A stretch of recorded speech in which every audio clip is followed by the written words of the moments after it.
Hello everyone, how you doing? Welcome to the channel. And we are in, well, in one of the most sad days in front of us. Why is a very sad day, guys?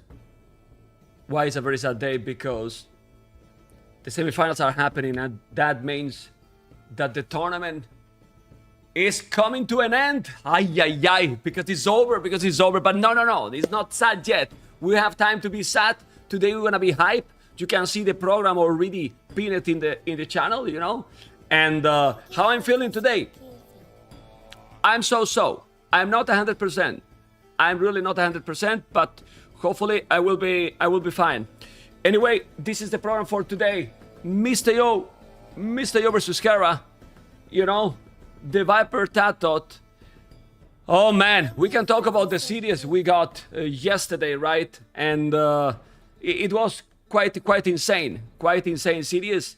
And well, let's see what is gonna be today. Tomorrow, remember that the program can be, well, we don't know yet, right? But we know that it's gonna be at the same time that today, the third place match with a best of 5. You know, best of 5, and then grand final best of 9. They will be fighting for this beautiful, no, amazing prize pool. This is the amazing prize pool that we can see already on your screen, guys. Oh man. Okay, who is the favorite today? Well, I don't really know, but we can talk about. By the way, we have a special video that I don't know when we're gonna be able to play. We have made a special video. You wanted to know, guys, who is working, because people has been asking me, hey man, why you have this strong Warlords 2 expenses? It's an online event and so on. Because the tournaments is not that easy to make it. And we made a video behind the scenes. How this tournament is being created. Who is working in the tournament behind the scenes. All the crowd, right? You're gonna see it, guys. You're gonna see it very soon. I don't know if I will play today, tomorrow. Remember how depend how they are going, you know. And we will see. Okay, we will see. Is Georgians banned? No. Why to ban them? Because one unit killed TCs. Kill the unit first. Okay, what we are going to see now. Okay, we have the draft here. I don't know if the players are there. The Caucasian with me today is going to be Nilly, and when he want to join, he will be there. I see that the players are already ready to rumble, I believe. Okay, give me a moment. We don't have yet the draft, but we're gonna have the draft very soon. I'm just checking if they give me the link. One of the things that you're gonna see in the video is exactly the process, guys. The process. Okay, I'm setting up already the whole overlay. Everything, working right now on it.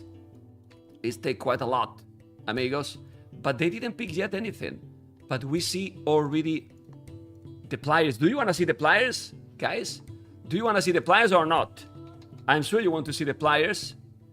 Yeah, I want to see the players myself. And then you're gonna talk, right? Who you are supporting, because there is always, of course, a lot of fanboys, a lot of fanboys. Okay.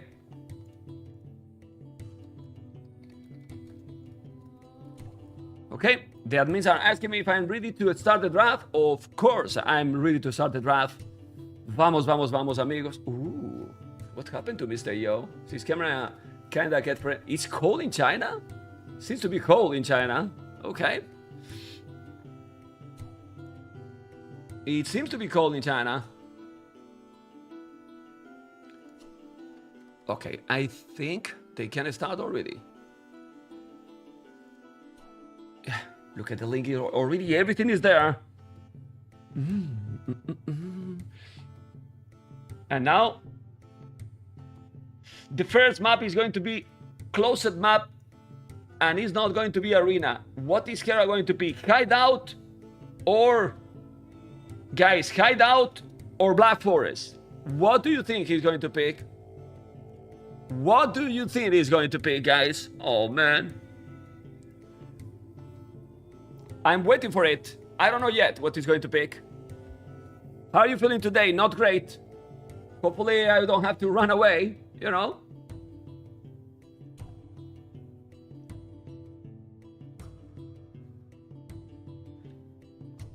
Hideout is more fun?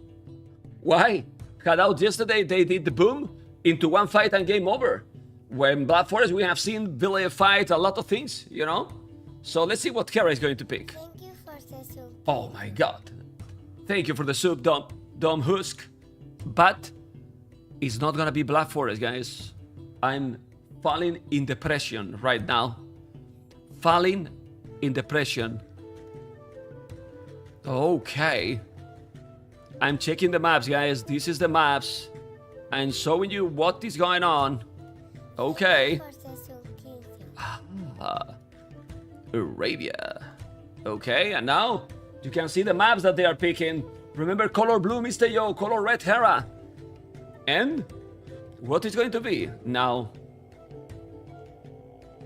MR.YO is gonna pick which one is gonna be the last one. There is not a lot of categories, open or chaotic. Border, dispute, and Hera picking really quick. Land Madness. A lot of variety in the map, and now the civilizations, whenever they want to be. Okay?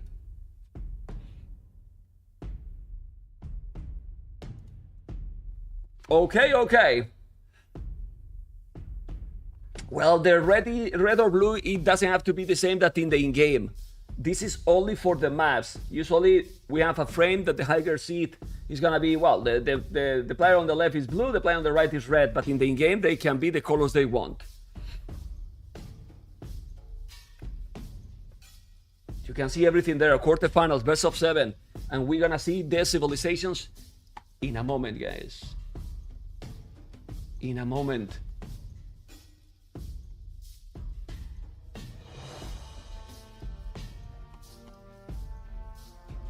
Survivalist rating me with 348 viewers.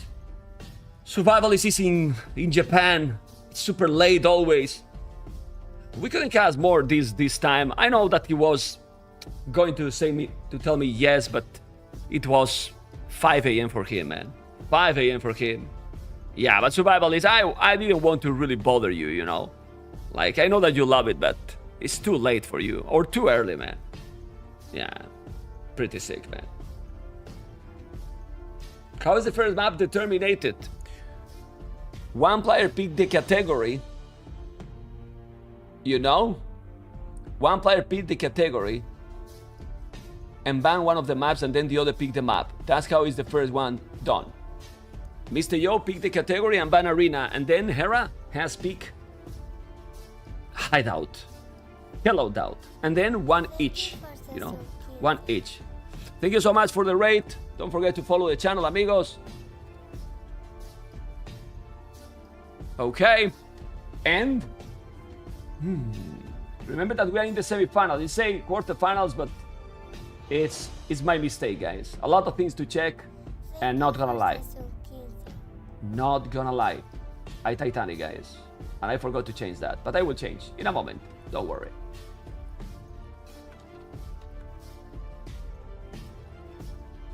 He's done.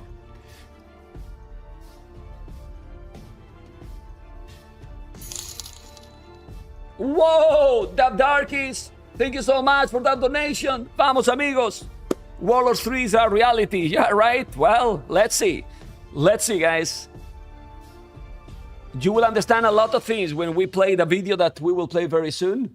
Like very, very soon, amigos. Okay. We have Portuguese, Malians, Slavs, Chinese, Kumans, Goths, Aztecs, and Incas.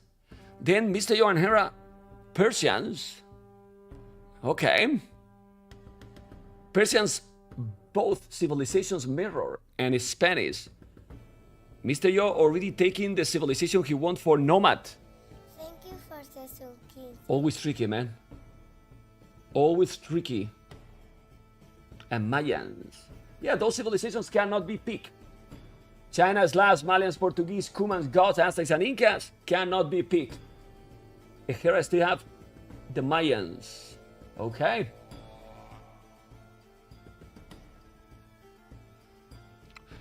Persians, Spanish, Byzantines, Mongols. Hera pick Armenians. As you can see, they don't consider Georgians a civilization to be banned. You know, they pick Portuguese, Malians, Slavs, Chinese, Cumans. Well, actually, Georgians in the tournament has a very low win percentage. I think a 36%, you know? Yeah. Romans, okay? Thank you for the subs. Vamos, amigos. No. It's global bans. They cannot. I mean, you're gonna see it. They are not gonna pick any of those bans. Those bans are global completely. Bohemians for yo. Okay.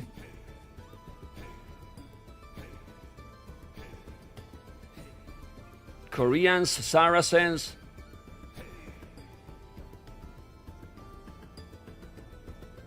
What is gonna be the last civilizations?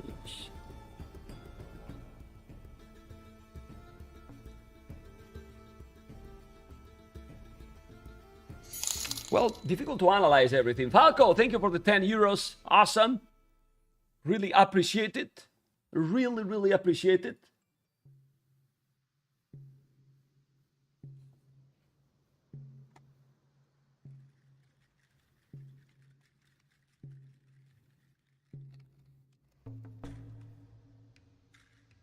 Dravidians, not being picked so early.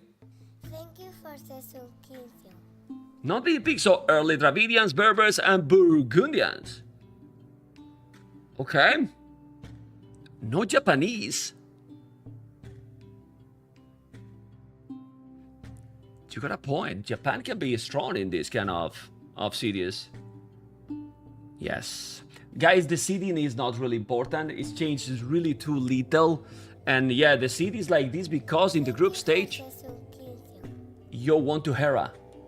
So he got his seeding. He's still his number, you know? He's still his number. Yes.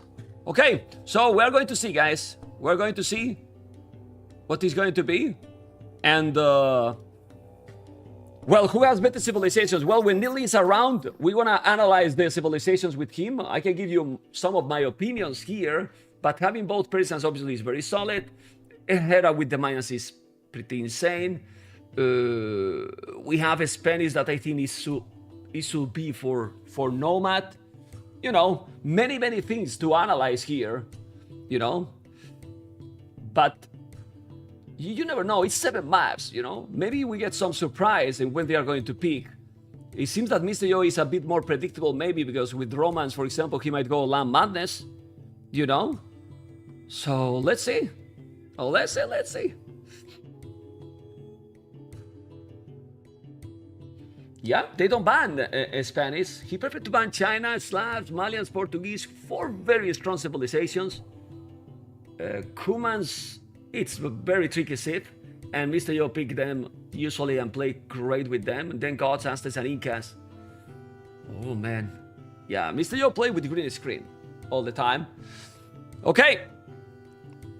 And don't forget, guys, this is the prize, guys. This is the prize pool, and they're fighting for getting at least 7,500.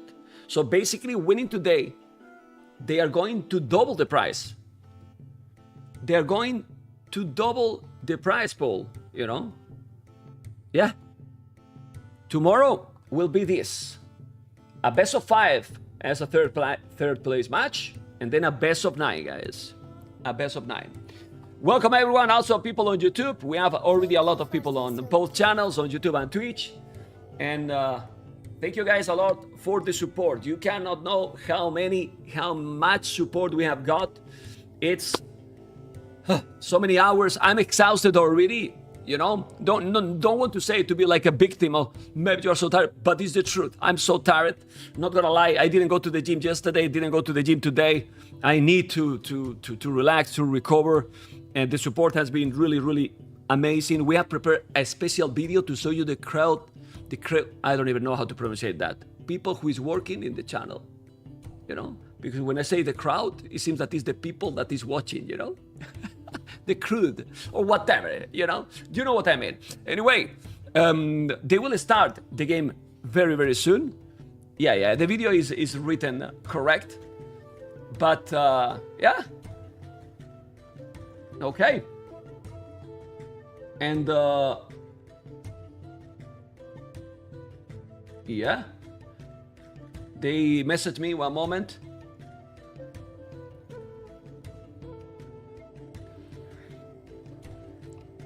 And Nili might be here very soon.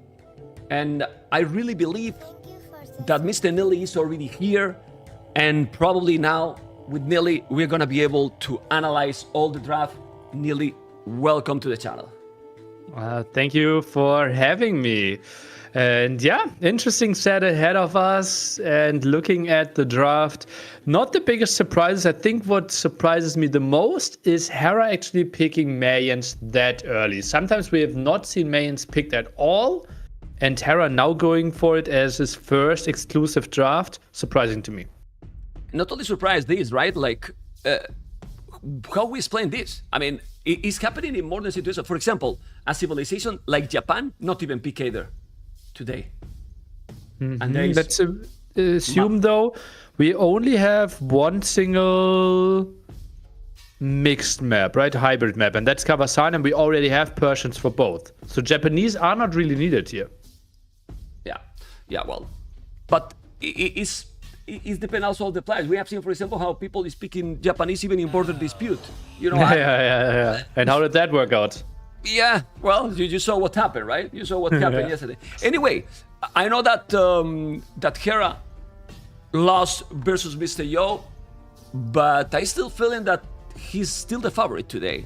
What is your feeling? I think it's going to be really close. I think I gave Hera 55% and MR.YO 45%. But I think every result is possible except some sweeps. But I wouldn't be surprised if Yo wins 4-1. I wouldn't be surprised if Hera wins 4-1. Okay, why do you think this can happen? You think that it can snowball depending if you get, for example, a 2-0 very quick? Also a bit of mind games, right? We've seen Hera, like 3 sets ago they faced each other, even winning 5-0 in a best of 9. MR.YO has like stomped people on the high level as well. And I think MR.YO's level is kind of consistent and we know what we can expect from him. But Hera, he can be the #1 in the world or he can have some shaky performances, and that's the moment where Yo has to shine. Okay, people was asking me, Nili, you bring Nili for AM but not for GL, and then you bring AM for GL. What happened? Unbiased casting. I'm gonna bring you in the camera. We are professional, man. We are true professional, right, Nili? Professional, 100%. No, Yeah. honestly, I honestly also think this is the better matchup. I think TaToH against Viper, it's just like so similar in the sense that they won't reveal any new strategies. I think Hera and Yo, they're putting everything out here. For TaToH and the Viper, I wouldn't be surprised if they're trying to hold something back to show it in the finals. Okay, well, they know each other pretty well. Also, about being unbiased caster or not, if you're casting the Viper and TaToH, who you support, Nili?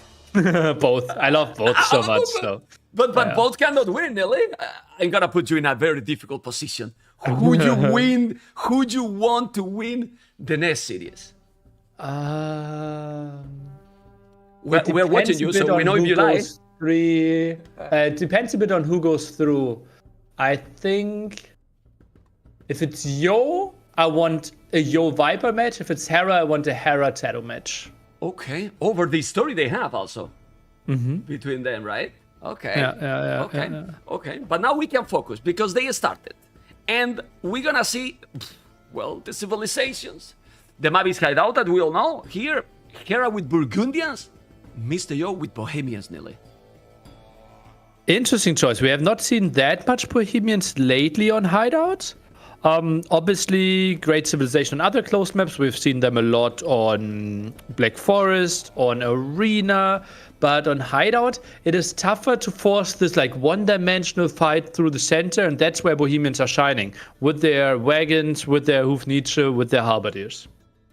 Okay, and with what you prefer here, you think that the longer the games goes is better in this one for which one? Because usually Burgundians in late game are very, very strong, but Bohemians with those Hofnische you mentioned and so on.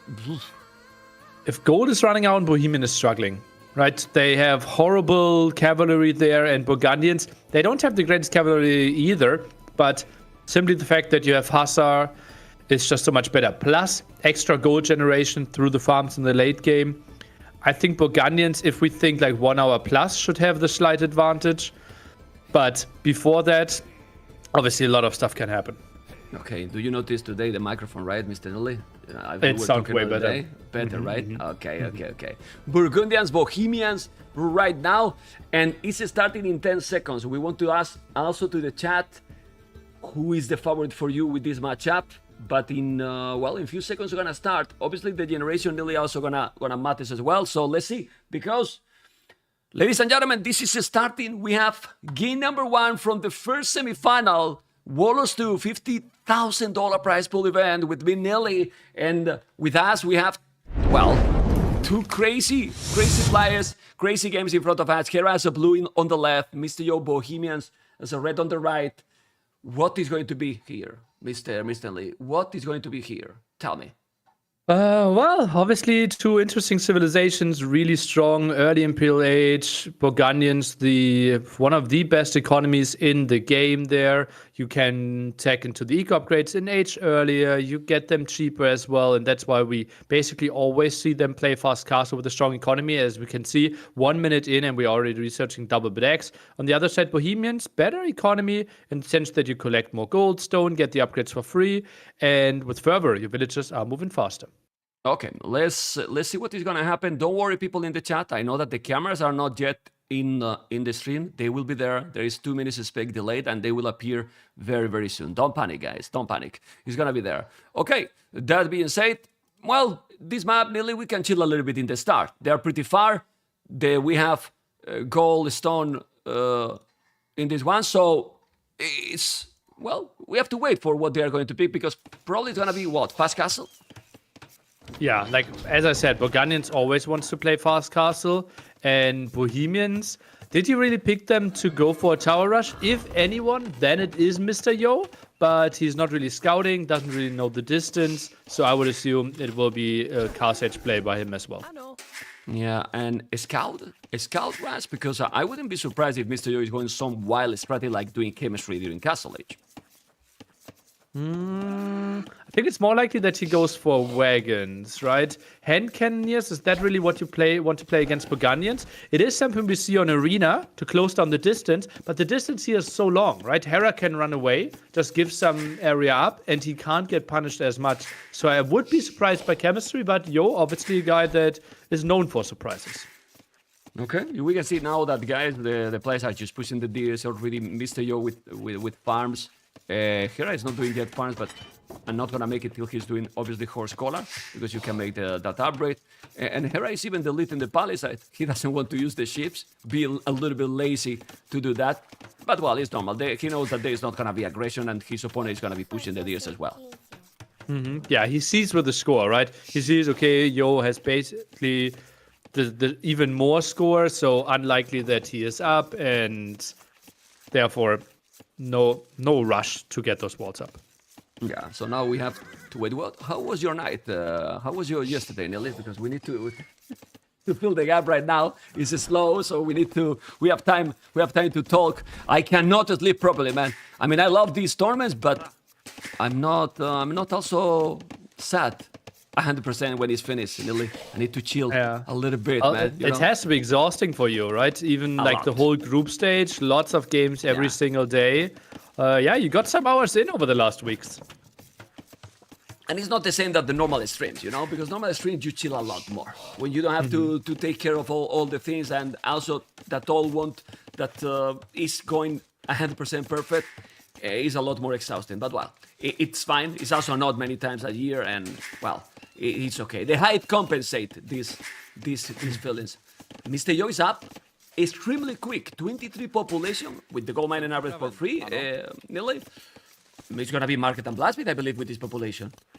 Yeah, feels very likely. And then the question, obviously, does he go onto stone? Does he want to play some light cuff? Is it maybe just a 3TC and boom it out and try to play a one-dimensional push with Halberd Nietzsche, where Bohemians obviously shine? Okay, let's see what he's gonna... Oh, but this can be good for Yo. Yo know that he's very quick up, so he wanna take this battle. He will probably still go away a little bit, nonetheless, knowing that he's gonna be up so quick, because you don't want to take the risk now to lose that scout. I think Hera is losing. Okay, and now he's gonna take it. It's 20 seconds. He's going for the hill. He's going for the hill. Oh man! And now, no. Okay, if Hera take this, when in 5 seconds he's gonna be feudal, he's gonna go for a hill. I believe he should kill it. And and he gets the kill. I was sure, man. I was sure, Neil. I mean, I was sure. Like, he's feudalist and he get the damn scout. That's how important for those people that is watching. How important in a map like this is this, man? This, what the hell, man? This Hera, man. Seriously, how important is this for this map? It's a lot. Even more when you are not even doing Barrack or stable like it's MR.YO case. MR.YO actually got extremely lucky. He scouted like, what is it, like 12% of the map and actually saw 3 relics. Yeah. So it could have been worse, but obviously he won't be contesting the relics and Burgundians. The relic basically was 3 villagers. Yeah. And also, well, I mean, if you are with a low HP, I mean, if you are not doing army, which Hera is doing, is going to stable, you know, you can have the monastery and then you heal that scout, but now, nothing. I don't know if MR.YO will do a barrack. I don't think so with this population. He's, you know, super quick up. 5 villages on gold. Well, actually, it's too many villages on gold. What is he going to do? With Bohemians, it's very standard to have more, right? Because you have the gold upgrade, you're simply buying some food for yourself. He's maybe going for 1-2 monasteries, but this is actually also okay for a boom approach. Okay. Well, he did also the market. Do you agree with the market? I think the most popular now in this kind of approaches when you go stable is market stable, not blasphemy stable anymore. Yeah, market is such a good building, right? You simply send more villagers onto gold, can get food, and it's just easier because you don't have to invest the wood into those farms, can move around, can balance your economy a bit better, and you don't really need the blacksmith for a very long time. Really, aren't you really surprised that Hera didn't research horse color with this civilization and he has already 8 farmers? I think it's a mistake, yeah. And I'm really surprised. Typically, his approach is 4 farms with horse color and then the rest with heavy plow. I think this was a mistake. Maybe people just saw it. What was his reaction when he clicked horse color? I think he must have been surprised. Yeah, I think sometimes you think that you click it, right? And then you, for some reason, don't click, and then, yeah, because he's doing heavy plow right away. So he thought he has already clicked for sure. As you were talking, 2 TCs for MR.YO, 2 TC extras for MR.YO, so this is 3 tone centers. Very, very quick. Hera now is gonna be up. He has both one and heavy plow, but he can do now what? Monastery and 1 TC extra. So the boom in theory should be stronger for MR.YO, really. Villager-wise, yes, but yeah, as I said, like every villager, every relic you collect is worth 3 villagers. So if he collects 3 relics, he is up 9 villagers, and then all of a sudden, your boom advantage won't be that crazy, and Hera will have the better late game setup. Yeah, and it looks like with this setup, probably MR.YO is not gonna really fight for the relics heavily in LA. He doesn't even have a monastery, so right now, booming, chilling. At home with the boom, and we basically, I mean, do you think Castle integration is too risky in this map? Because we are not, I mean, you saw yesterday the Viper and VLS a boom game as well in this map. Full boom. And I was shocked how Villis played it, right? And he got punished for it. Here, it basically is Yo has no option to play Castle Age aggression, right? Because he would need to build the castle at home. He will have to chill and play the late game. Hera could go for some aggression, but right now he wouldn't even have the resources to go for forward siege workshop, for example. Yeah, you were not the only one who was shocked. I don't know if you were watching the interview with the Viper. He was also surprised as well, like he did that approach. But well, for now, this is a very similar game.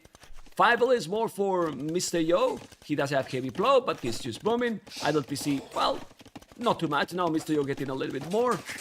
And it's just a boom game. But Hera has under the radar all the 5 relics. Look at the exploration already, Nilly. He's gonna get probably all the 5 relics, and that in a long term is huge for Brazilians. Well, for any seed, but in this one even more. Yeah, he is barely missing one at the bottom there. Really unfortunate for him. But yeah, 4 relics are basically guaranteed for him. Goes for the one furthest away as well. Obviously, not the greatest for economy short term, but long term, kind of securing himself a nice setup. Well, 1, 2, 3 pieces already for Hera. MR.YO being housed, not what you want when you are just booming. Definitely not what you want. Force, well, Force. It's not bad timing to make wheelbarrow. As you can see, Hera is doing wheelbarrow as well.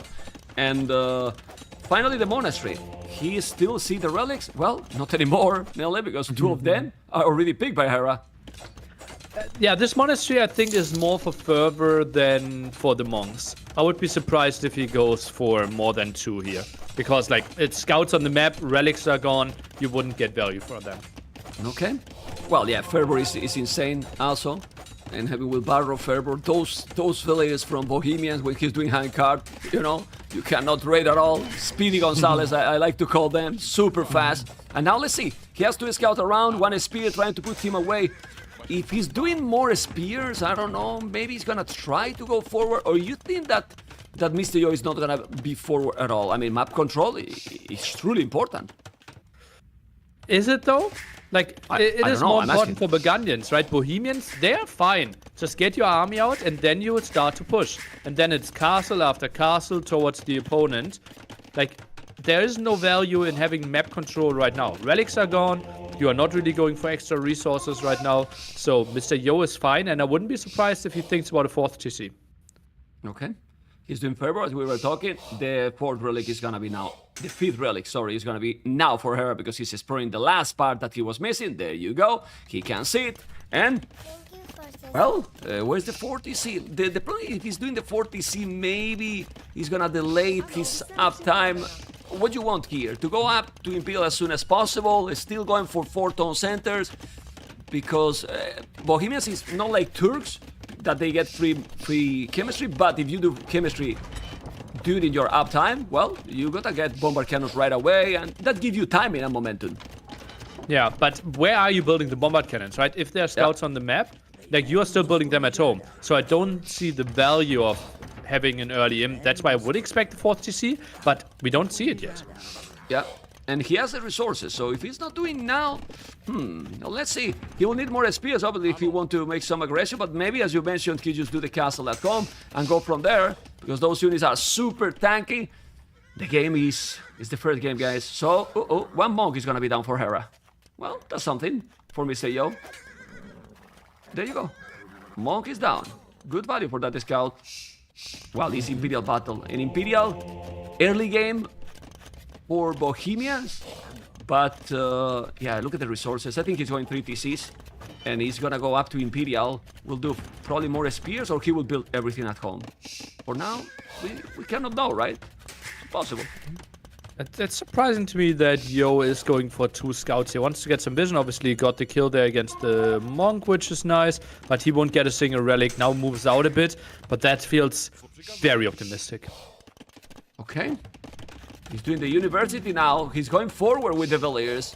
He's going forward right now, MR.YO. Look at those police, how fast they are already, and without the hand card. He's gonna take that scout. No, because he's going away Hera. And MR.YO is coming. He wants to go aggressive, Nelly, and want to take that map control probably. And Hera is just waiting him to fork at home. Will do a castle. He has the stone. But look at those resources. As soon as he's doing the university, he's up. And that's surprising to me, right? I said, yeah, Yo can't really go to the other side and build all his stuff because I thought Hera would simply commit a bit more. Like the typical Hera thing would be to have like 6 light cap out on the map and then Yo can never go to the other side. But this is really nice for him. And now Hera building more houses there. Those will get sniped later, but obviously buying him some time. Look, Nili, this castle, how many resources is covering? The goal, the stone at the back, another goal at the back. If you secure this area, even another stone that is not in the range, but is very close, it's an important spot for sure here for MR.YO. He is still also mining a stone to probably make a second castle forward. But now from here, he can build his siege workshop. And what? Halves? Now he's doing the 40, see? But that's probably what he wanted, just to go up as quick as possible. And now he's doing the 4-tone center. So what is the next now? Hand cannoneers? Or halves and... oh, he's doing a monastery. Okay. None. None. Well, he typically wants to build some outposts here and wants to see what Hera's going for. A scout from the other side could make a lot of sense now. I think this monastery might be mainly to build one monk to get your scout sealed up. Oh, but he could lose them. No, pulls back. Okay. Need to be careful. Look at that. He's coming now. He has chemistry. He's gonna make the siege workshop. He's coming with those who sit wagon. They are very strong and very nice right now because how you counter those? With the skirmishers, you need monks to convert those. So you have 2 or 3, then you gain that area. He's doing the archery ranges. Now chemistry, so he's gonna go hand cannon. This is a pause. Is a pause for you? Yeah, that is a pause for me as well. Interesting choice by Hera to go for Skirmisher. Skirmisher obviously great and even better now after the last balance patch against Halberdiers. But with Hussite Wagon already on the field, I think you do 1 damage against them. Okay. And let's see what is going to happen. I'm checking with the admins if there is some problem, but nothing. So they keep going, okay. All perfect. It was a small pause. And you can see here, Hussite Wagon, the Scout, Siege Workshop, triple archery range. And well, he's gonna be hand cannoneers. But in a map like this and this situation, it's only 20 seconds. But he's more in this situation, Nili, because he will have bomber cannons right away. And if you wanna make now those bomber cannons, you need to wait, what, like 3 minutes or something like this with Hera. Yeah, chemistry is a long upgrade. Hand cannoneers are coming in, so the skirms are actually quite nice against those. So I feel like Yo should not stop producing those Hussite Wagons, but is now queuing up a trap first. Okay, he's doing the trap. As you can see now, he's having some hand cannoneers in the ranges. He's doing more. The advantage is looks, well, not in population, but it's very nice to be here with that army. Hera in the meanwhile is expanding already on the right at the bottom with a castle. He's controlling now the stone and the gold, but he needs to stop this production.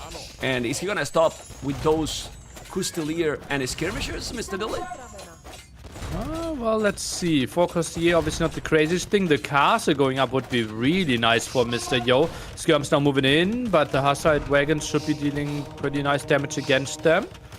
Costier is getting converted potentially. Oh, this is dicey for Hera. Oof. Let's see. That castle is gonna be up. The Trev is now gonna take the castle. He's almost on his face. Look at the bombard cannon. You can see this army is really good for Yo, but the most important is the map control. Those scouts are going to be bye-bye. And right now, after all this boom, the military from Hera nearly is only skirmishes except for Custelier. And well, if you lose this castle, he's gonna take the TC and many of those buildings. Now that would be disastrous. Hera builds another castle further back. What's happening? Kuvnisha, really. I mean, when I see that upgrade, I mean, it's so deadly. He might take the traps and the skirmishes super easily. And if he managed to make siege engineer in LA, how do you stop those units with the army he has right now? Well, he needs to tech switch for sure. Yes, some Costier. Now the skirmishes are moving in. Villager coming over for the repair. Hera will have more map control, will have the better economy. But as we mentioned, if we get to the death ball of Nietzsche Halberdiers, we'll get tricky for Bulgarians. And that's why he's trying to kill the bombard cannon. Gets 2 kills. Oh man, killing those 2 bombard cannons just with the skirmishes is absolutely amazing. Really amazing. Now the speed for those gunpowder units is already happening. Military numbers for Yo nearly super low. Hera has tripled the army in numbers, 20 is more. The score! I know it's not the most important all the time, but you see that the score, and I personally fall in depression, you know? In real depression with that score, it's crazy. The thing is, Bohemians is fine to have the lower score, right? They need to take their time. Boganin should be heavily ahead here in score. Yo should just know, okay, I'm taking into the right unit. I will be fine once I get there.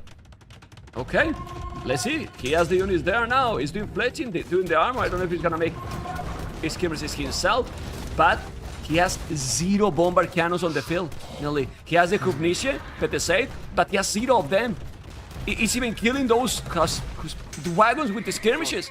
Hera is just winning with the skirmishes only. Basically, Nearly. What is this?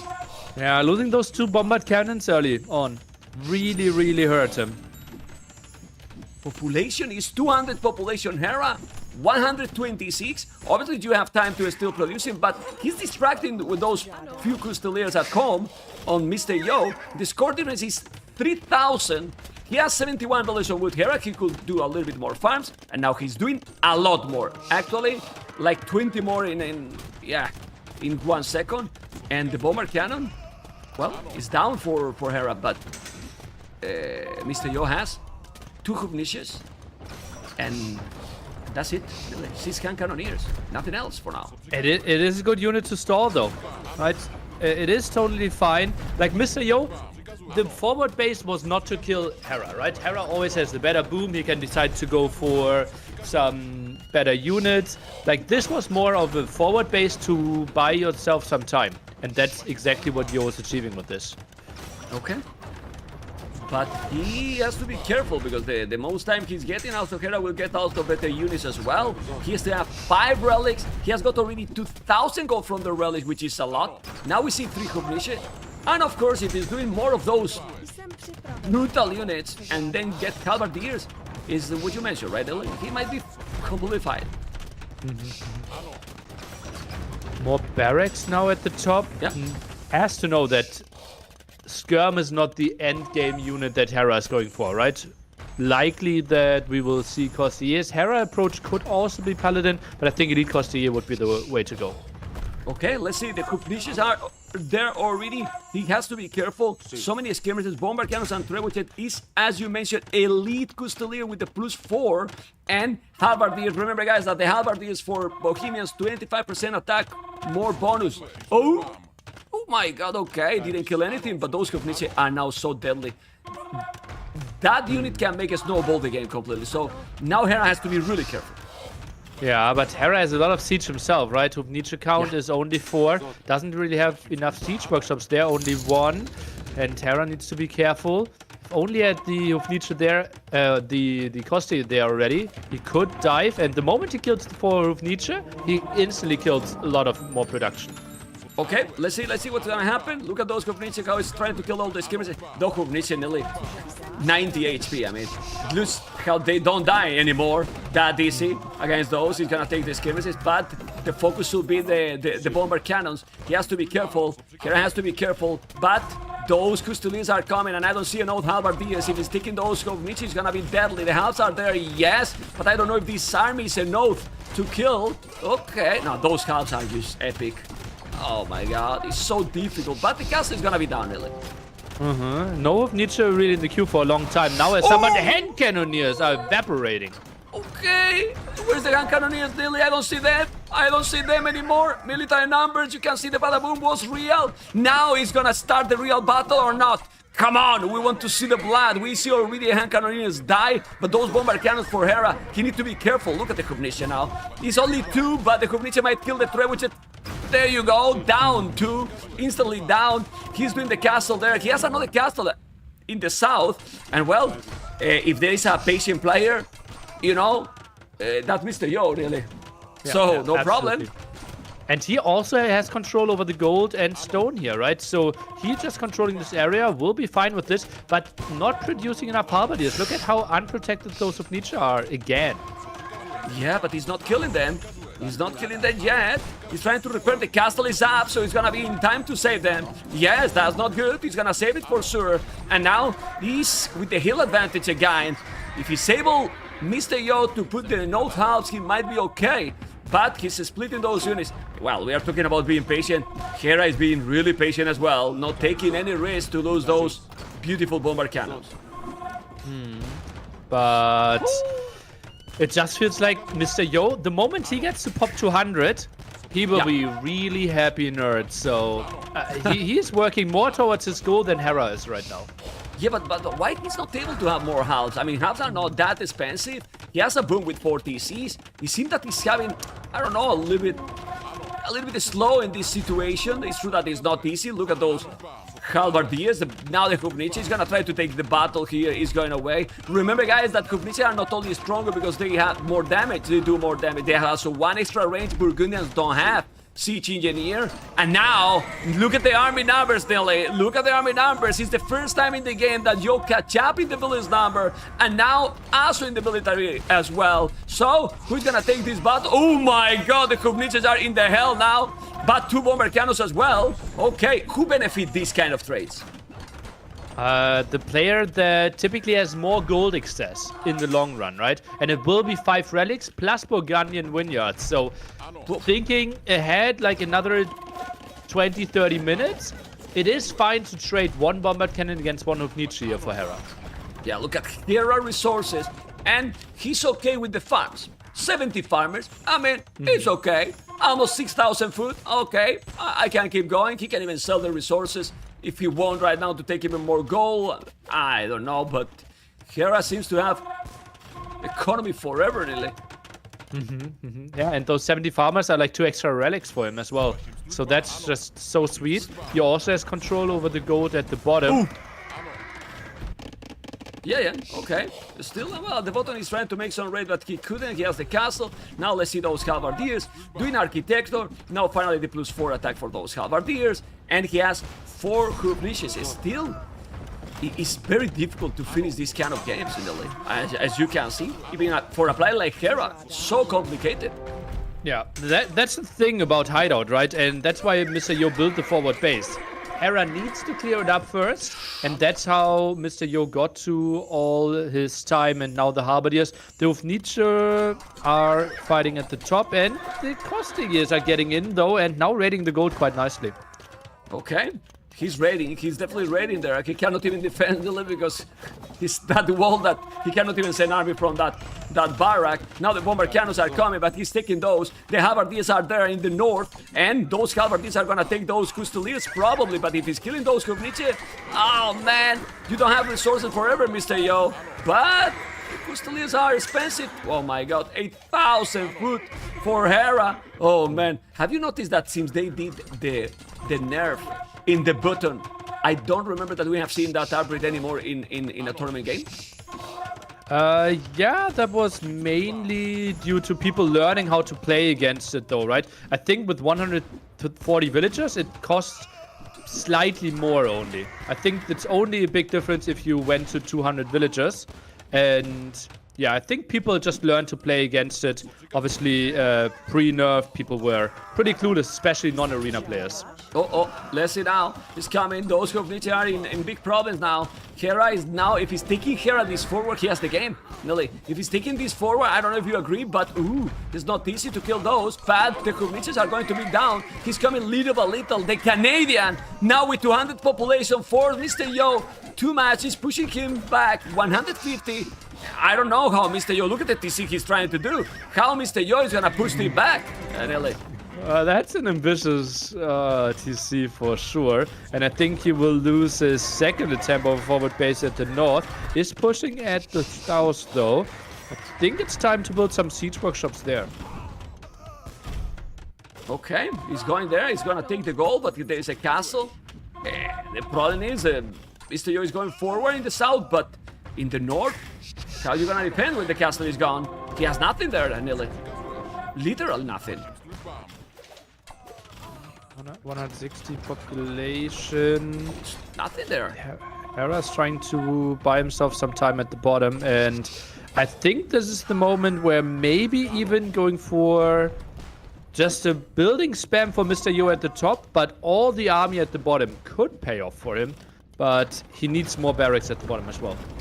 Well, he's doing now 4 siege workshop at home, 4,000 score difference. He's coming now, and he won't have almost any map control. Do you think the Hera should do any other army, any other units, or he's just fine with the army he has? Oh, well, he's wasting a lot of skirmishes here. No, the Halberd is actually slipping through. Kind of interesting. And I think Skirm, because the Bombard Cannon should be good here for Hera. Okay, how he take those crown attack with the bomber cannons, all the halberdiers bye-bye. Military difference is still really big. And now, well, the problem for Hera to push here is that he doesn't have an old trebuchet. He will have a stone to make another castle. Probably, I don't see a winning condition anymore for MR.YO, nearly. If it was 3 against 2 relics, I think it would be really even, but MR.YO is soon out of gold, isn't he? Like 200 gold here, some at his starting base, that's another 600. But after that, he will have to use the market a lot. He already got guilds though. Yeah, and as you mentioned, it's like if Hera has now 7 relics. My question is, why he's not selling this food, Hera? I think it's a mistake. Yeah. Food price is actually still reasonable. No, it's now at the bottom. Okay. Yeah, but still, why you want 30,000? It's no difference if you sell now or if you sell later. Yeah. Okay. Like, well, he's not investing it right now. Yeah. He could sell it just to have a nicer bank, but it is no difference right now. Okay, MR.YO is having a good population. Yes, he has more villages still. Now he's coming and he's pushing on at the bottom. Okay, how he's gonna be able to defend all this? Well, with Cognitions and those halberdiers in the Custelier, it's incredible. Those halves are just so strong. But obviously against the skirmishes, they are going to be bye-bye. The Cognition is gonna be down as well. And he's trying to kill the trap. He's gonna kill the trap, but he's still pushing. So one is pushing in the bottom, the other is pushing on top. So are they gonna switch bases? well, I think Hera has enough for defense there still, and that's the big difference. While MR.YO, he feels so open at the right side. Is champion an option here for any of the player? Because you can always switch to hand cannoneers, but I don't know. I mean, look at the amount of the skins. Not really, no. No gold, even less for Yo, right? Yeah, like MR.YO obviously like doesn't even have bonus. I'm not even sure if Bohemians have champions, to be honest. Yeah, it just feels like so natural. Well, you never built them anyways, right? Well, professional co-caster, Nelly, what is this, man? Oh my god. Do they have champions, guys? I don't know either. No, they have champions. They have champions. Okay, 74 population, 33 is the only... You only can ask me, Nelly, post-imperial things. Is the only things I know, okay? Post-imperial things, I can go for it, okay? Black Forest, remember. Only that. Vikings have treadmill crane, yes or no? Okay, look at the bombard cannons and the skirmishes coming. They remove it, no? No, they got it. They didn't have it initially, and now so Juji baited me. Okay, good job. Yeah, I love you too. Okay, look at those bombard cannons and the skirmishes. I mean, I told you about the late game Imperial, and who won Vikings in Black Forest, Nelly? I mean, seriously. Nobody won Vikings in Black Forest. Next question. Anyway, look at those halberdiers now taking those. How is possible that it looks like Hera is just winning clearly, but then it's impossible to finish the game? Is that difficult to finish the game in a map like this? Well, it just took a lot of time because Yo had the forward base, right? Yeah. I think Hera is basically moving forward for the last 26, 27 minutes and constantly advancing. It just will take some time simply how the map is designed. Okay. And now, the problem also for Yo is that he doesn't have raiding units. I was about thinking, okay, maybe he can do honors and Kut and raid his opponent, but how you raid? Because Hera is now the one who is doing a tower on the woodland, used to be annoying. He has a castle now at home too. He's trying to defend everything to avoid this possible situation. But now MR.YO is the player who has 81 army and is starting to research scale barden armor. We're gonna see cavalry with Bohemians. It sounds horrible. Yeah, sounds horrible. We don't have Hassa, you don't have the last armor upgrade, so Bohemians typically not really the civilization where you want to go for cavalry. Big surprise to me. Okay. Let's see those still okay against full skirm. Yeah, against skirms, yes, but then Hera will have to do halves, and he only has 17,000 food, so maybe he can sell some and get halberdiers as well. Oh my god, okay. Now the game kinda is stuck in this situation with the trash units. It's crazy how Nilly, he has been doing bomber cannons. Yeah, Custellers is also the other gold units. But with 7 relics, let's say, that Hera has with the 5 relics and so on, he only did the bomber cannons. Like, it's not like he did paladins, you know? And he doesn't have 4k gold in the bank or anything. Hera, by the way, doesn't have guilds, so technically he shouldn't use the market before that. It's actually quite surprising that with those resources he didn't even think about that yet. Okay, and now MR.YO keep pushing back. He's even housed. He need to make another house because he doesn't have the 200 population. Okay, and the game is going for the super late game. But now MR.YO has literally how many bullets on goal? 0. Literally 0, guys. So, what MR.YO can do because he has no relics. He has to use the market. That's why he has so many villagers on food and wood, right? And just try to get to 6-7 Hufnice again. Defend one side and push the other with your siege ball. Okay, he has one Hufnice alone at the bottom, not anymore. He noticed that now the halberdiers are coming, so he might be able to defend. They still have a lot of farming. Crazy amount of farming he has now. Crazy amount of farming. 5,000 score difference. 5,000 score difference for Hera. That score is... Well, he has better KD, yes, but mainly the resources he has, I believe, the economy nearly. Yeah, resource collected, obviously resources in the bank count as score as well, and resources destroyed, right? Hera just killed so many buildings, and that's why the score difference is so wild. Yeah, so many villages too, 71 villages, he's coming with those, but now he's coming with those Hufnice. He's doing champions. Hera is doing champions. He's gonna go champions, well, he's doing men at arms. He's gonna go champions here, 21,000 food. He will have to sell some. He has only 300 gold in the bank, and still have a stone to drop another castle, and the champions might do the job. Well, MR.YO only have halves and skirms, but you need to mass quite some. I don't know if he's gonna be able to do really champions here, Nile. Yeah, you don't want to send in like 6 2-handed swordmen, right? You want to wait for like 15 champions, want to have all the armor upgrades, and then really surprise your opponent. We saw it yesterday when TaToH went in with his first like 8 paladins, and from there on it was way easier to play against it. Well, when I saw the paladin average, I was like, okay, he might lose the game. And look at now, those halberdiers and skirmishes. He's gonna get the kill.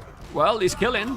MR.YO has crazy amount of army, Nilly. Crazy amount of army. And now, this army is not gonna do absolutely anything to MR.YO. MR.YO is feeling comfortable in the late game now. It's crazy. But he's pushing back, he's taking the castle. And now, with all that army, he's also gonna take this goal. And that goal is almost, well, how much goal is that? Well, it's quite some. Yeah. And that allows him to go for hand cannoneers, right? The moment he sees champions, he can just easily mix in 6, 8, 10 hand cannoneers, and then the champions all of a sudden evaporate again. Okay, and he's doing his own barracks in front. Okay, halberdiers and skirmishes now he keep coming. 18,000 resources in the bank for Hera. Wood not gonna have a problem. Those Custellers are not gonna do any damage.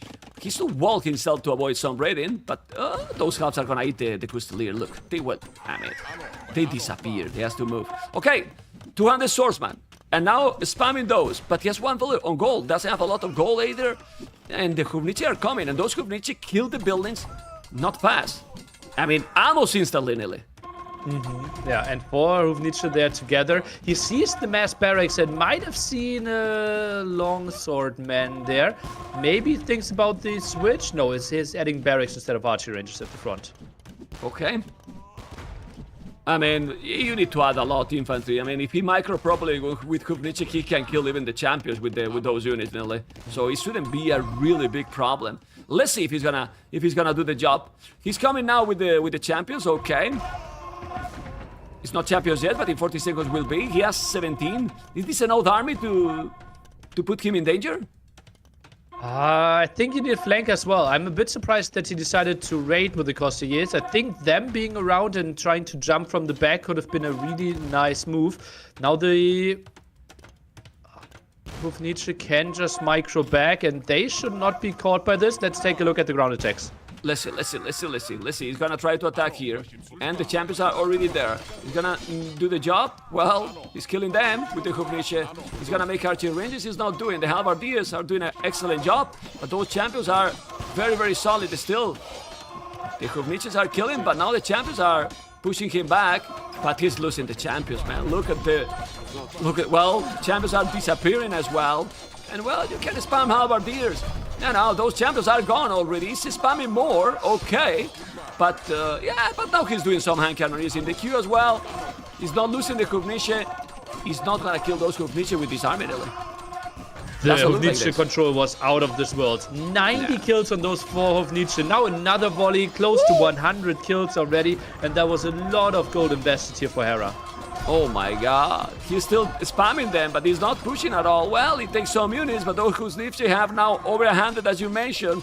In the south, everything is stabilized, nothing is happening. He's still coming here. Hera is not having 20k resources, now only has 11,000, okay? And he's coming out with hand cannoneers, so those champions are going to disappear. Onager upgrade, it's maybe gonna make Hussars or something to raid? Yeah, he tries to make it messy, which I think makes a lot of sense, right? As I said multiple times, Bohemians want to fight on one spot and one spot only. Burgundians, they don't mind raiding multiple spots. So I think Onager cut is a good option for Hera.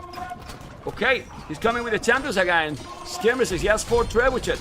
Need to kill all the champions. But those Halbardiers are just doing excellent. He has few hand cannoneers. The hand cannoneers eat the champions, but the key here is that those Hufniche don't die. But with the resources he has, he should do more. He could have like 6, 8. If with 4 he's doing this massacre, imagine with he has double, nearly.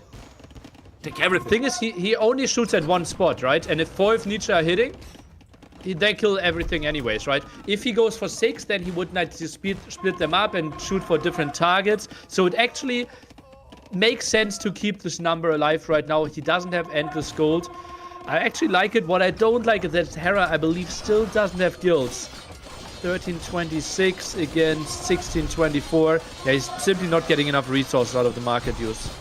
Okay, after 1 hour, that's definitely a big mistake. He's selling resources. Well, for 1,000 food, you get 140 gold. That's why he's not really selling. He's not getting anything, nearly. Not getting Could anything. be 160. Yeah, okay. And now, at the bottom, he's there with 1 Hufniche. He could wall that area to protect that Hufniche. Just make some wall in front, then you kill that castle. Yeah, he has the stone to do it.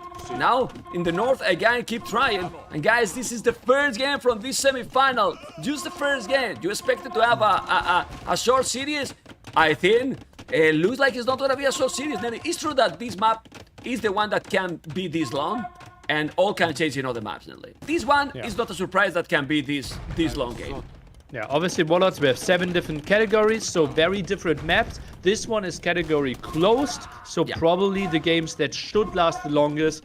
The other ones will be starting with action a bit earlier, I would assume. Obviously could go long as well, but this one obviously very eco approach heavy at the start. Yeah, you can see now how he's gonna try to kill those castles. Siege Workshop also at the bottom. He lost finally the Hufniche, but he's again, we have seen this before. This is deja vu. I mean, Yo has been here before, and now he's gonna take against all the buildings, but Hera in the middle is doing a brutal push, Nelly, with a lot of champions, skirmishes, a lot of trebuchets, and trying to kill the economy. And Mr. Yo has okay resources, yes, but it's not that he's gonna have resources forever if he's losing all his base right now. And this is a tough decision now to make for Yo. How many units are you sending there for the defense? If you send hand cannoneers alone, skirms will eat you. If you send only halberdier skirmishes, the champions will eat you. I think even building 2-3 of Nietzsche for the defense would make sense, but it's guaranteed that he will lose a lot of his base. Yeah, for now, look, I'm clicking now. 57 farmers gone. He has to refarm. He's moving. Look at those. It's true that he has now 11 farmers. For now, he doesn't need that. So, how he's gonna defend? Well, at least Nelly, he doesn't have to protect the relics, you know? The monastery is there, but no problem, you know? No relics at all. Okay. And now, in the other area, he's killing the buildings, but relics are gone. Relics for Hera are gone, Nelly. He should make a monastery quick and take them. Yeah, but how? Like, the army is around there. Shocking thing for Mr. Yo. he didn't get Sanctity. 15 more HP for monks, but with Bohemians, this also works for villagers, so his villagers could survive longer. Okay. He probably forgot for sure. He wasn't thinking on the monks too much. Population is still 200 pop. Well, 95 villages, and then the most villages he's killing. The most army MR.YO has. He's trying to push his sticking TCs. I told you about the switching bases, and it seems that they can maybe do it now. After 1 hour and 10 minutes, Nelly. Who's winning this, Nelly? Tell me. It is tricky. It typically is like the situation where Yo shines. Right, it's just messy, base trade scenario. He's so good at moving away. He is now actually moving towards more gold, while Hera is moving away from his gold income. So, Yeah. like the last minutes were really nice for our Chinese player. Okay, and you can see here, he lost all the farmers, but he's moving on to the goal, and MR.YO has 1 ton center, but as you were talking, now he's bringing halves, bringing hand cannoneers, he's trying to kill the skirms, he has 1 hoof niche. Oh, MR.YO is playing amazing now. Nearly, MR.YO, it's possible to take this game. He's gonna take all the champions, gonna kill the trebuchet, the trebuchet are going down, and this can be a disaster for the Canadian. But in the north, he's also gonna take all the hoof niche as well. I think both are gonna clean each other, and nothing happened, Nearly. It's still 200 pop. What is this? Will the castle survive? It seems like no, it will go down. And that means no more defense there at the top. And that's another gold spot, by the way, that Hera was not really taking. 1,700 gold there. Okay, it's still there with the gold. 7,500 food. But man, now taking the gold. He Hera pushed back again. Tell me, go on. MR.YO can now just push through the center. And that's the dream of the Nietzsche player, right? That's where the relics are. That's where another castle is. Lots of villagers and farmers. Yo, just give up the top area, push through the center. It sounds weird because you just built so much there, but that's the dream. Yeah, but now Hera is coming now to the north again. They are both using no mobility units at all. We don't see any cavalry. You don't want to see probably cavalry when you have these crazy halberdiers. Now the monastery is gonna be down. He's repairing, but he's gone.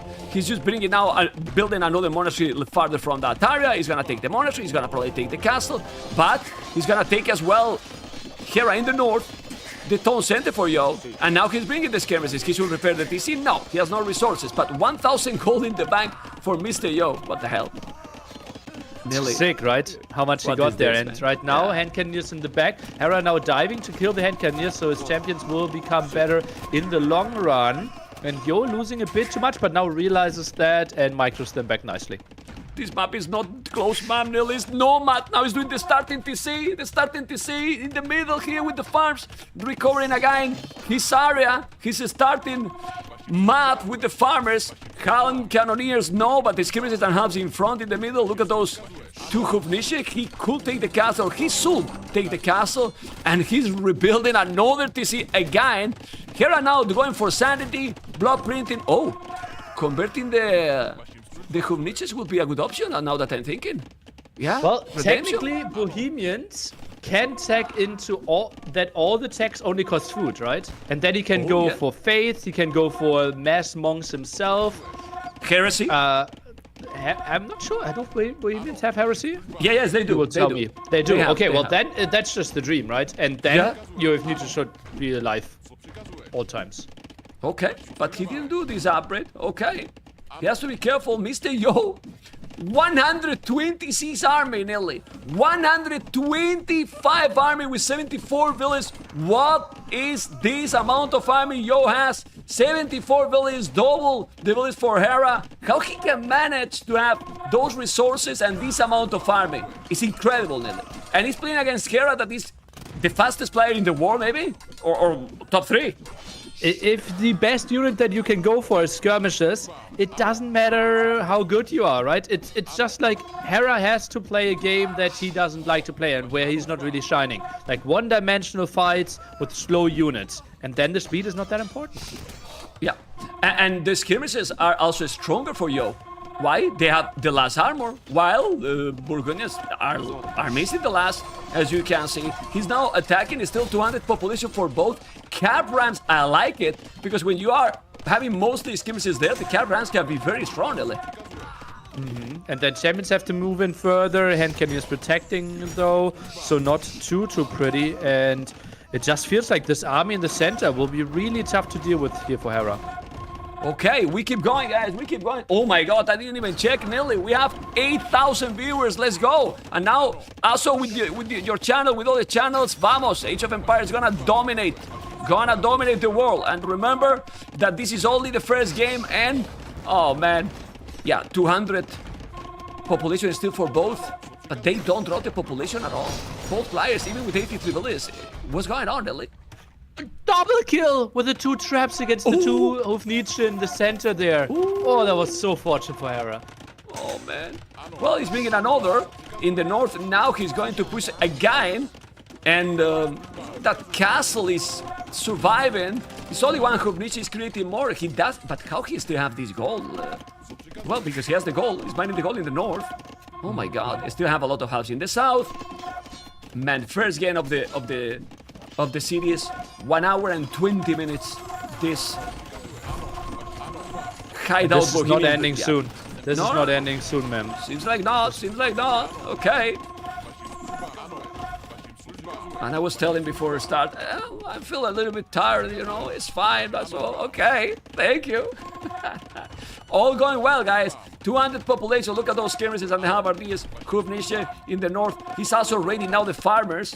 Okay, Hera has killed 132 villages in this game. Only 39 Yo, but that doesn't matter anymore at this point. Those statistics doesn't matter. Not a lot of wood for both of the players, Nelly. Not a lot of wood. There's a lot of wood on the map though, so not too concerning. And I'm a bit surprised that neither player has such good numbers. Like 7 only for Hera? I think he will realize in time though. Well, he has to. He definitely has to, because he will have to do some siege. Now it's still coming with more and more army. 78 army. It's true that now, MR.YO 0 wood in the bank. Now he's gonna make the lumber camps. Hera forward is still coming aggressive. How South things are mentally and physically this, that could Nietzsche use outside in the skirmishes for the players, Nelly? It depends a bit if you win or lose in this one, right? Because this one is now so intense, and Hera has to play, or has to hate to play against this of Nietzsche. If Hera plays this, he will be really exhausted, and this will be like, oh my god, why did I have to play this game? But if he wins, he feels on cloud 9, thinking, wow, I broke this unit. Okay. So, what is better than for the series? Because I kinda analyze your wars, and if Hera win, beast mode activated. Or you think MR.YO is gonna keep calm and no problem? Well, it's right now he looks very structured and very nicely still moving his of Nietzsche here, and right now I'm really happy with how he's still approaching it. Remember, it's just the 5 versus 0 relics, or with all the farms, it feels like crazy. 7 versus 0 relics. Yeah, it's crazy that he's still in the game this way, right? I mean, seriously, I don't know how. It's just absolutely crazy. Really, really crazy, man. Really, really crazy. Thank you so much for the support, guys. Amazing. So, who has the advantage here now? I mean, it's hard to say. The score difference is, what, 3,000? I don't know, Nelly. Yeah, I mean, it's like better like map position and like resource income for Hera. Better civilization probably for Yo. yeah, but look at these resources now also for Yo. 5,000 food as well. Okay. Chain Bardin armor. He's gonna do light gas at the end. I mean, he did a small attempt before with the Scale Bardin armor. He's doing Chain Bardin armor 30 minutes after, you know. But, well... Okay, it's still not going. 200 population for Hera is still. MR.YO is now struggling a little bit to have the military numbers, husbandry, so finally it looks like he's gonna do it. But is he building the stables? I don't see stables at all. Yeah, I don't. He might still have one for husbandry, now takes light calf behind it. I think I would have really loved to see MR.YO attacking into food monks here. I think it could have really helped out. Just like 3 monks behind his army at all times. But how expensive that upgrade? I don't remember.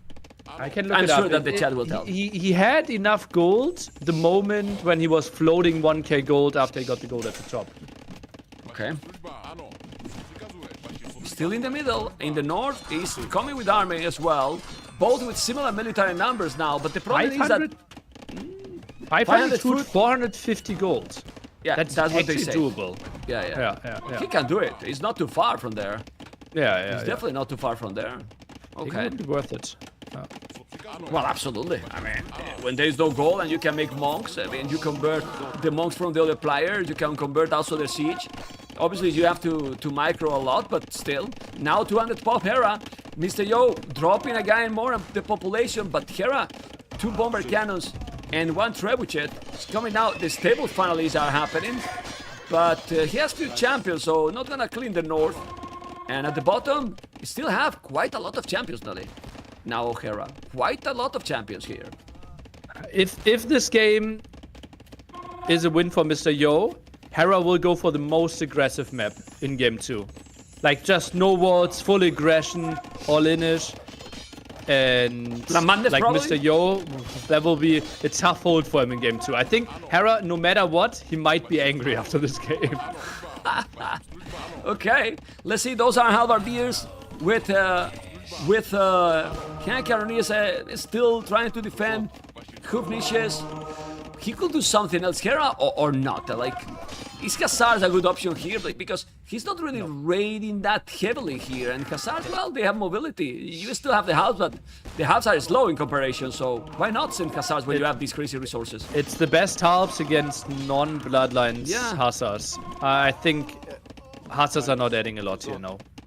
Yeah, but did that not distract at all? That way, it's almost impossible to finish the Bohemians. Yeah, but it's not cost efficient to send the Hussars in, right? I don't think it would be worth it, no. He's going for mass stables now. Ma'am, you will get your answer. Okay, let's see if it's gonna work. Let's see if this is gonna work. The stables are happening there. I think he's now trying to do something else, you know? He's trying to do something else. Halberdier skirmishes, look at those Kovnische. Lightcast as well. He's now researching the Lightcap too. And, well. Let's see. I don't like that the stables are so far. I would like those stables just in the north, you know? At, yeah. Just in the north, try to raid, because like this, they will take a while. Anyway, Lightcast are coming. He has now the Kovnische, the Halberdiers. Conquerors are a little bit far from those. He's trying to take those monks, trying to kill also the bomber cannons. Those Lightcasts are trash, but are good enough to kill the bomber cannons. That is what he probably wanted, Nelly. Yeah, but that was a lot of light cav, and I think he only killed 1 single bombard cannon there for like 15 light cav. Yeah, he's buying himself a bit of time, but I would be surprised if he continues heavily committing to light cav, and the moment I'm saying that, he's already queuing up another 20. Okay, Lightcasts are coming. His skirmishes, he's sending those. And Khazars already for Hera. He's gonna go with the Lightcast, trying to do the damage. Those Kovnische, he's gonna try to kill those skirmishes. And, no Trebuchet also for MR.YO. And Trebuchet still have some good range. Obviously, the Kovnische is what you want. It's now killing so many. Nah, those champions eating the Lightcasts. And now, who's gonna spam Khazars is gonna be the Canadian. But it looks like they can't kill each other. Lightcast raiding finally here on Hera's base, but there's a castle and those Lightcasts nearly disappear. They disappear. They're so weak. No chance for them. With Nietzsche finding more kills. I think it's a mistake by MR.YO that he didn't build more production in the center. Like, look where the units are spawning and how long it takes for them to get there. Like, he has no army at the front, although he is pop limit actually. Yeah, because he's still raiding. He's still trying to raid. He's gonna get some raid. Yes, and that's gonna give more population to Hera because he has a lot of farms, a lot of food. He's coming with the 2 treads, with the bomber cannons, trying to kill. And looks really complicated, but not a lot of food for MR.YO in the bank. Obviously, as you mentioned, spamming Lightcast is expensive. It's not cheap. And he's doing but 200 population. And now, the raiding is real for both players. And skirms just got heavily decimated, and therefore Halberdiers should be better for MR.YO again. This is pretty tricky game. I'm not sure how this will go. Like the light cap raid are actually doing quite some work all of a sudden for MR.YO. He's doing good. He's doing good. The population for Hera is dropping. He's definitely dropping. He has not that many villages anymore. And it's also a distraction, you know? It's distracting, but in the north he's coming with the champions. Both are attacking each other. There's few champions in the south also taking the castle for Yo. He should try to say that the Hubniches are now in danger, but the Halves are gonna deal with those Khazars. They're going to disappear. Hubniche are both surviving. He's trying to go for the repair. Bombard cannon still shooting one, but Hubniche goes down. That's costly at this point. Yeah, the other is save it, but is there with some champions trying to defend. It's crazy how MR.YO is still 200 population.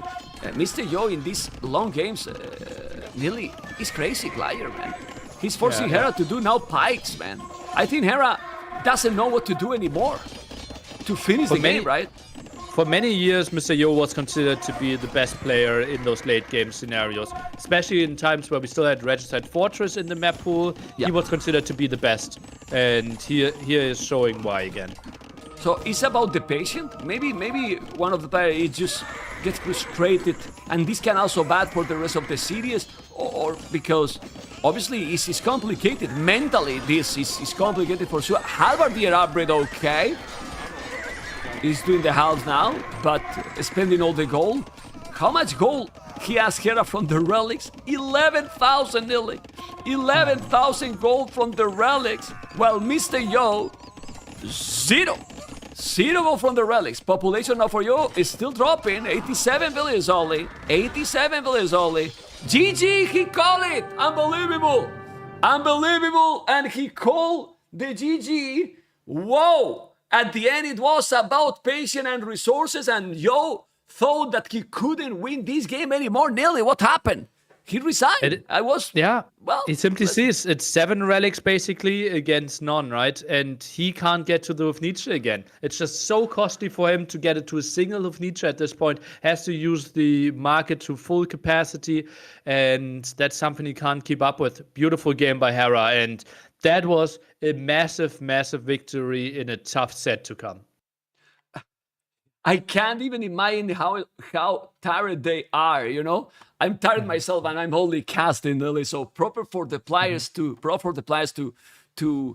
play this kind of game. Only the first game for Hera that, well, on point nearly, and now after this, well, small break, he's not even there. So, what is gonna be the next game? What is gonna pick? MR.YO with Nomad, for example? Nomad and Spanish? I wouldn't be surprised. Yeah, that would feel like a very MR.YO-ish pick, right? It is a bit of a change of pace, something you kind of want to think about the moment you lose a game. And it feels like MR.YO should have the highest win rate on those settings. So I wouldn't be surprised if we see that. Okay, and if we see that, Civilization, Spanish has to be right, but for Hera? Korea? Hera, Koreans are very reasonable against Spanish. Yeah.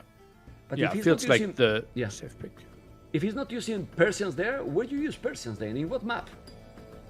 Persians could also be Nomad. Persians could be Kazakhstan. Yeah. He doesn't have Japanese. Malaya for Northern Isles. Koreans could be for Northern Isles as well, though. So maybe he plays Persians on Nomad and Malay on Kazakhstan. Well, I don't know. It's a possibility to use Persians even in border dispute with the small fish in the middle. It seems they have a great economy there, and you are too close. Like you can go super crazy in feudal with Persians in that map. I think people are underreacting against it. I think if you go for the center, the opponent should just villager rush you. Right? They let it happen. Like, okay, it's okay. I'm a bit surprised how this one is. Like, I thought as well that this might be the thing, and I obviously trained for the qualification for this tournament. And every time I did it, I got villager rushed, and apparently that's not happening in the main event yet. I'm not sure if I'm wrong or if players haven't figured it out yet. Okay, let's see because Hera is just back, and now we're gonna see in a moment what is the map that they are going to pick. Remember, guys, that in this scene the cameras are fully live, you know, so we're gonna know exactly when they are going to start, and then that's gonna be really soon. And probably now MR.YO is telling to Hera which map is going to be which map is going to be. We're waiting, exciting. And I'm gonna show you guys the price for the event. Remember that they have already guaranteed 4,000, but they're basically nearly winning today. They're basically doubling the price, Yeah, so getting into the grand final is going double, basically. So very important match, of course, not only for being in the final, but of course. And if you ask to Mr. Yo, remember in many interviews, why you play Age of Empires at this age?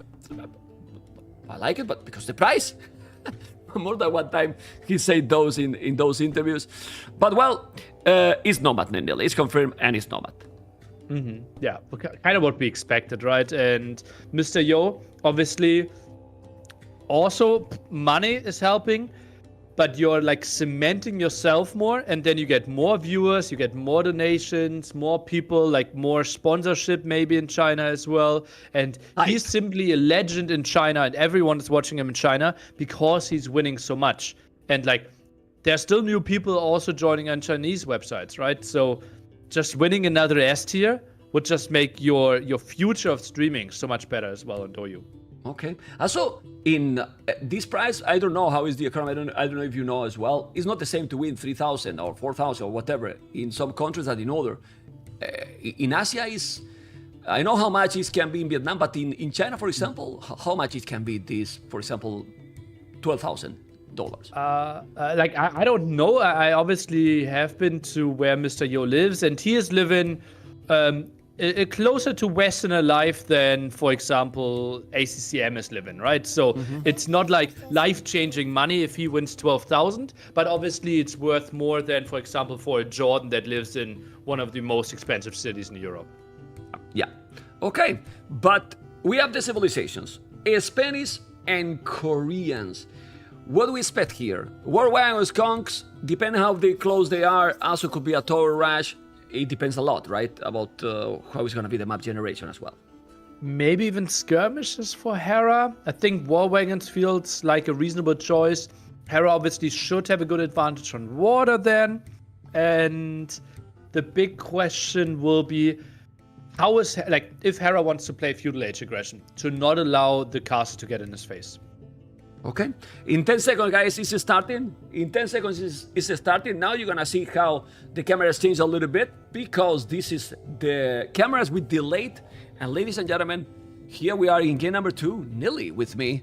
And we're going to see Nomad. And in Nomad, poof, well, anything really can happen. It's one of those maps that is so difficult, Nilly, to really predict.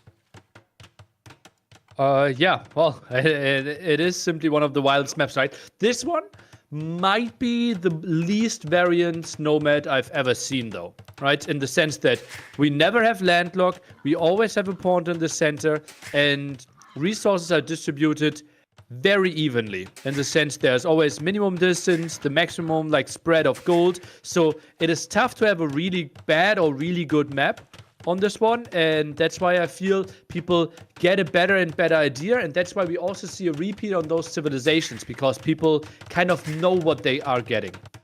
And the tournaments always usually happen, right? According how the tournament, the rounds in the tournaments are passing, right? The players don't play the same, right? The meta is evolving, and now they have that exactly idea that you are mentioning, and they know more clearly what they want to do. And when they also explore in this map, Nelly, look how far they are. I don't know if they're gonna find each other, but the castle is here should be the best way to go. Yeah, defensive gold, defensive stone for Mr. Yo, should be no question. Gold adjacent to the town center, quite nice. And Hera a bit further away with the stone to the south, but the one at the north is really close for him as well. So both clearly having the option to go for their unique units if they wanted to. Yeah, and as you were mentioning, I'm checking Hera map. He has one board in the bank already, but he has another 2 boards, one on the right, one on the left. The gold is in the TC. 2 pack of deers very close, the berries. His map really is amazing, man. He has everything. Yeah, even kind of 3 pack of deers, right? Yeah, look at this. This could easily be a fast castle. And then, I think you could even go for 2 turtles and try to win water that way. Okay. Well, will be deadly because you don't kill the turtles easily. Definitely not. While Yo has The goal not too far. These are also under the TC. Stone at the back and not too far, which is fine. The berries are a little bit farther. And the other deers are... Well, no, he has deers as well, as you were mentioning. It seems pretty even. Maybe one boar... No, there's another boar. Also a little bit farther. But maybe with that village he's going to take it. With the village that he's in the south. so. I think so, right? Yeah. No. Okay. Just passing. A bit surprised. Maybe he didn't see the boar before? No, he saw it before. No, he's going now. He's gonna make the house probably, and I'm gonna take it. Okay, we'll see. The dogs just are... got another boar in. That's why he wanted to delay a bit more. I wouldn't be surprised if he builds another house and only then gets it even. Otherwise, he might have 3 boars rotting under the town center. Okay. Also, the boar... yeah, it's taken now. Now he will have to block it himself because he's... Yeah. Also, the dogs are in opposite side, but close to their TCs. So, pretty similar approach for now, Nelly. Yeah, and long distance with the dogs also invites you to go for fast castle. Now the big question, do they know that the dog is super far away? Like MR.YO knows that at least the dog is never close. And for Hera, he knows exactly where the dog is. Yeah, I was just showing the POV from both players. That's gonna take the third boar. But well, with the Spanish, more is the question about Korea, right? The Spanish, usually you want to go for the castle drop and conks. Like 100%, no? And you're doing this all the time. It is one of the reasons why you picked that civilization, right? So makes a lot of sense. Hera, by the way, that is not going to be a fast castle, if I see that one correctly. He's sneaking a villager around and he's trying to contest water at the bottom. Do you like that approach? Because obviously if you kill all the fish, then it's great. You delayed a little bit the economy, but we have seen many times that even killing the fish, you already gathered the resources you need. Ooh, if he find that villager. But he's not. I thought that MR.YO was gonna find it. He has no loom both players, so those villagers are going to die very quick. But no, he went away. Sometimes the lag factor matters as well. So basically, what Spanish want to do is go kongs. That costs a lot of food, a lot of gold. So losing the fish hurts you. But if the opponent therefore is way later to Castle Age, your kongs are still paying off. And you can only afford 2-3 kongs, but that is fine if the opponent is fuel age and you can kill a lot of stuff and can maybe reclaim water that way a bit later. So Hera must not only win water here, he also needs to make sure to defend on land. Well, I mean, if he's in feudal, 3-4 kongs, you just kill everything, really. Right? Like, how you stop kongs in the feudal age? Millions of towers, or I don't know. It's so tricky, right? And look at the fire galleys. Very, very close. But as we were talking, MR.YO is on the way to Castle Age. And he's gonna be there, basically, Nelly, with the resources to go up, because he's also luring already another boar. Yeah, like fast castle should be relatively easy. For Hera, resources aren't looking too bad either. I think his Castle Age timing won't be even 2 minutes later than MR.YO's after winning the water. This is a great build-up by Hera. Ooh, look at MR.YO dog. He knows that he's gonna lose that. He's gonna fish in the pond. Okay. Yeah, that's a nice adjustment. We've seen multiple times on this map now. You know, okay, opponent is up early, and then they build the dock in the center. Okay, let's see what is going to be here. MR.YO, he's gonna go up, obviously Castle Age. He knows that that fish is probably going to be bye-bye. I like that he didn't move all the fish, Nelly. You know, because, well, you're still fishing with some. Just move one. Now he's gonna move them all, finally. But you don't need to move them all. You just move. Why do you move all? I mean, the galleys are not gonna. Well, he's bringing now more galleys. That makes sense. It's okay. Yes. Yeah, Castle, but look at Hera resources. It's not too far from going up. Yeah, wow. Only missing the buildings. Blacksmith would be the next building that he wants to go for, and that is within 30, 40. Nah, maybe within a minute. That's actually pretty sick. Wow. It's amazing, actually. Yeah, he need to drop the foot. The deers. Yeah, well. He sells stone. I don't think he needed because he has the hunt on those deers and LA, so he could drop it and go up. And now he's missing 100 stone. He's going up, but he won't have a stone to drop a castle himself. Well, MR.YO will have it. What you do now Obviously, Hera is gonna be very quick up to castle, but what do you do now in Hera position? I think with what he has on resources, he has to go for monks. Korean monks, obviously not the dream, but that has to be the opening unit. Now goes for the barracks. Might be an approach of skirmishers, Yeah. but he is late with that. Yeah, well, remember that if I'm not mistaken, the Conks was a little bit nerfed in Pierce Armor. They take 1 from them, so the skirmisher says if you do the upgrades, and remember that Korea has +2 armor, that can be great. Oh, he can't see the dock. He's doing the dock here, so he's gonna take that piece as well. Probably Hera will do it. And I'm back into the skirms. If you have the skirmishers fully upgraded, it can be great, but they still have no mobility, so it's still tricky, no? Interesting that Hera is actually docking the center without scouting the dock. That's great awareness. Well, he's guessing, and he's not doing fees or galleys. He's gonna make a galley there. I will Let's assume see. so. Okay, but he's coming. MR.YO is coming forward with the castle on his face. He's gonna make the castle on his face, it seems. But look at the houses he's doing. He's trying to avoid that castle. He's gonna still make a strong castle for sure. Okay, look at the castle he's gonna make, MR.YO. And he's gonna make it. Well, he's not taking the TC, but an annoying one for sure, Nelly. Oh, and it will be the skirm approach. Right now, not even fletching. Elite skirm super far away. Oh, this will be a tough task for Hera. Yeah, on paper, skirms counter Kongs, but will Yo ever give you a fight so that your skirms can actually do the damage? Well, let's see. He's doing the skirmishes. As you can see, now doing the loom, war galley upgrade. It's true that this civilization that dominate, and they almost never ban Nomad against MR.YO. Don't you find a little bit weird? Because, for example, he banned Gods. Is Gods a civilization that you prefer to ban instead of Spanish, for example? I don't see that like a big threat. Like, Yo obviously loves Spanish. I think he will be great with other civilizations, but if I'm against Yo and I have Nomad, I'm banning Spanish 100%. Yeah, I mean, it makes sense, and I don't understand the God's choice. Anyway, the Kongs are coming there. He has now galleys. He's gonna take probably that pond.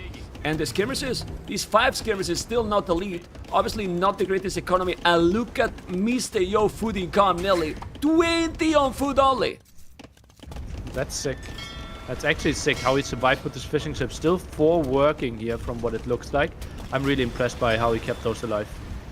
Yeah, well, the least skirmishes are already there. It's with fletching, but +2 armor. Those Kongs are helping with the galleys, but at least he's gonna take the middle here. Right now, population, Hera has more population than his opponent. But this is still a tricky situation for the Canadian. Why? Because the siege is coming. He doesn't have a stone to make a tower, because 1 tower here, mind 1 tower on that hill where the wood is. Right, Nelly? He's got tower automatically with Korea, but he has no stone. And now, he's raiding and taking some layer. And now 3 Kongs, the magical number. 3 Kongs, if they're hitting, are one-shotting a villager. And that's why you always try to wait for that number. But obviously they aren't that accurate. Yeah, they need ballistic. They need that the ballistic affect to them properly, right? Because they are not most accurate units for sure. 50 population, 37. Hera's population is still impressive. And now, I love that town center. TC on the wood, TC on a stone. That can help a lot, Nelly. Like, really, really a lot. If he wants to think about a castle, he's 650 stone away from that, right? So it's a long way to go for him. But yeah, certainly protecting that area makes lots of sense.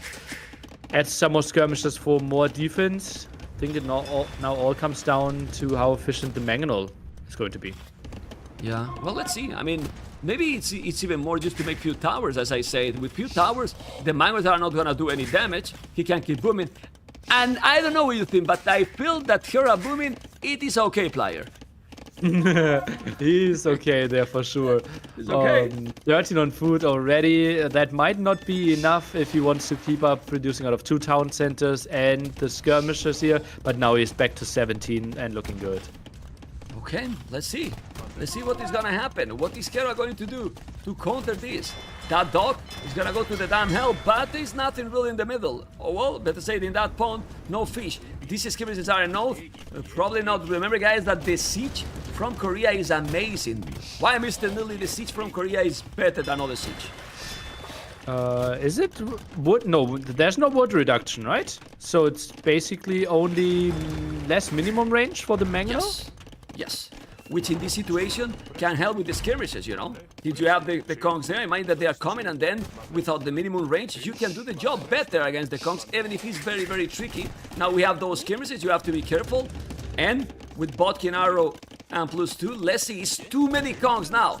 Too many conks, and now he's taking a village. You have to be careful. Look at the micro from the Canadian. He has the kill advantage, yes. The micro is not there from Hera because he has no goal, but now those conquistadors are taking villages, and the manual is helping a lot. Now he's gonna try to kill with the village, but man, it's so difficult, man. Even Hera, that is a sick player with the micro, is losing a lot here. Nelly, it's a massacre, man.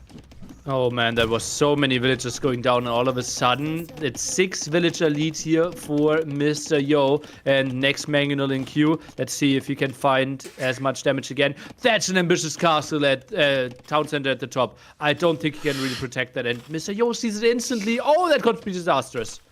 He saw it building down. He's trying to make the TC and delete it. He deleted, okay. 400 stone for the Canadian. He should do more town centers or make a castle. I think he needs some towers, Nelly. Some towers here will help a lot. Obviously, ballistic is needed as well because the conks can run and run and run and run. Look at that. No. The gate is bye-bye.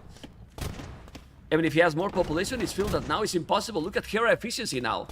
It's around 50%, 72 for Yo. We have seen this game before, Nelly. We have seen this game before, right? And it's live, but we have seen this game before. You know what I mean? Let's take a look. Maybe the skirmishers can get some good kills against the conquistadors, and then with the mangonel, Hera can defend this, but oh god, Yo is deep in Hera's base. Okay, he's now with one mangonel on the right, one mangonel on the left, dancing with the conks. Yes, those conquistadors are literally dancing. But the skirmishers with the +2 are doing a great job. Now, the mangonel shot here that Hera can provide is gonna be really important. He has one on the siege war shop. He's gonna try to put outside and take the mangonel. He's not doing it yet because he doesn't want to lose it. And he's confident with his move, okay, but he lost many skirmishes. I don't know if that was good. He's now going to repair the mangonel. Yes, he's repairing, and he has almost the stone to drop a castle. Where, Nelly? To drop a castle, Hera? Starting to see though. I think it has to be a defensive one. I think the hill where he is. Did he just sell stone? No, he built another TC. He built another TC. Wow. Yeah. He's booming, man. Okay. He wants to get his economy going, Nelly. Like, he knows how Yo play, and he's expecting to, okay, he's with mangonel, with conks, he's pushing a lot. I just want to have more echo, and when I have a echo that I feel comfortable with, I will probably try to make a castle, but then maybe it's gonna be late, Nelly, because Yo is already with the resources to make another castle. And Hera might not expect that, right? He thinks, okay, this is maybe... Oh, nice ground attack there. Really nice ground attack by the mangonel. Ooh. Yeah, but still he lost it. Those conks are very strong. Another village is gonna be down. He's down. He has lost already. Hera 23 doing town watch. He is still with 7 villages behind only, and the castle is now happening on this area. It's actually a good castle. He's defending this TC, you know, to avoid that the mangonels are coming. And since he has another 2 TCs at the bottom, Hera can stabilize with this castle. I don't know what you think. Yeah, he will stabilize, and that also takes away a great spot for MR.YO to build the castle, because technically he wanted coming to be there. Mangonel. Ooh, both down. Whoa. Massive. Whoa. He's massive. Look at the population, and he was coming with 9 villages. He might drop a castle there now, but now that castle is not gonna do damage. At least that he's going around. That is another possibility. But then maybe Hera should do a tower. Population though, it's almost the same. And look at now, Nearly. Look at now the food income from the Canadian. It's 32 on food now for him. What the hell? That's insane. Sick. Where does he have all those villagers? Well, he has 6 fishing ships as well. Okay. sick. Hera, he moves the villagers around, but that will take the stone away, so no more option for defensive towers or another castle. Yeah, I don't know if he can see the stone. Well, he has more stone at the back. You see one villain now coming. He can do now some more wagons. He's doing another dog. Bullets on the TC, no, not happening. It's worth it in this stage for Hera to make ballistic. I mean, he does have a lot of schemes and war wagons. Also no towers, or it's too expensive. I think it's too expensive right now. Like, you don't have enough anyways. I think it will be mainly a run towards Imperial Age now, and then you can start thinking about it again. Okay. He's going with the Sun War Wagon now, trying to explore and catch up something. But, Nelly, today, man, if you say one thing, what's happened? He's doing ballistic right away. What the hell, Nelly? He's doing ballistic, man. But only Today we 6 don't skirmishes will lose the archery range. Maybe wanted to commit to more war wagons, but that one gets instantly converted. Now he's building a second one. Yeah, he got converted on the right side. I was thinking ballistic more for the units if he's able to do some towers, you know, because then if you raid and you have those towers with ballistic, then you take those. He's doing a stable. With what stone then? With what stone income? Yeah, he doesn't. There won't be any towers for Hera. Yeah. Well, he has a stone on where the outpost is, but definitely it's not mining, it's not going. The stable, I believe, is for husbandry for the wagons. I guess so, to give them some speed. Okay. Let's see if it's gonna be. Botted the stone to what? To drop another castle, man. He's gonna drop a third castle. Hand card. Hera is still confident on his echo, you know. He doesn't have any farm upgrade. Okay. Still 90 population, but if you drop, for example, a castle now, MR.YO, Hera has no way to expand anymore. He's doing a TC on the goal here, but where you go if he's coming out with a castle? For example, there, where he is right now with the schemes and the wagons, and MR.YO seems to want to do it there. Hera will be so cornered. That could be a castle also dropping, like blocking 2 town center spots there. Bit surprised that Yo was waiting here. Probably wanted to wait for the mangonel, but this will be ugly for Hera now. Well, he noticed immediately his micro improper. Look at those skirmishes. Now he has ballistic. The war wagons will help, but the castle is just deadly. That castle is disgusting. He's taking all the map, Nelly. He's taking both town centers and that castle. Even if the population is almost the same, might be the game. Probably. Redemption. He's doing Redemption. Inquisition. He's gonna go with the monks. He's the 1-1, Nelly. He's the 1-1. I don't see how really Hera can come back. How he's gonna come back. For MR.YO here. Water obviously becomes less and less relevant. Those 11 fishing ships won't be that good. Now scouts are potentially coming in, but that's so many conks protecting those monks. Yeah, and the castle is up, as you know, guys. His pen is built faster. Now the castle is just taking more villages. He's taking 2 town centers. Resources for Hera are not terrible, as you can see, but he's fully cornered and he has no stone. I mean, if he was going to go up to Imperial and he had a castle, then I will tell you, okay, go traps, take those castles, skirmishes +3 and armor. But in this position, well, the castle is on the left, but yeah, far from this right area. I don't know. I mean, he's still trying, but this looks really, really tough. I'm a bit surprised that he's trying this hard. Like, if the score was even, you might think, okay, maybe Yo plays 1 TC here, but Yo is actually on 3 TCs. That is a crazy migration here at the right-hand side with all those villagers. I'm really surprised that Hera's still in this one. Well, you know, people is getting infected by ACCM virus, you know.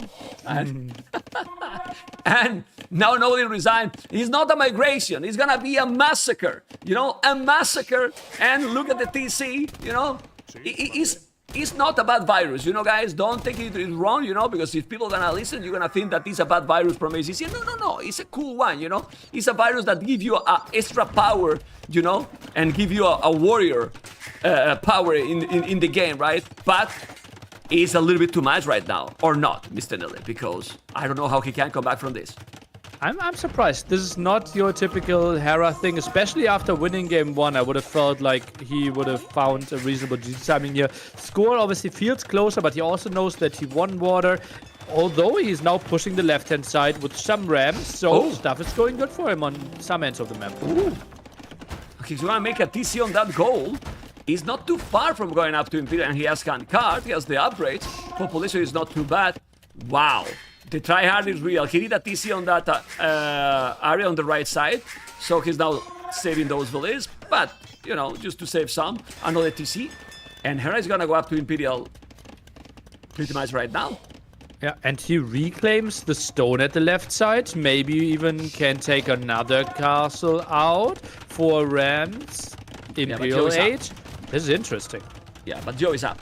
Joe is already Imperial Age. I mean, he has the Q Imperial. I don't know where. Oh, he's Scouted. And in that TC, close to the monastery nearly, he's Scouted and he can't go up to Imperial. He do not notice. Unbelievable. All these things. I mean, this mistake is huge, actually. MR.YO is still doing a villager and not going up to Imperial, while now Hera is going up to Imperial quicker. And I'm gonna tell you something. I know that he's 25 villages behind, but Hera now is up to Imperial faster. He's gonna take another castle down, or almost. The Kongs are now coming, and, well, don't give a chance to the Canadian, Lily. Don't give a chance because he's gonna take it. Yeah, that's so true. Like, if Yo loses this game, I think the series is over, right? If Yo screws up this advantage, but it's just so many advantages still for Yo. Like, still mass amount of castles, so much map control, the better economy. He's still 25 villages ahead. He still has Conquistadors. He has all the techs for his monks, Inquisition. It won't be pretty for Hera. Yeah. Well, is those villages ahead? Yes, but he has 13 fishing ships. He still have the water. So that's why you see the numbers in capture is like it's 13 only. Another castle now on that town center. But now he will be able to go traps. And those skirmishes and wagons will be +4 for free right away. So, let's see. What is gonna happen? He's still losing villages in the north, in the south, sorry. Oh my goodness. Okay. Losing quite a lot there. Man, those monks. I mean, they're so fast, man. The missionaries, right? They're 65 so HP as well, yeah. They're crazy, man. Look how fast they are, man. Oh my god. So annoying. Well, they has the Rams. Look at those. He's gonna convert now the Siege Workshop, or trying. The skirmishes are definitely doing the job, but it's not enough. Yeah, he's going to convert some villages. Resources for Hera. It's incredible that look where he is, Dilly. And look his resources, but population is so much different right now. Yeah, and Hera, he thinks, okay, I'm imp, I can maybe start trapping here, but once he sees that Yo's imp as well, it will be so much trickier for him. And yeah, he's not doing any traps, I'm surprised. Why he's not doing traps? You need to do trebuchets right away. Now he's doing, but you don't want to miss any second here. The score difference is insane, and MR.YO now should have in a really great position. Cavalier, nah, it's impossible. I mean, Hera is trying everything, but MR.YO has got this game under control nearly the whole time. He has all the map. Check the minimap.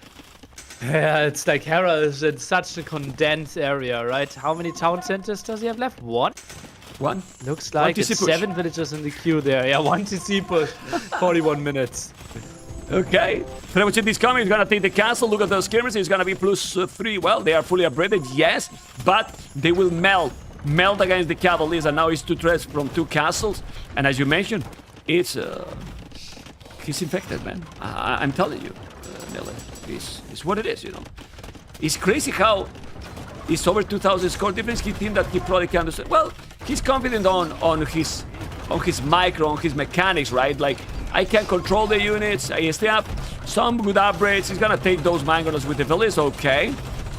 But that castle is in real danger. And if you lose that castle, it's now completely over.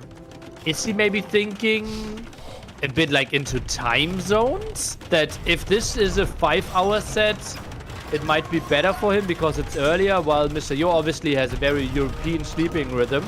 But he might just feel like if it's super long, it might be a better set for him in going into Game 7 after 4 hours, for example. That would be if MR.YO was a normal human, but he's not. I mean, he's a beast, man. Nearly. He's a beast like him. And this is 1-1. GG has been called. Crazy APM as always, but the series are even. And this is definitely the best for the series, Mr. Dele. Yeah. And that's why we have this system of you have your home maps, I have my home maps, and after I lost game 1, I can take it. And that's how we get into more even sets. Beautiful to see how Yo executed this one. Kind of what we expected. Hera can easily shake this one off, though. Obviously, he still has more home maps left than MR.YO now. But how crazy and amazing is that probably Hera know what MR.YO is going to do. He tried everything with how strong he is, and doesn't matter how good you are in some specific maps, situations, and strategies. If you execute them well and you know what is coming, you're still unable to counter Nile. And that's why we have 4 bans here, right? And yes, where was it? yeah, I'm four surprised. bans per player, which in total is 8 civilizations. It's up to 8 because since it's hidden, let's remind to the viewers, it can be 4, up maximum 8, and we can check here the bans. He banned, well, Kumans I can understand, Incas definitely I can understand, Aztecs is okay as a ban, even more in Joe's hands. Gods, for the maps they pick, where was Gods really strong in those maps? In Border Dispute maybe? Has to be Border Dispute. I wouldn't see them anywhere else. Yeah. Yeah, so, well, I don't know. So, next map is going to be, let me just check if we can see in the spectator dashboard. They started and we have now one legendary map, nearly. And the civilizations, okay, you can comment. Hera, Saracens, Yo Romance. And which one do you think, guys, is the map? Tell me, guys. Which one do you think is the map? La Madness. Nearly? What do you think? Interesting. Both players have played this civilization in their last round, like Yo against Jordan and Hera against Leary. Both were successful. And that's one of the beautiful things, right? You look at civilizations, you look at players and feel like, wow, they're really successful. And then they are clashing against each other. That will be a beauty to witness. And it will be the better economy for Romans and Saracens with their diversity, usage of market, although we have not seen a lot of market play from Hera against Leary. Okay, this was, guys, the appetizers, you know, the hideout, now the nomad, now the real action starts. And let's see what is going to happen in Land Madness. I believe, well, this is the open category. This will be more aggressive, but it depends a lot how they're going to play. Do you feel that it's going to be a super aggressive approach here? Because as you mentioned with the Saracens, he went quite aggro and didn't use the market. It wasn't a market abuse, to be honest. It was a very smooth gameplay. And Yo with Romance, well, it's the only one that is making them shine, let's say. Didn't Viper play them in the group stage? Yeah, I think TaToH also did in same. No, but it was in the tournament. I'm not sure if the Viper did it, you know. But I remember a few games from Yo that definitely used it. And, well, he used it Romance against... it was Slavs, I think, Hera in this map. In the group stage, if I'm not mistaken. And he won against them. Anyway, we're gonna see. No more guessing. We're starting game number 3. The hype is real. MR.YO Romance, Hera, Saracens. Oh man. And we have Yo on the left as a red, or in the south, in the north as a blue. Hera, and in a first look, nearly. Who has a better map for you? It looks pretty tight for both of them. Yo obviously has a really big woodline towards the left-hand side, and that should be an easy wall-off. Hera a bit further open golds here, but I think if he just builds in next to his berries, he should be fine as well. And it will be tough to rate him because that's a lot of wood generation for both players. Okay, and now they will go for the push. Remember, guys, that this is 9 villages start, so the action is going to be a little bit quicker, you know. And around those woodlands, as you can see, those rocks, you cannot build completely, so you have to make some shorter walls, more efficient in theory, but you never can wall like 100% the maps and avoid the raiding. Other than that, also there is quite a lot of resources all over the map. You can always expand, but since you cannot wall completely, depend how aggressive they're going to go, but usually we see quite some RB feudal legionary. Yeah, well, you kind of have to, right? It is impossible. Like, obviously, we saw Fast Castle in the first map because we started surrounded by walls, long distance. Here, no way to wall, completely open, resources exposed, gold at the front for Hera. if he tries to make something happen, like a fast castle, a player of Yo's caliber will always kill him before he even reaches castle age. Okay, now MR.YO is pushing the deers, and they are about to go up very quick. Let's see, this Hera is gonna go up 18 population and without the loom. I'm always get impressed, not how many of these players are going without the loom, you know? Like, no afraid for anything, man, for any potential early aggression. This is multiple reasons, right? For example, on Arabia, it's easier to scout because you have a lot of indicators. Like, okay, there's this gold, therefore your TC has to be closer. There are those deer, so your TC is closer. You can see on stragglers, you can see on wolves. Here, there are way more neutral resources that might mislead you, and therefore scouting in Dark Age becomes less efficient. And that's why you see lots of people skipping loom here, because you know the scout of the opponent is likely still at home. Okay, you're gonna see now the Lumberjack, and both players are going up very quick. But MR.YO with one Villier more, so that's why you can see, well, 25 seconds behind. That is what it needs a Villier. And a scout for both? Or he's gonna open RT range? I'm talking about Hera. Yeah, I think it will be scout for both, right? Hera opened archery range against Leary because it was against Magias. Against Romans, I think just both going scouts feels very reasonable. And if we are both going for scouts and try to upgrade them, we are getting crazy camels for Saracens. Okay. And you have seen how nearly TaToH started to using this civilization with the men-at-arms approach. You know, some of the players as well. Doesn't look like anymore is the opening. Like, they felt that even with that double, it's not working. Yeah, I was there. Yeah, a lot of HP. It feels like TaToH is the only one that can make men-at-arms work. Like, all the other players are just getting screwed quite a bit. Kind of a testament to how well TaToH is using those men-at-arms and how he keeps those alive. By the way, I was wrong. Hera is going for archers.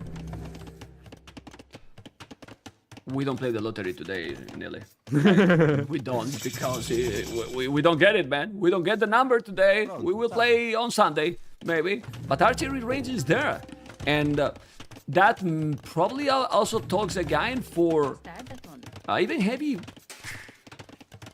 army in Feudal Age, because I see a world where Hera will do also stable during this Feudal Age. So he's gonna start with this, with the archers. Maybe he was thinking that he could come with the men-at-arms. That's why he's doing the archery range. I believe so. I think it's more like, okay, it's just such a safe opening. And if you just go scouts versus scouts and no market use, Romans have more resources, right? So he just feels archers is obviously a super good opening in the meta that we have right now, and especially how well Hera's using those archers. Yeah, with the control he has. Then he's doing the blast meter right away. Okay, really right away. That's interesting. Gonna have the fletching very quick, and he's trying to make a similar approach. Oh, he has the RT range already as well, which is well, pretty interesting. Now how you do damage? You will need a stable, I believe. Yeah, I think so as well. Like, skirms should easily defend whatever Hera is throwing at MR.YO. And MR.YO, to afford the early archer range, skipped horse color for a player that going scouts. Not ideal, but obviously will give him a lot of control. Okay, let's see what is going to be. We see the market already. We see the market, and okay, the market is very cheap for the Saracens. The scouts are coming. And 25 dollars for both. He's gonna take the first value here, MR.YO. It looks like he will. That value, it's down. He's gonna take it. Got it. It's worth it to lose almost 3 scouts for 1 value, because those scouts are pretty much dead, really. It's not almost 3 scouts. It's 5 HP left on 1 scout. Yeah. That was not worth it. Now the skirms are so much weaker. Like, those skirms are now even losing to Hera's 12 HP scout. Oh, that was a big loss. Yeah, I think he... Ooh, the stable... Ooh, look what he did. To avoid that he see the stable, he cancel and just make now in the opposite side because the scout is there. He's still gonna probably see it, but well... Yeah. No! He's stopping there with the archer. Okay, and now the other scout is coming. That's awesome. Nearly, that's amazing. amazing because now he has no information. He didn't see the stable. He can still guess it, but just look how he's playing all the attentions on the details here in this situation. I still believe that Yo should know what's up, right? He saw the foundation there. It feels very reasonable to go for scouts here, so I would be crazy if Yo moves out even further with those skirmishers without any spearman protection. Yeah, but that's a problem there now. He has no spears. He has only one. I'm gonna check where the spear it is. It's still at home. This is the initial scout that is surrounding now MR.YO base. Fletching coming for Hera. Hera is also doing the scouts, and now, he's starting to buy resources. He used already the stone, so he has no stone, and he's gonna go aggressive, Hera, Mr. Nelly, and those skirmishes are going to disappear very soon. Yeah, they need to dive on those archers. One skirm dies, and they are pretty far away. Skirms, he wants to save them. Wow, my brain would have said, okay, just accept the losses on the skirms and try to kill 3, 4, maybe even all 5 archers. But MR.YO wants to regroup and save at least 3 skirms. Yeah, but the scouts is gonna keep coming. Now he's gonna go, he's gonna take the spear, and gonna bring more scouts, and he will still losing probably absolutely everything, Illy. Yeah? Killed an archer in return against the spear. Skirm's taking some more hits. This is interesting here. Now, but I think this position benefits Hera because he's bringing one of the strongest combinations. He's still doing army. He's going aggressive. 2 scout, 8 archers, doing more scout and more archers, trying to push completely with the army that now Yo has. I don't think it's probably enough to counter the Canadian. I don't know what you think. Yo didn't even scout the map properly to the left-hand side. He thinks maybe Hera looped around there, but obviously we know that the wood line is closed, and now the space is really tight for MR.YO. Okay, you can see here the 3 spears and the skirmishes. It's true that you can see how Yo's economy is shining right now, but Hera has also 20 on foot. Crazy farming going on, and the archers and the scout, which is mobility, and the archers are, well, with the scouts is probably the best composition. But resources for both is floating and might go up to castle. It's a similar time. It depends a lot because now the scouts are going for the wood. The wood is open, not anymore. The archers are going to be there. He has the mobility. More archers on the right side. He is gonna kill with those archers. He need to deal with the skirms first. But Hera has a decent micro, Nelly. Decent micro. So he's gonna be able to do the job. Not really, but forced a lot of idle time, gets a skirm kill, lost some HP on the scouts. Still reasonable for Hera, keeps Yo honest, and it feels like Castle Age timing will be relatively competitive here for both players. And then the big question, what is Hera's army composition going to look like? Do you see a world where he can go cav archers with the Saracens? With few camels? No, 2, 3 camels and cav archers, for example. Why not camel crossbow? Like CA can oh my work, God, thank you guys. But isn't like your key unit to go for camels if you're Saracens? Yeah, well, let's see, man. Let's see. Look at this. Romans and Saracens. He's on the way to castles, both sides. The answers are gonna be there very, very soon. Like very, very soon. Insane battle incoming. Population almost the same. Obviously, you have a stone. Yo has a stone. Hera didn't. But then with the market Saracen, he's fine. Will buy if he's needed. And let's see. Military numbers similar. He's doing forging. So if he's doing forging already, probably he's gonna go more into the camel direction, right, Dylan? And maybe light caps as well. Would make lots of sense. He's not really queuing any more scouts, so light cav maybe not what he wants to go for. On the other side, still some spearmen, but I think Yo will switch. Typically, he goes for double stable in those situations. Okay, let's see. The monks will have again an important role, Nilly. We have seen how strong the monks are. Doing the infantry makes sense. It's double, so it will well. It will deal better against those archers. We'll get the +2 armor, those spears, make them more tanky, and he's doing a stable. Well, Hera is going for cavalry, not going for the cav archers. Might upgrade the crossbows, right? With 11 archers, crossbows and bodkin. It's expensive, but he's gonna upgrade them, no? Yeah, feels very likely. And MR.YO, double stable, but that's a lot of skirms and spearmen. This will be interesting decision making. What he wants to go for is floating a lot of gold, builds the market. I think he might even buy some wood to afford elite skirm. Okay, well, he has a lot of gold. He's doing a tower, which, okay, that's benefit now, Hera, of course. You are defended with that area, and he's actually really well for what land madness it is. On this side, he will till the edge of the map. On the other side, he has the tower. There is obviously a spot that you can do damage, but it's more complicated. Now, husbandry didn't make the light caps. He has 5 scouts. It's not worth to make the light caps in this position. Against having that many skirms, light caps is always good, and if there's monks in the game, well, having the light cat upgrade, it's always nice.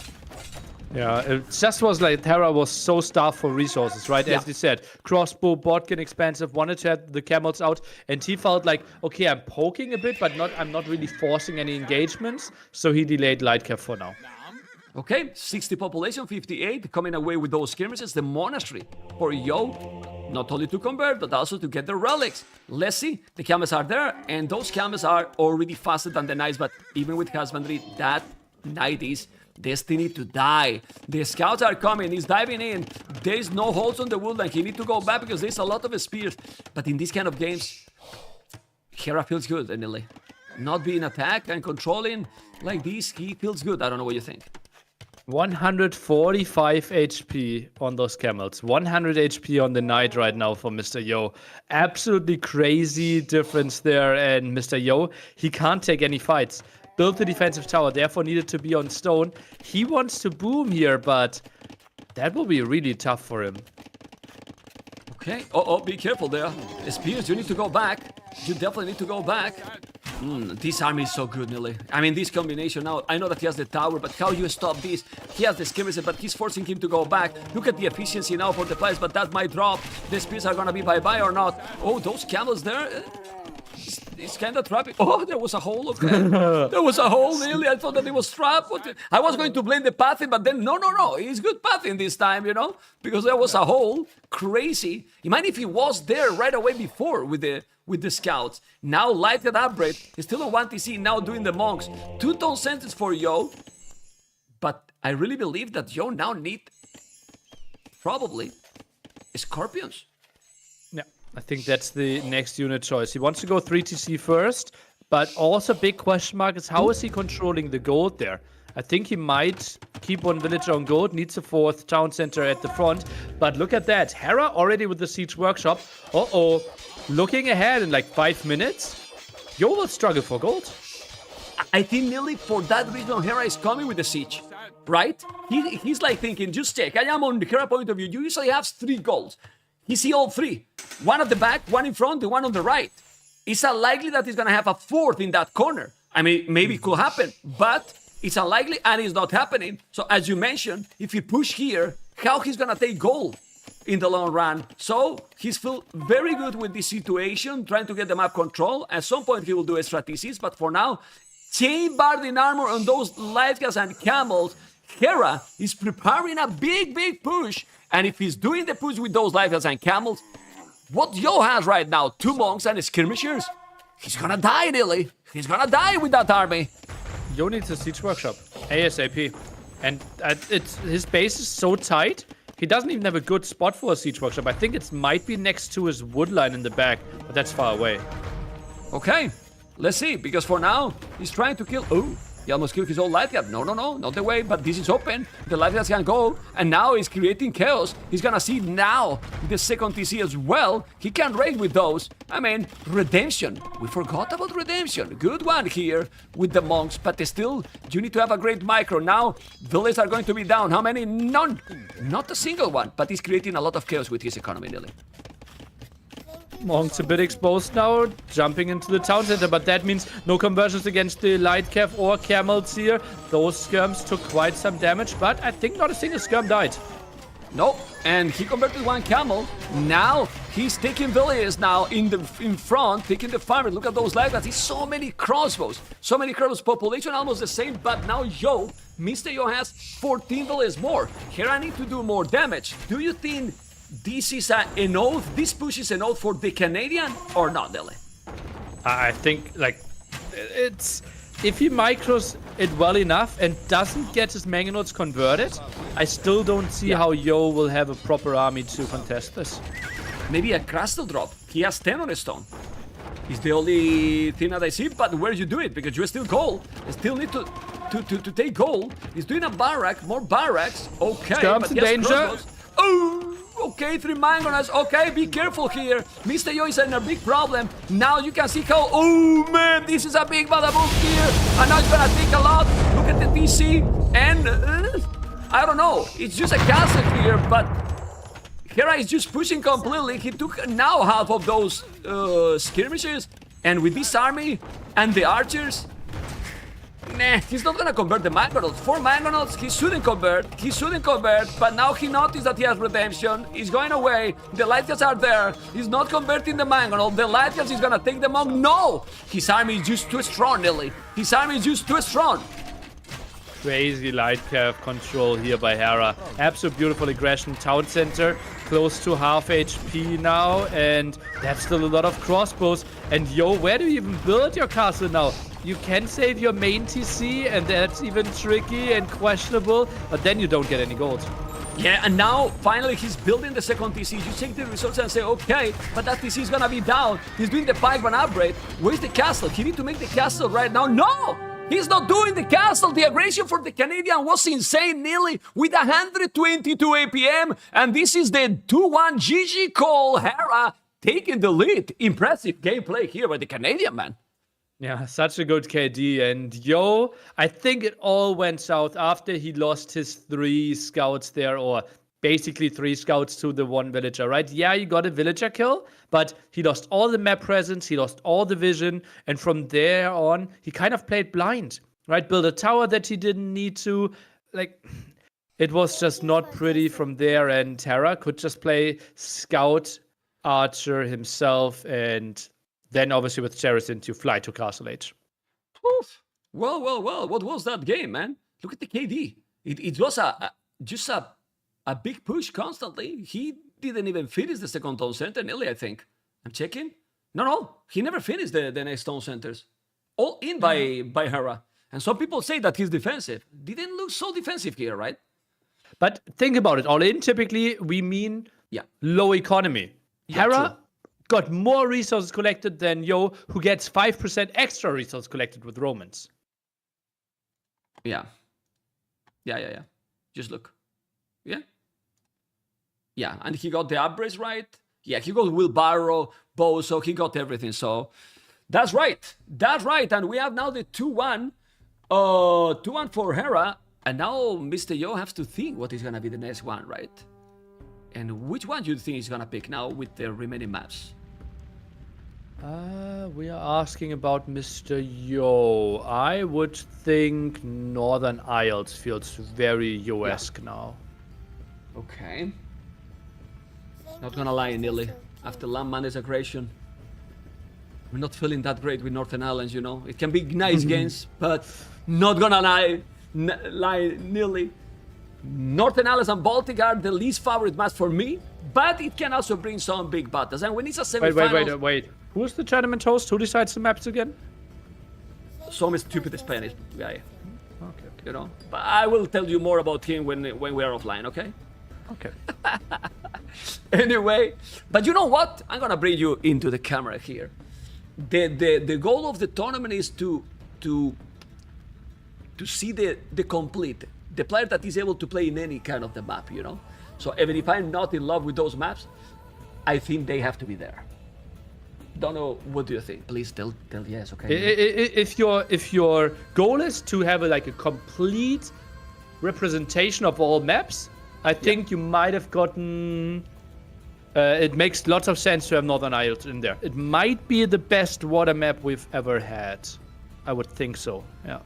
That's why we replace Island for the first edition for this one, because I think this map is much better, with more possibilities, better balance. It's just a much better map than Islands, in my opinion. In Islands, I don't know, well, you can, there's no more options, that what you know. The opening that we know, you know. And this one has a lot more things. Anyway, Hera is still not there. And we don't know yet what is gonna be the next map. And this will come soon, and we continue with the game. Remember that tomorrow we have the third place match and the grand final. And this, I know is pretty obvious, but this next game, Nelly, is so important. I mean, 3-1 against Hera. You don't want to be 3-1 against any player, but against Hera even less. Next map will be Northern Isles. So we kind of, got the one that we expected. Is 100%? We see already there? I have sources. Ah, okay. Okay. So it's gonna be, well, I mean, it has to be Northern Islands because Hera in Border Dispute, that is the other whole map, it's so dangerous as well. Like, I don't think that Hera is gonna feel uncomfortable in Border Dispute. I think Border Dispute is, both will feel very confident there. Yeah, I think so. Yeah. Okay. And then is going to be Byzantines for MR.YO. And which one for Hera? He's gonna pick Malay? Malay would make lots of sense. Like, What about I thought Armenians? Koreans before? I don't know about Armenians. Maybe if you go for They have good galleys. Huh? galleys? Yeah. They really do have good galleys. Yeah, it has to be like Persians. Could be on Kazakhstan. No, I think it just has to be Malay for Hera. But maybe Armenians, and we will learn something today. Well, I'm just reading because Nelly, I'm old and I have notes. Guys, I'm sorry, guys, but I have notes. I need a colorful one. Mr. Roger, thank you for the support, amigos. And Cilician Fleet, Demolition Ship plus 33 blast radius, galley line and Dromons, nearly 1 extra range. So maybe it's gonna be Armenians. I would like to see it. And remember, you remember Bal's aggression with Armenians in this map? He won with Lone Swordsman. No, I've not seen that game, but that's probably Insane. one that I should watch then, yeah. You saw, man, it was crazy. It was really one of the most fun games to cast for sure. And it was in Northern Ireland. And we have Armenians, Nelly. Armenians versus Byzantines. And this is starting in 1 minute and 30 seconds. People think, Nelly, that I put the notes in the camera just for doing a joke. The thing is that I don't remember these upgrades, man. I mean, I don't remember the name of the upgrades. I know what they do, but I don't remember the name of the upgrades. It's getting harder and harder with so many Siths. And I don't know if you know all the names. I don't know all the names anymore. I think I would know them for the first 42. I don't know the names for the last 3. Yeah, Although, I don't know. I mean, new Slav tech, for example, it sounds a bit like D-Nets or something. Yeah, I might not be up to date, but I would think like 2 years ago I knew every upgrade's name. Yeah. well, the thing is, the most important is to know what they do. Because if you know the names and you don't know what they do, you know, like, And well, let's see. Let's see what is going to be.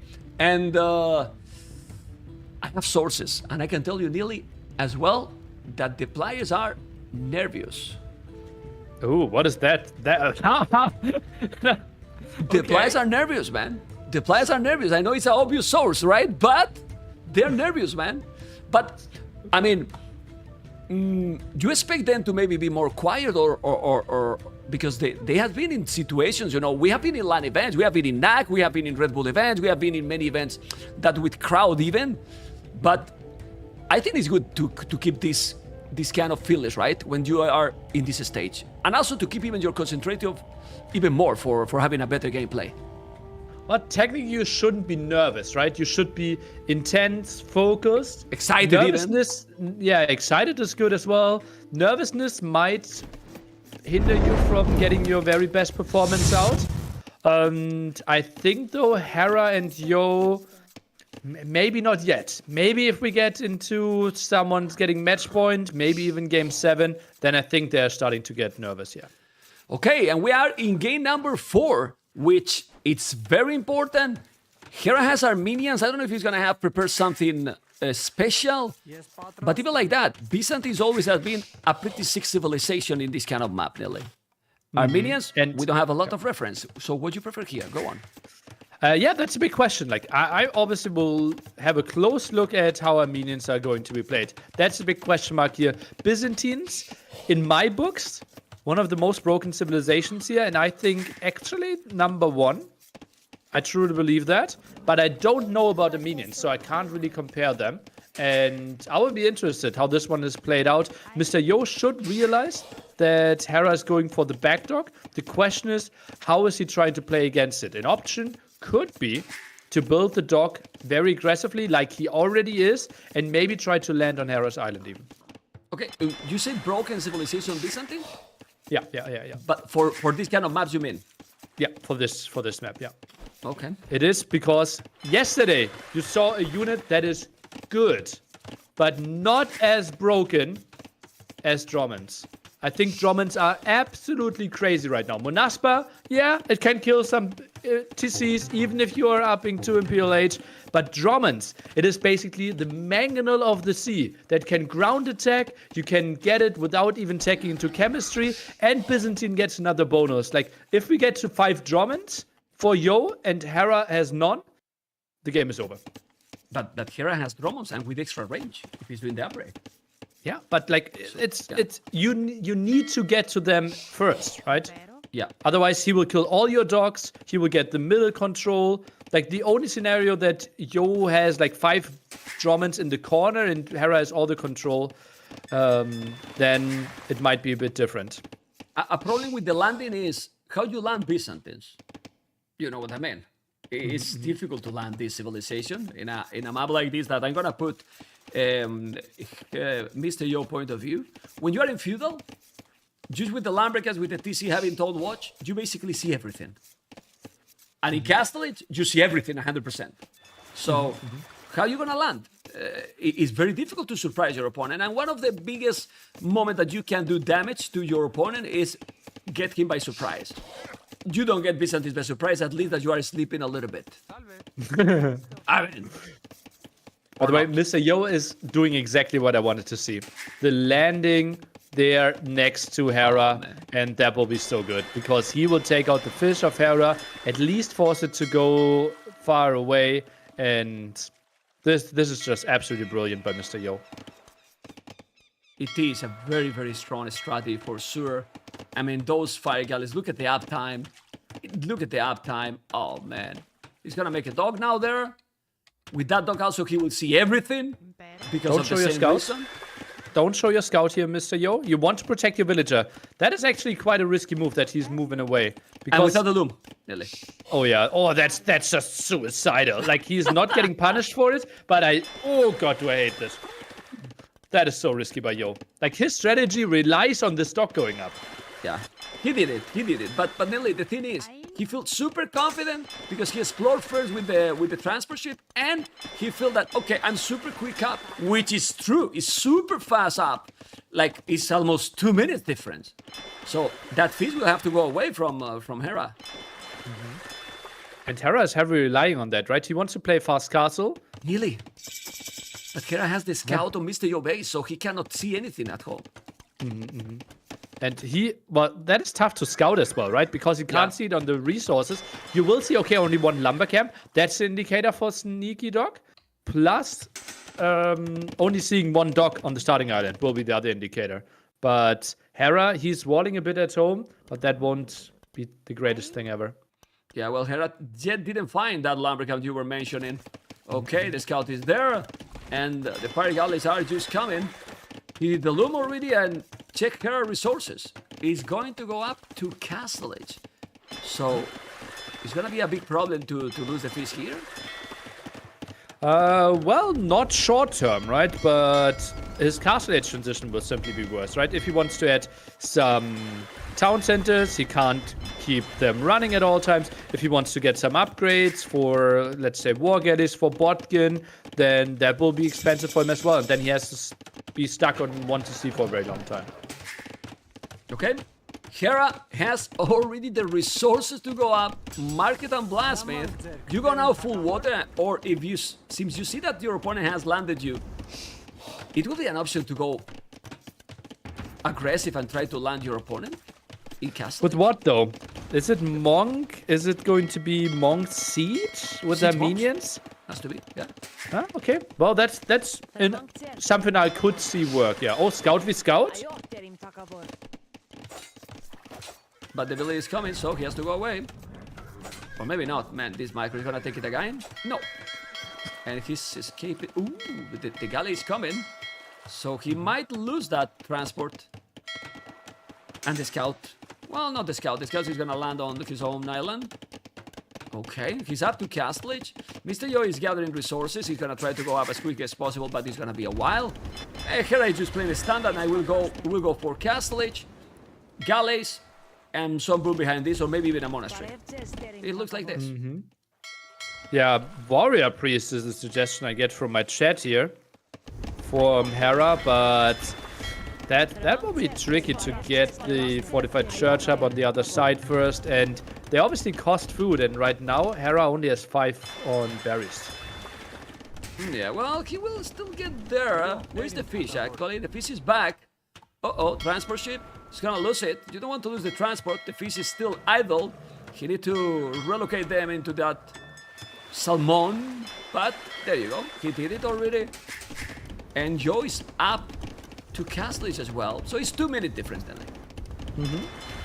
Hera, now the question, what is he trying to do? He goes for fire galleys himself, and if he keeps all his 3 fishing ships up, which is pretty nice here, that might surprise Yo, and it feels like Hera can still contest water. Yeah. It looks like it is. I mean, he lost 1 fish only. So the damage was not really big. He has 2 minutes advantage. Okay. He's still doing the galleys. I'm just checking all the dogs if he's doing the war galley upgrade. He's doing the war galley upgrade right now. TC on the wood and the goal. And obviously he's in a good position right now, the Canadian. And he'll have the timing, so MR.YO will have to run away. We'll have to go away with those galleys. Ooh. In even numbers, Byzantine fire galley actually performed reasonably well against fire ships. So if he damages a lot here, I think he can even keep up the pressure for a bit more. But once the demos arrive, you have to run. There is a ooh, okay. The demo now is not gonna use it. Now he's gonna go to the one at the back. But he's microing. Both are microing really well, Nelly, in this situation. He didn't waste the demo, and now Yo is going away with those galleys, trying to do the job. He is still with some galley at the back. He lost 2 fishing ships, Hera, and gonna lose another probably. Okay, he's gonna lose another one. The demo is now. Oh, don't like that demo anymore, Nelly. Fortified Church, nicely positioned there. Gets a free relic for himself. Okay. Well, Galley's numbers still the same, and just look. Also, he has more fish. Only 1 fishing ship for Hera. It's true that he has a second tone center, but it's stable for MR.YO. Is stable for MR.YO, and Hera cannot see it. Okay. Oh, that's so unfortunate for Hera, though. Like, look at how tight the area is where you can build the stable here. The thing is, though, Hera can build a monk. Yeah. And he probably will. This is the thing. I'm just checking now. The point of view from Yo, look. He has vision for everything. Everything. Well, Hera, a lot of dark areas, as you can see. No Tone Watch, no Tone Patrol, of course. And it's a Night and Siege Workshop. That's now more complicated, Nelly. That's now more complicated. He has the Warrior Priest, yes. But the Night is coming. The Siege is gonna come as well. He's gonna kill that Scout, but he's not exploring. Now he's gonna see the Night. Yes, he see the Night already. And that village is gonna be down. Let's see reaction from Hera. Hera reaction is losing the villager. Okay. Villager down. He is also housed with that. Yeah. Not only the villager going down. Uh-oh. Another one down. Saves it for now. And now he's housed. So he's trying to make a move, but he's housed. Okay, I missed some demo. I don't know where, but I listen it. There's 2 knights. Now with the fortified charge, you can defend a little bit, but this create a lot of chaos here. I don't know how you're gonna be able to counter this now if you are Hera. Well, you need a few monks, nearly. Yeah, just run to the left side, right? Why are you staying there? You have the mule cart. Just go to the left side. You have all the wood line there. It will still be super efficient, but no, he hits the Bangalore shot. Okay, didn't lose anything, but he's moving those villages as you mentioned. Just go to the left. The mule cart is for that, right? That's a stubborn move here by Hera. And then when he get a couple of monks, he's gonna be fine. But MR.YO is also doing the monastery. I think he want to create some chaos and trust in the Byzantine's power spike with the 600 foot to go up to Imperial. I don't know how much he's going to invest here, Nelly. He's going to invest a lot. Well, he's doing a third building. Hera is controlling this really well.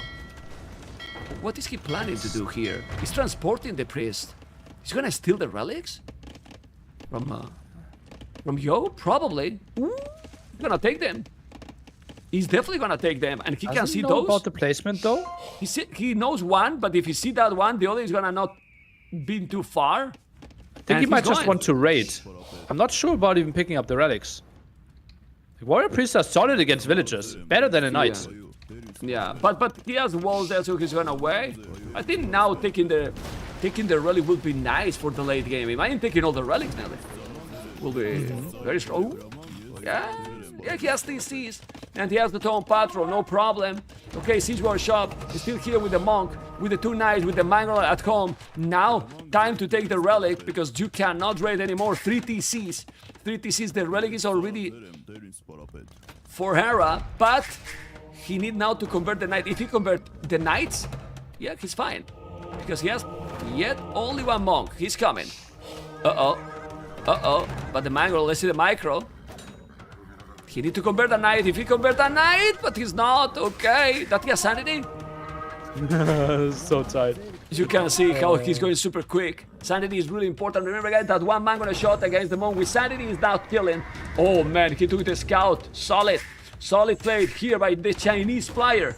With 64 population, Hera, Yo, 55. Now doing his own Mangler himself. Oh. Well... Hera managed the situation really to keep ahead in everything, even under the pressure. Impressive again. Well, map control is the big issue, right? That's where MR.YO is still ahead. He like the sneaky base. Water is tiny bit better for MR.YO, I would think. Now wins the Mangonel fight as well. Yeah, Hera is playing really well, but this is such a tough to maneuver from here. Okay, there's a pause. But look at Hera Stone, really. Look at Hera Stone. And with Hera Stone, if he's just dropping a castle, where he's going to drop it? That's the question, right? Where he's going to drop it? Maybe close to the TC to put him away. Or you want to make the castle in the middle. Okay. In the middle right now, I don't think you're gaining enough from it. I think it might be more to protect your starting town center. That's what I would think, at least. Yeah, he has 4 relics, Hera, already. 4 relics! He's gonna get the 5th relic. Remember, he got the relic in the middle. He has 1 relic extra with this civilization, if I'm not mistaken. And, oh, he's taking also the water. Okay. And, well, if he take this forward down... Oh, almost taking the Mango, but he couldn't because Joe is also on point. If he's killing this forward, I know that Byzantine is insane, but... 6 relics is too much, man. Well, he didn't take the other one, but I think he will. Let's say 5 relics to 1. That's a lot, Nelly. Yeah, that's sick, that's sick. If then he can deny MR.YO from controlling the center, he basically wins himself the game just by that alone. Yeah, it's very important, the map controlling this one. Really, really important. He has 1,000 stone. He can make a castle there and another in the middle, nearly. You know, but let's see what is he planning to do. He has the 3 Knights and the Monk. They are not achieving anything with those. And resources for both players are very similar. Village number are very, very similar as well. Obviously, Byzantine is better, but he's going... What if he's doing a castle on MR.YO Island, on his face? He has only one transporter and he's using it for relic transportation right now. Now he puts the villagers into the transporter. I think this will mainly be to land the middle? It has to be. It has to be. Is the safer. Is the safer choice, right? Crazy block by Hera there. If he's not doing there, he's gonna land. If it was the middle, he should be there already. He's doing the castle at home. He's doing the castle at home. 3 knights will wait for him. This will be disastrous. No. He's not gonna see it. He doesn't see it. He's going just in the right time. That's really bad. Oh man! And now he land there. Hera is just gonna drop a castle there or not? Well. But Mr. Yo is coming. The castle is happening there. But the monk is coming as well. Look at the transport. The transport is bye-bye. Aye. Nearly. The timing. The momentum. He cannot see yet, but the monk. He will see with the monk. And it's only 5 villages. What is he gonna do now? Here, Mr. Yo, I don't know. But, well... Using his own transporter. Oh, this castle will go up. Yeah. It will be up. In the meanwhile, on water, there's a lot of battles here. Wheelbarrow, the castle is gonna be up. The relic, if he doesn't see this, he might lose the monk. No, he's not, but it's still 5 relic to 1. And now the push in the land is bye-bye. So, now, Mr. Yo will have to fight on his own island. And then maybe he will have nothing on water in the meanwhile. So maybe this is a pure distraction by Hera? Or you think that he can really do the damage from there? Because Hera doesn't have too much. And he's now behind with the economy by 9 villages. I don't really know how this one will play out. Mr. Yo should be up to it earlier. He will have a castle. He knows about the castle as well. I think it should just be a castle next to his main gold. And he should be able to trap this. Yeah, well, let's see what Hera is doing. Hera has Wheelbarrow, which is also a good bonus here, so it's not a big difference. He has 5 relics. Okay. He's probably trying just to deny that Mr. Yo is going too quick, but it's not happening. Because now he's on the way to Imperial Yo. He has 3 knights in the middle. Hera's score still say that it's ahead, but you know that this in water is kinda tricky. Can be used the KD or even the exploration. Yeah, well, exploration is similar for both. He's now cleaning all the forward. But, well, Hera can go up very soon, really. If he just unqueue those villages, look at his resources. Sell a little bit of wood and he's going up. He's going for fletching, going for ballistics though, so he wants to make his crossbow work. And he's doing the unique units. Aren't that great against them. He's doing the unique units. On Mr. Yo Islands, the composite bowman, okay. He's gonna lose that villager. Now he's coming with those, but the monk is gonna be bye-bye. Yeah, he converted 1, but time to go and raid. But the castle is already there. As I said, Hera is about to click up. The question is, killing Byzantines on the land? Good luck, Nilly. That will be a tough task. Plus, if we heavily invest into land, that means we focus less on waters, and in small water v water battles, Byzantines are even better than if we had like 60 versus 60 ships.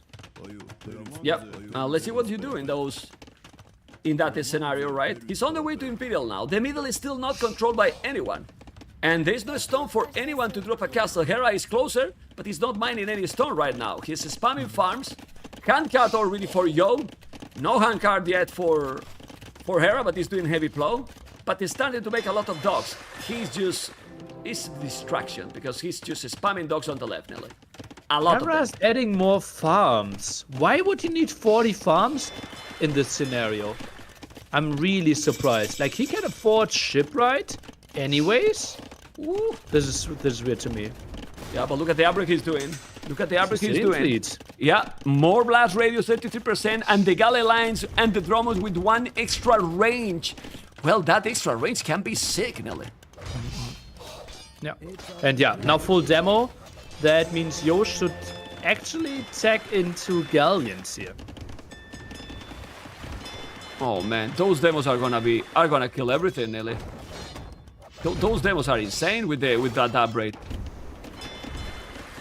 Let's see. I don't see any Drummons yet. I'm a bit of a sad hippo right now. Okay, it will get there, I believe. It will do it. Hera now doing the botkin. Botkin is all going for the water, guys. Resources for Hera very, very strong. The middle is still not taken by anyone, but MR.YO might go soon. Look at the stone, nearly. And taking the middle is crucial, as you mentioned.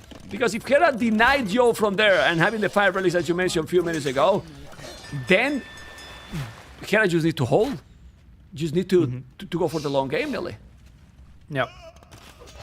And, well, obviously, just mass demo will be really nice for him. Right now he checks into Galleon demo, goes for another transporter himself. It's just crazy, like, Hera will have so much food, I don't know what he's doing with that. Goes for shipwright, goes for bracer, careening, chemistry, he can afford everything right now. Yeah, well, he's doing a heavy demolition ship, careening, chemistry, shipwright, right away. Everything, every single upgrade. Population for Yo is still stronger, but now Hera will start to build more and more. He's waiting to have that upgrade because he's gonna be cheaper. Now he's bringing back those bullets with the transport, and he will go to the middle, I believe. Or not. He's doing a castle not in the middle, Lily. Why that castle there from Hera? You don't want to go to the middle in that situation? Well, now he can't, because Yo is there. And those bullets, bye-bye. Yeah, it was a bit late to the timing there. Wanted to go for all the techs, and he has a crazy strong economy now, but yeah, maybe the castle in the center obviously would have been great for him. Oh, well, but the moves on the knights are bye-bye. The bullets are going to move now. Okay. Yeah, I'm not going super high because those knights guys are useless. It's nice to see the bada-boom, but those knights really are useless, so we don't overhype. Not overhype, only if it's very important. Those knights, as you can see, not gonna have any impact in the game, and now we need to see those galleons with the extra range. Okay, it's 10 range, nearly. It's 10 range for those, and the Drummond is gonna take the... Oh, even a Byzantine castle, look at the Drummond, nearly. His siege owner is on water, man. Magnons are not great against, even traps are not great against that. Look at that. They're so mobile, they can ground attack. They can dodge shots, they can move. Traps are not an answer. Hera goes for the best army composition on this map. 13 range. 13 range the trap, which it is down. Of course he's down. Aye, aye, aye. Well, he needs monks probably there. Nearly. Monks aren't doing anything. You have one less range. Okay. And the moment you convert, man, he moves back, ground attacks, and you lose your monk. Okay, and now look at the population. So Hera is just playing this. Perfect. And that castle is a Byzantine one, yes, but still, the attack is 51 attack. He's coming with fast fire ships. He's skirmishes to raid, okay. He wants to make some distraction, but not gonna be really important, I believe. We'll see. Let's see the Drummond. The bomber cannon is coming. Let's see now Hera. The Drummond is down, okay. But those fast fire ships are... Oh, look at the monks now converting the fast fire ships. Man, if you take this castle and get the middle, it's 3-1 for Hera, nearly. Yeah. And, well, he is going for an army that you can't really counter, right? You have to go for your own demos here, I believe, if you are MR.YO. And he commits to full fires, and I think that can't be the right choice. Oh, man, the navy Hera has is insane. So, well, he's doing a castle here. Is that a castle that can create a lot of problems? When Yo is coming with a castle here because he feels that he needs to do damage on the land. Because he feels that he can't counter the water anymore, Nelly. It looks like it, right? It's so tricky. And now we see some galleons move in, obviously Drummonds. Not the tanky, but now the demos are coming in and they should clear up everything. What was that, man? I mean, what was that now? Okay. And now, look at those going for the fast fire ships. Oh, man. Seriously? Nearly? Oh, okay. And now, bada boom. Bam. I mean, those demos, Nelly, are nasty. What is this at the castle? Where's the Byzantine castle, Nelly? God. Yeah, we need counter demos to that, right? 7 demos moving in can get countered by 1 single demo against it. And we need to see that by MR.YO. Okay. Let's see what's gonna happen. We have now those galleons and nearly less hype because this is the tournament, but more tournaments will come. We have right now over 8,000 viewers on Twitch, your channel, more channels, over 2,000 viewers on YouTube. Remember what we were talking the other day? I told you, Nelly, that the YouTube also is gonna be great to have the multicasting there. So everything is going great, guys. A lot of people enjoying with this one. And the Canadian is playing amazing on water, but he need to be careful, Nelly, because MR.YO is doing siege rams and he's preparing a push on the land.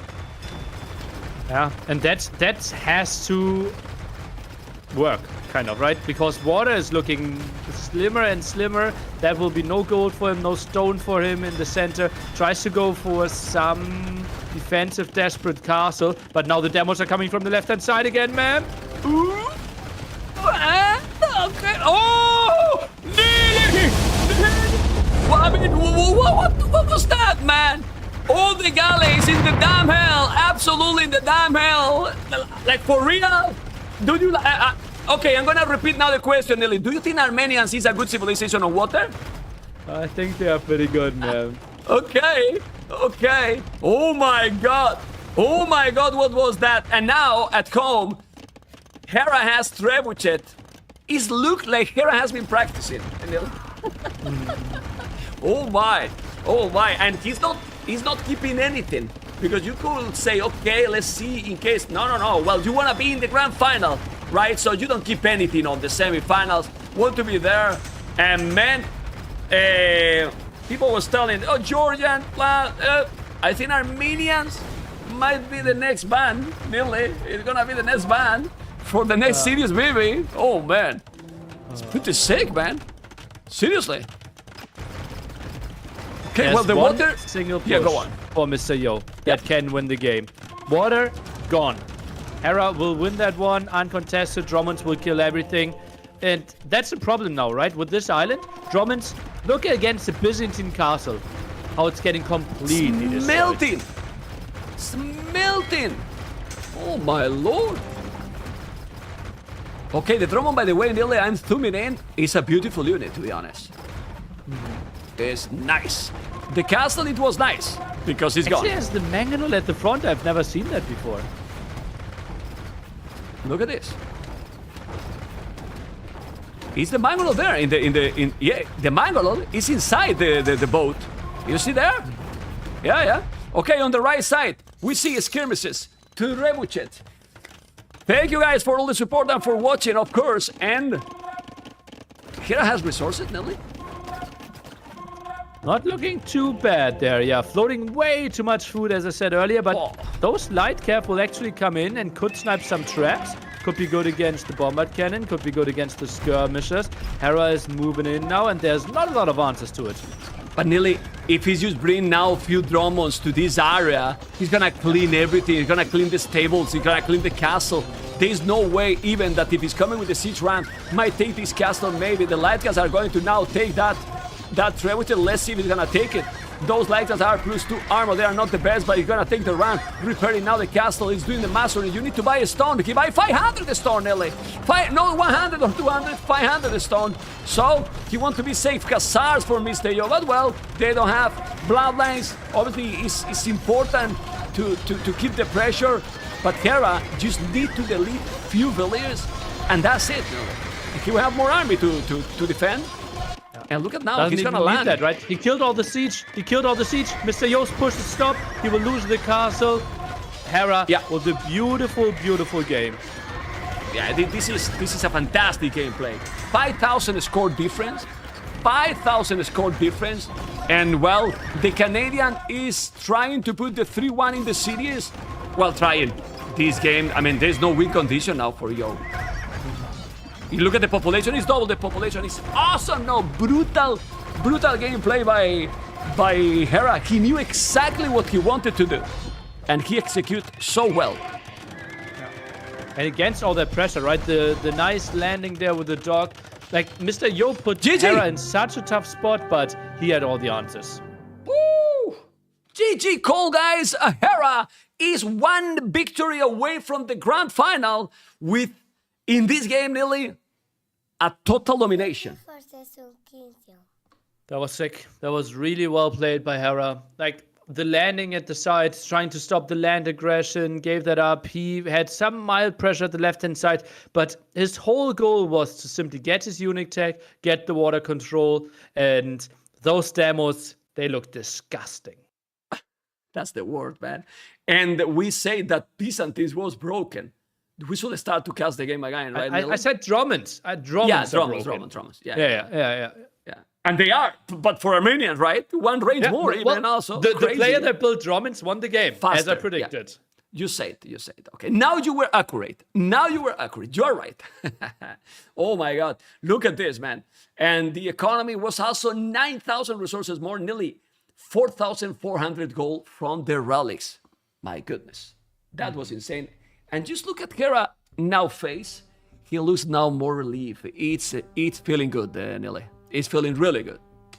And as he should be, right? Yeah. And that is a strategy where you know, okay, he's taking MR.YO 100% seriously, right? Because it felt so strong that you could even consider keeping this one for the grand final. But Hera, he says, let's get to the grand final first before we start hiding any strategies. Yeah.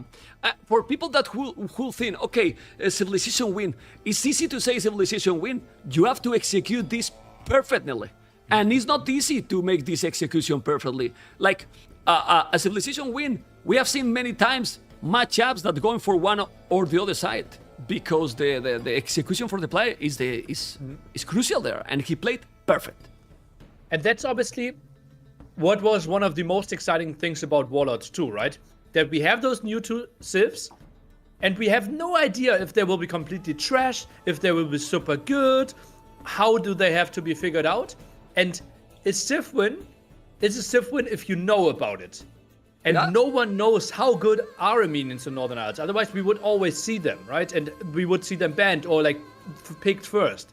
So give Hera the credit for really understanding the civilization instead of seeing how good Armenians are, because Hera just showed us. And remember one thing, Nili. Who reached the Imperial faster in that game? Byzantine player. He could have done Drummond, right? He has Drummond as well. And he didn't. And now we have Kawasan, guys. Kawasan map. So MR.YO knows that he has to win all the games now, right? And he picked one whole map from Hera. And this is a mirror matchup, Nili. Kawasan, both with Persians. So right now, decisions are more crucial than ever. Mm-hmm. And we don't see a lot of mirror matchups in competitive Age of Empires anymore, right? But it just feels new civilizations introduced, Persians reworked, and they feel incredibly strong. And on Kawasan, lots of bonuses going for them. I'm interested to see how this one plays out, and not a lot of stuff to hide right now in a mirror matchup. Yeah, well, here is going to be a lot about decisions, obviously, how fast you make the dog first, and what is going to be the approach, because you can go to hide, try to kill the fish, or you're going to go barrack first. We have to really pay most attention to everything right now.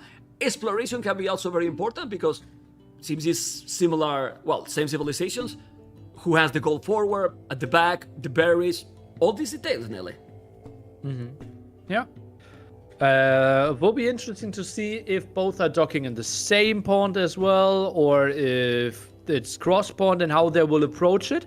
Also, what units are we going for, right? Because technically, both want to go cavalry, but are you maybe finding some counters against that is a big question. Okay, and guys, we are starting now. It's game number 5, match point already for Hera to be again in the grand final, because remember that Warlords 1 got the Viper versus Hera grand final.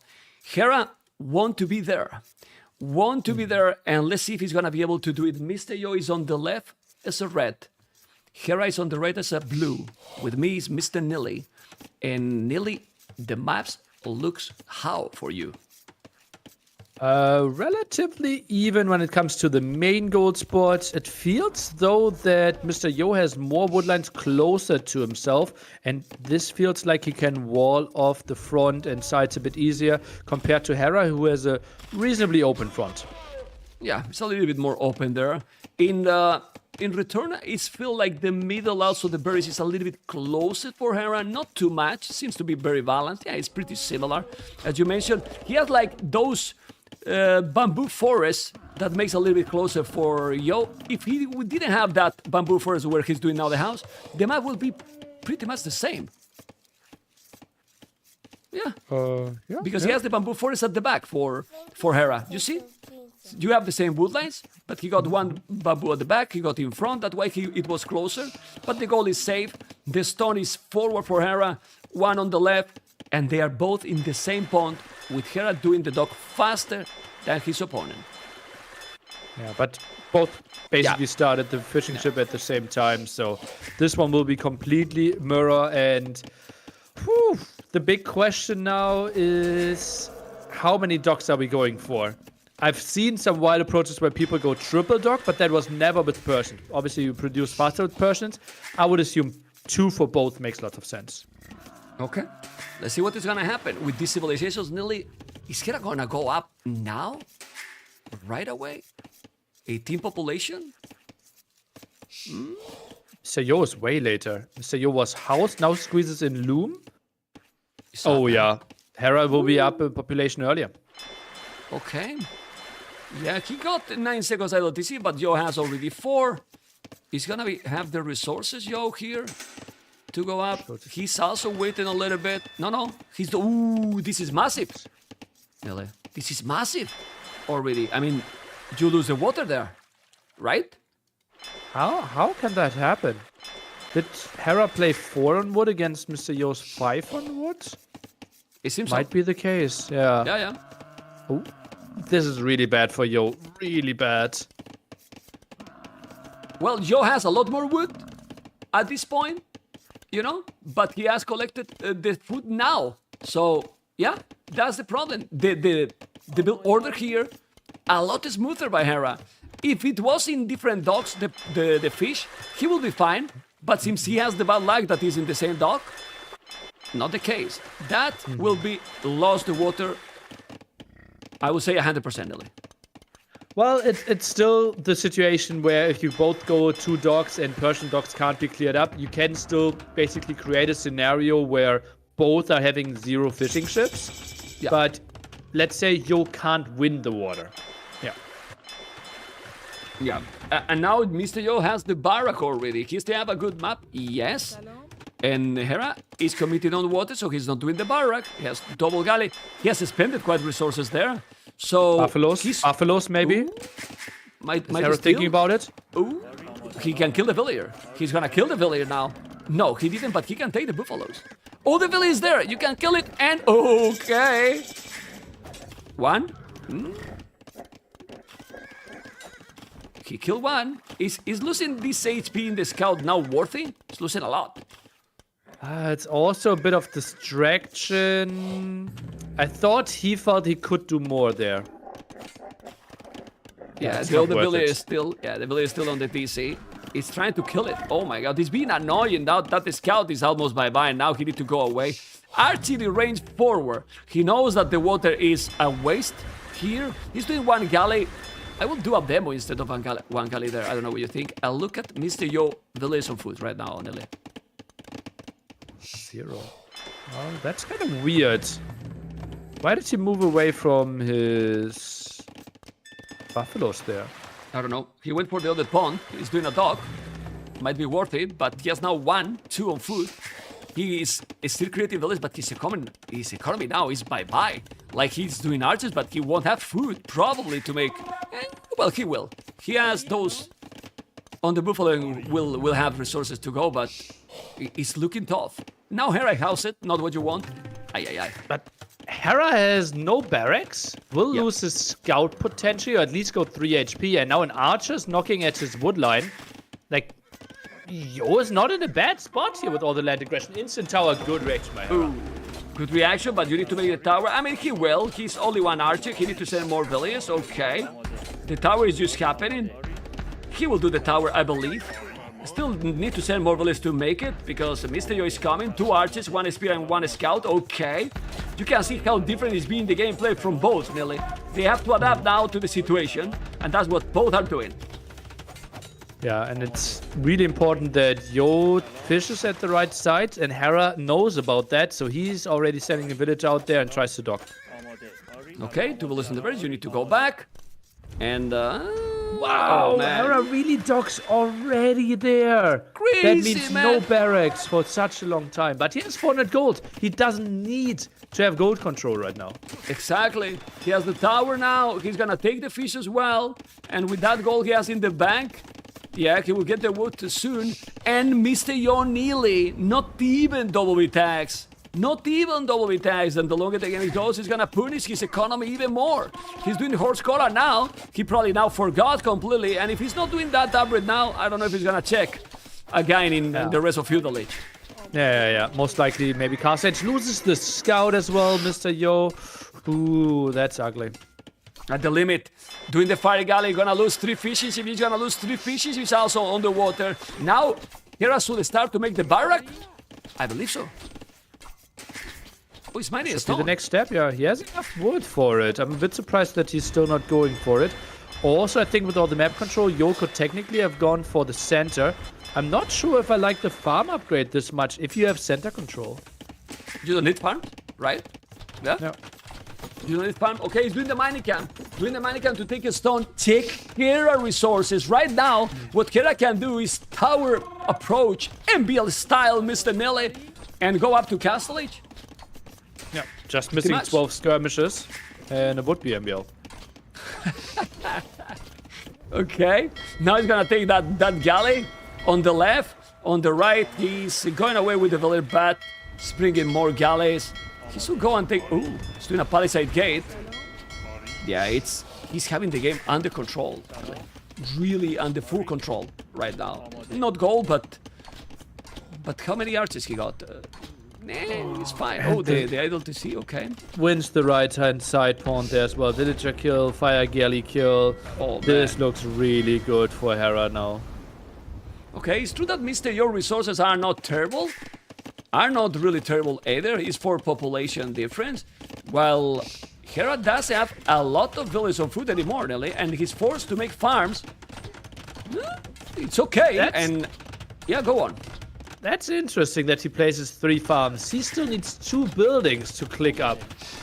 He might have enough food and gold. And okay, he's going for the archery range now. Okay, still will need a blacksmith after it.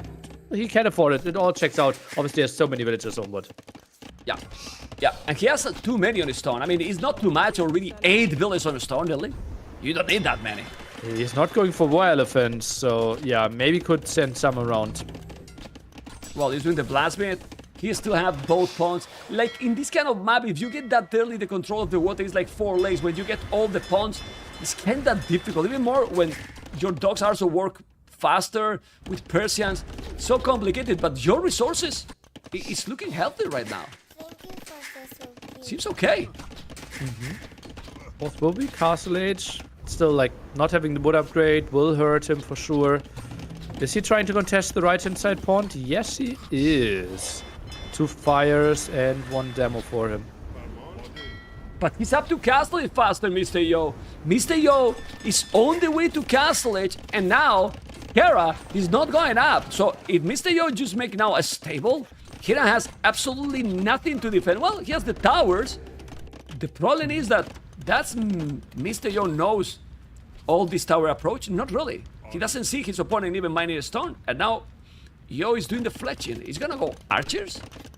I think CA is the play. He is adding more archers though. CA, you generate the extra gold by killing units, right? So I wouldn't mind that at all. Mr. Yo, does he even know about the 3rd gold of Hera? No, he doesn't know about it at the right side. Nope. He doesn't see it. He might do it. Now he see that he didn't make double attacks. Doing the stable, that doesn't mean that it's gonna go nice, because as cav archers you can need the stable to make bloodlines, husbandry. He's fully wall at home. Fully wall at home. So, and he's trying to counter, and he countered the pond. Mr. Yo is stabilized, and he is still in the game. But Hera nearly double stable and a stone to drop a castle in the middle of the map, Nelly. And if you do that and get us all those berries for free, explain me how you're gonna be able to counter that free economy that you're getting with Persians. Well, I think you simply have to raid at home, right? And that's what Hera wants to prevent. That's why he's going for the walls right now. And the center, if the castle's up, obviously belongs to Hera. Okay, let's see what's gonna happen. Still 35 seconds, Bloodline, Skillbard in armor. He has few skirmishes here to defend. No Fletcher though, but with Hera's micro, he might be able to deal with those archers. As you can see, he's controlling those really smooth, forcing him to go back. And now, one knight coming for YO. And another one. Well, if he has knights there, he will do a couple of camels, Hera. Now, he's doing nice himself as well, he's fine. And doing the monastery. This is good amount of archers, but not upgraded, Nelly. Yeah, he sees no upgrades on the scout. And that's why Hera is going for knights here. Just wants to clear up those archers. And there might even be an argument where you want to delete those archers if you see two knights coming in. You don't want to fight. You're gifting gold to the opponent. Yeah, you are giving free gold, right? And those knights will eat the archers. He's gonna take a villager, which is nice. Okay, villager down. But now Hera is coming.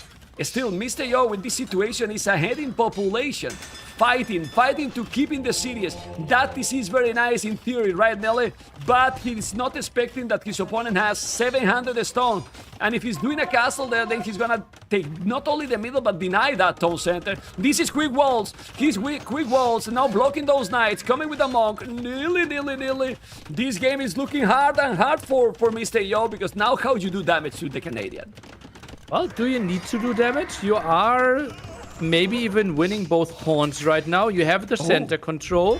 Villager-wise, you are slightly ahead as well. The castle spot won't be crazy good. YO put himself into a reasonable spot here. Okay, and population, he's ahead. Villages is the same. No, he has 3 villages more. He's now with the same population in terms of economy because he has 4 fishing ships. Hera, light cat upgrade, and he's there with the camels, but he has monks as well. He's definitely not going to make any castle soon. I think he will try to go around Nelly with the castle and put at the back, baby. In that spot there is where no there is good a castle spot right now. I Yeah. actually think it feels weird to have enough stone for a castle and not build it. But if there's no good spot for it, maybe just waiting could be an option. But it feels weird. And as you mentioned, he's taking back the water. He's taking back the water completely right now. Whoa. Okay. He's now gonna take the camel. That water is already bye-bye. Look at that demo. Come on, kill the fish. Kill all the fish. I want to see it. Ooh, there you go. Bam. All the fish is down. And look at now the population. Can you explain me how losing both pawns, being in that amazing position, it's able now MR.YO to be this ahead in this game? Well, Or 800 in this stone situation. mines, right? Without really gaining anything from it. But now the monks in quite some danger. Camels can't protect it. Yeah, and the castle is happening. He's doing the castle here to take that TC. Okay. Well, he's taking the town center, but you are not really taking completely the middle. But still, you deny the extra TC for your opponent, Nelly. That's always good. Camels can't take this engagement. And this is the dream army composition where Hera is so good, right? Knight, light cav, monk. And MR.YO, he should struggle against that. He's gonna take that TC. He's doing now another town center here. He's coming with the light gas. He's going away because he's gonna build the town center. Not really. He's coming. He's committing, Nelly. He's committing. He's going with the light gas, with the knights. He's gonna take some of this. No, he's moving and going for the monk. But he's gonna save it because he's gonna drop on the TC. He's gonna garrison that one. Okay. And now what? Seems he has 2 town centers. You raid if you're Hera? Try. Send 12 on stone and build another castle. No. Okay, now he pulled some away again. Okay. And yeah, Siege Workshop and could ram down the first one. Manual would feel very reasonable as well, though. Okay, you can see now the camels. You need to go back. Those camels don't have any upgrade. They are naked in terms of upgrades. Nothing. No bloodlines, no skill bar and armor, so the knights is still working fine against them. Actually the case, yeah. Bloodlines 1-1 against not a single upgrade. Those camels are not really countering. Yeah, he has to be careful. Wheelbarrow resources still looking good for YO. He has 6 villages more, and now he has the pawns, and he's fishing as well. Well, Hera is gonna fall behind in the economy in this game, Nelly. But Cont, relatively speaking, less effect on those now because you already have a reasonable amount of farmers at home. But certainly, MR.YO, after this horrible opening, puts himself into a competitive situation. Yeah, he's still ahead in population. The good thing here is the castle for Hera. But the map is big. I mean, you can move. It's not like, as you mentioned, that castle is just taking the town center, but not much more. Killing those archers and trying to break inside. There's a monk. He convert the camel. No, he deleted now. But as you mentioned, really, Hera control this kind of army so good, man. Really so good. Oh man, I think he is the best in those situations. But camels now got their conversions, so could die here. The monks one down, and I think the monks of Yo might die again. Yeah, but just look what he's doing. He converted the camel, but now he's coming with the knights. He's winning with knights against camels, or he's being in an even situation. No, he's winning. He's winning with the knights because those camels has not a single upgrade, and he's killing quite a lot. Look at the military numbers. Check the KD, Nilly. The KD is just insane for the Canadian, man. It's taking everything. And Hera is simply generating gold by taking those great fights, one after another. Yeah, and he's gonna take the TC. He's gonna take probably another. Okay. Oof. Well, resources for Yo are looking okay. Tell me. Yeah, he can build a castle there. Therefore, one TC down. The second one should not go down. It's built it with enough villagers. Camel count just underwhelming. Yeah, he's building the castle there. He still have 6 villages more, but it's getting closer that difference, you know. Because MR.YO has idle TC over 8 minutes. Hera, only 2 minutes idle TC. And now look at those knights. Oh my god. Well, he's gonna kill few villages. He got some. He definitely got some. But that castle and TC together, don't think that Hera can take that castle and TC together. It's a Persian one, so difficult. Yeah, should be no option anymore there. And that basically secures quite some food for him. And those knights now out of position, so camels will be fine. Only now another town center at home. Hera, is he only on 2 TCs behind this? Yeah. Ooh. Only 2 town centers, while MR.YO 30 season food. 30 season food, 30 C now for Hera. That makes more sense. And he has a stone to drop another castle. Where, well, he's missing a hand because he just made the TC. Where to make another castle? Still in the middle. The score difference is like 1,000, but do you feel that this game has that big difference? Because look at the population, Joe is even ahead. Yeah, it's I don't think really reflecting the situation. Where is this coming from? Obviously he killed way more and got the conversions in. I think that's why the score is so weird. Yeah, it has to be that. Now he's taking those rams, so look at the score immediately, how close it gets when you kill a couple of rams. So don't check that too much, guys. But Hera resources, Nelly.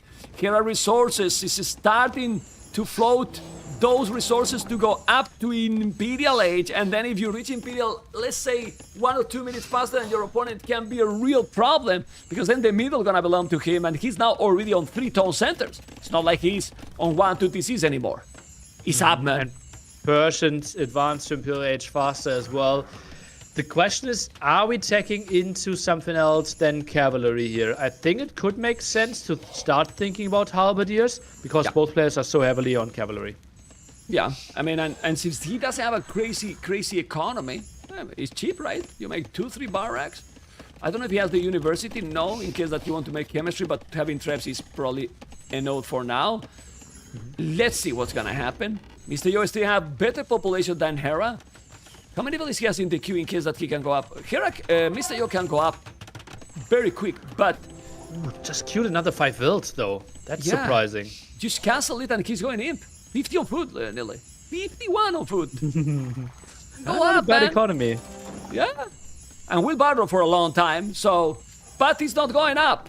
He's really not going up, I don't know why. He's gonna make a 4-town center, and now, obviously, the army that you're gonna pick is gonna be crucial. It seems that MR.YO has a huge economy lead in terms of villages, fish as well. So he's, what? Almost 20 villages more. But the timing and the momentum, Nelly, is over 2 minutes. It's for Hera. Okay, and how does Yo hold this now? Another castle in the center. Won't be pretty. Raids could be an option at the side. Hera doubles down with another castle. Yeah. Yo has not a great army to raid. So typically camels, they want to fight and they want to take like the heads up fight through the center. Ooh. Hera should win the middle.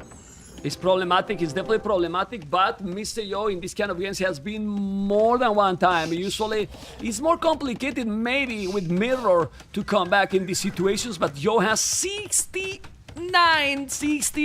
on foot. You can see so many relics, though. Hera has 2 relics.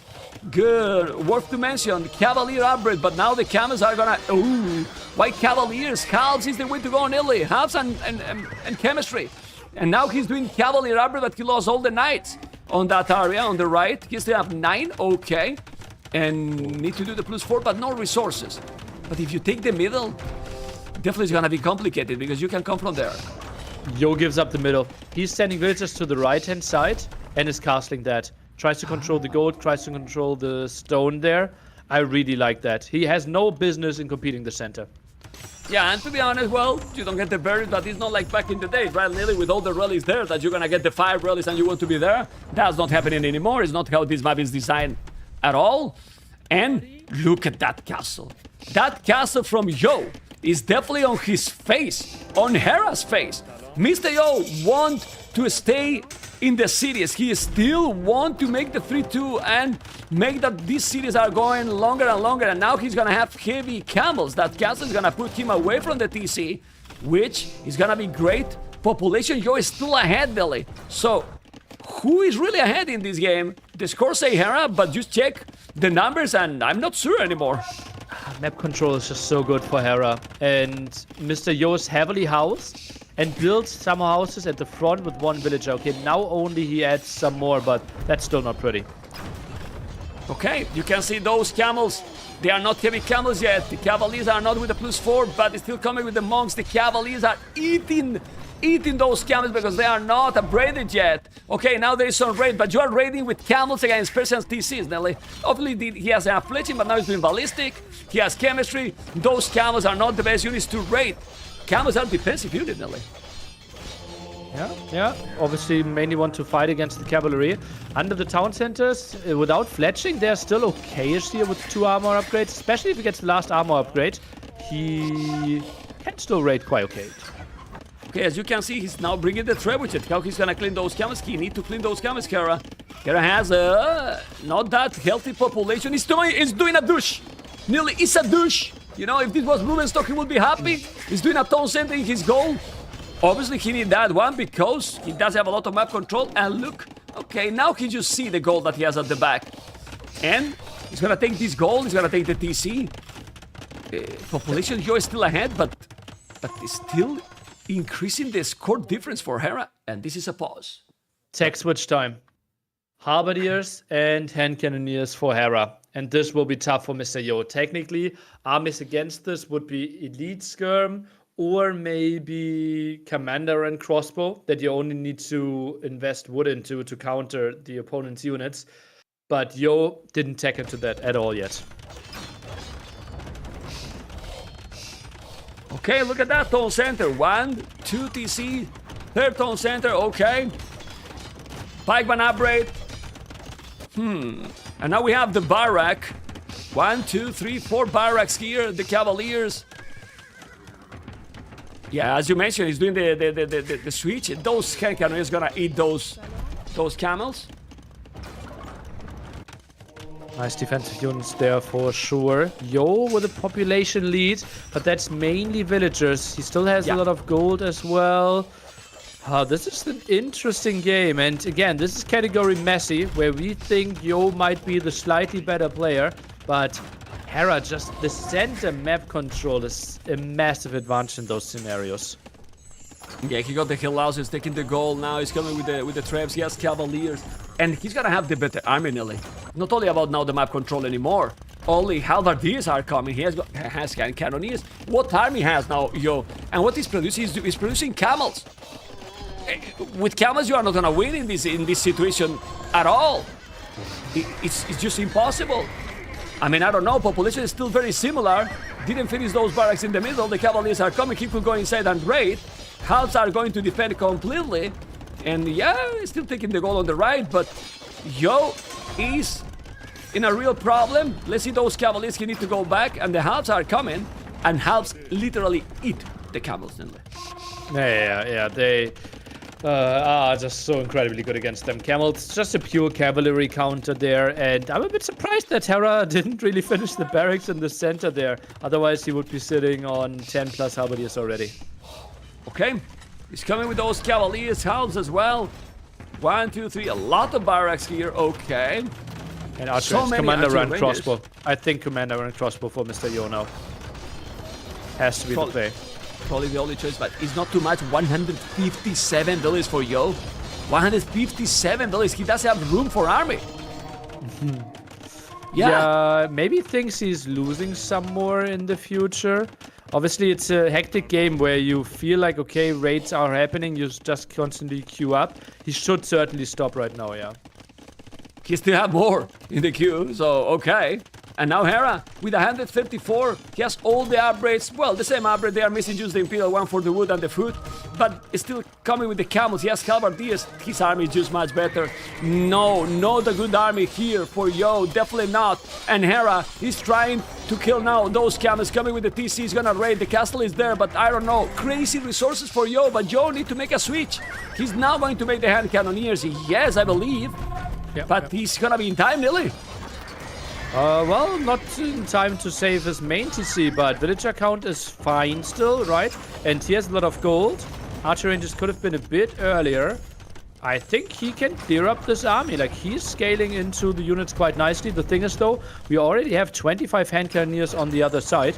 Once they get to the front, that will be a big battle between those, and Hera should have the better numbers.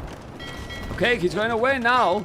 With the army, not really. Halberdiers are there. Those camels are missing the blast furnace. Blast furnace now for Hera. Look at the score. 200 population, but 190 population as well for Yo. But as you mentioned, you check the mini-map, and blue, it's all over, Nelly. It's having a lot of map control here. And look at the army numbers. It's more than double. Wow. Well, Yo can't get higher, right? He has way too many villagers here. He has to delete. He's doing castles to defend. He has ballistic, while no ballistic for Yo. He's doing hussars. Hussar from Yo. Gonna try to raid. Still open. I mean, they are open. If there is raid, ooh, but the castle is down on the right side. He's gonna kill the village with the hand cannon. He's gonna take the bomber cannon. Now he's gonna have more army, nearly. Finally. Yeah. We'll take so many. So yeah. And in the other side, in the front, 60 army, 40 army as well. He keep going, and we see the new unit. Savar is already there. He does have a single cavalier, but he's gonna make now those units. It's tricky. I mean, it's good to do that in a 1v1 because, yeah, it's not as expensive as paladins, but the upgrade, but then you require a lot of gold. Elite War Elephant. He canceled it. What? He cancelled Savar? Maybe he sees too many camels. Oh, he wants to finish this one in style. It's one to finish, and he's doing Elite War Elephant. He's greedy or not, really? He can win the game with the Dumbos? With the fatties? I think he might. He is simply an entertainer, right? And he has enough castles here to produce them. But he's getting pushed back a bit now. Well, I mean, if he's doing elephants with some halves as well, depending how many he got, well, he has 2 elephants. It's worth it to make a little elephant upgrade to make 2 elephants. He wants to go for more, certainly, here. And it is the strongest unit in the game, pound for pound, right? It's crazy how much damage it can do. The thing is, though, even camels aren't performing too well against it, so Yo needs to take into halberdiers now. Yeah, he's doing more elephants for sure. He's doing another castle. That castle now gives him all the gold. He has 76 farmers. Well, let's be honest, Billy. If you play properly with them, if you are in a mirror matchup, Persian versus Persian, and you have Elite War Elephants, and the opponent has just hand cannoneers, Elephants win. Obviously, yeah. No more, you know, it's pretty obvious here. And now let's see this battle. The camels are going to go down, the hearts are going to go down as well. Those camels are bye-bye. And the most units he's losing here. Ooh, okay, good Badaboom's here. But look at the amount of elephants he's starting to get. And he's not showing them, right? Yeah. He actually killed some fires, so maybe Yo might know, but he is not taking into anything, so Yo has no idea. Yo needs like 8 barracks ASAP. He goes monk defense against it. Oh, that's tough. Okay, well, they get blueprinting, so they get the average, but the elephants are coming. Ladies and gentlemen, he's gonna be able, Hera, to finish this game, or he's gonna throw, because look at now the village is different. Nilly, he's losing so many villages. He's ready with the hussars. He has nothing to defend. Is this being greedy? Is he gonna be able to throw this game, the Canadian, or not? Population is not pretty. The army is just so strong. It's really important. Yeah. If there's not a single hand cannoneer left after all this, maybe the monks can make something happen. But I think Hera will keep his hand cannoneer numbers at least competitive. 17 elephants. 17 elephants with the hand cannoneers taking those. If you go with the elephants now, the village now from Yo will disappear as well with those elephants. Well, not the village, Nelly. Everything.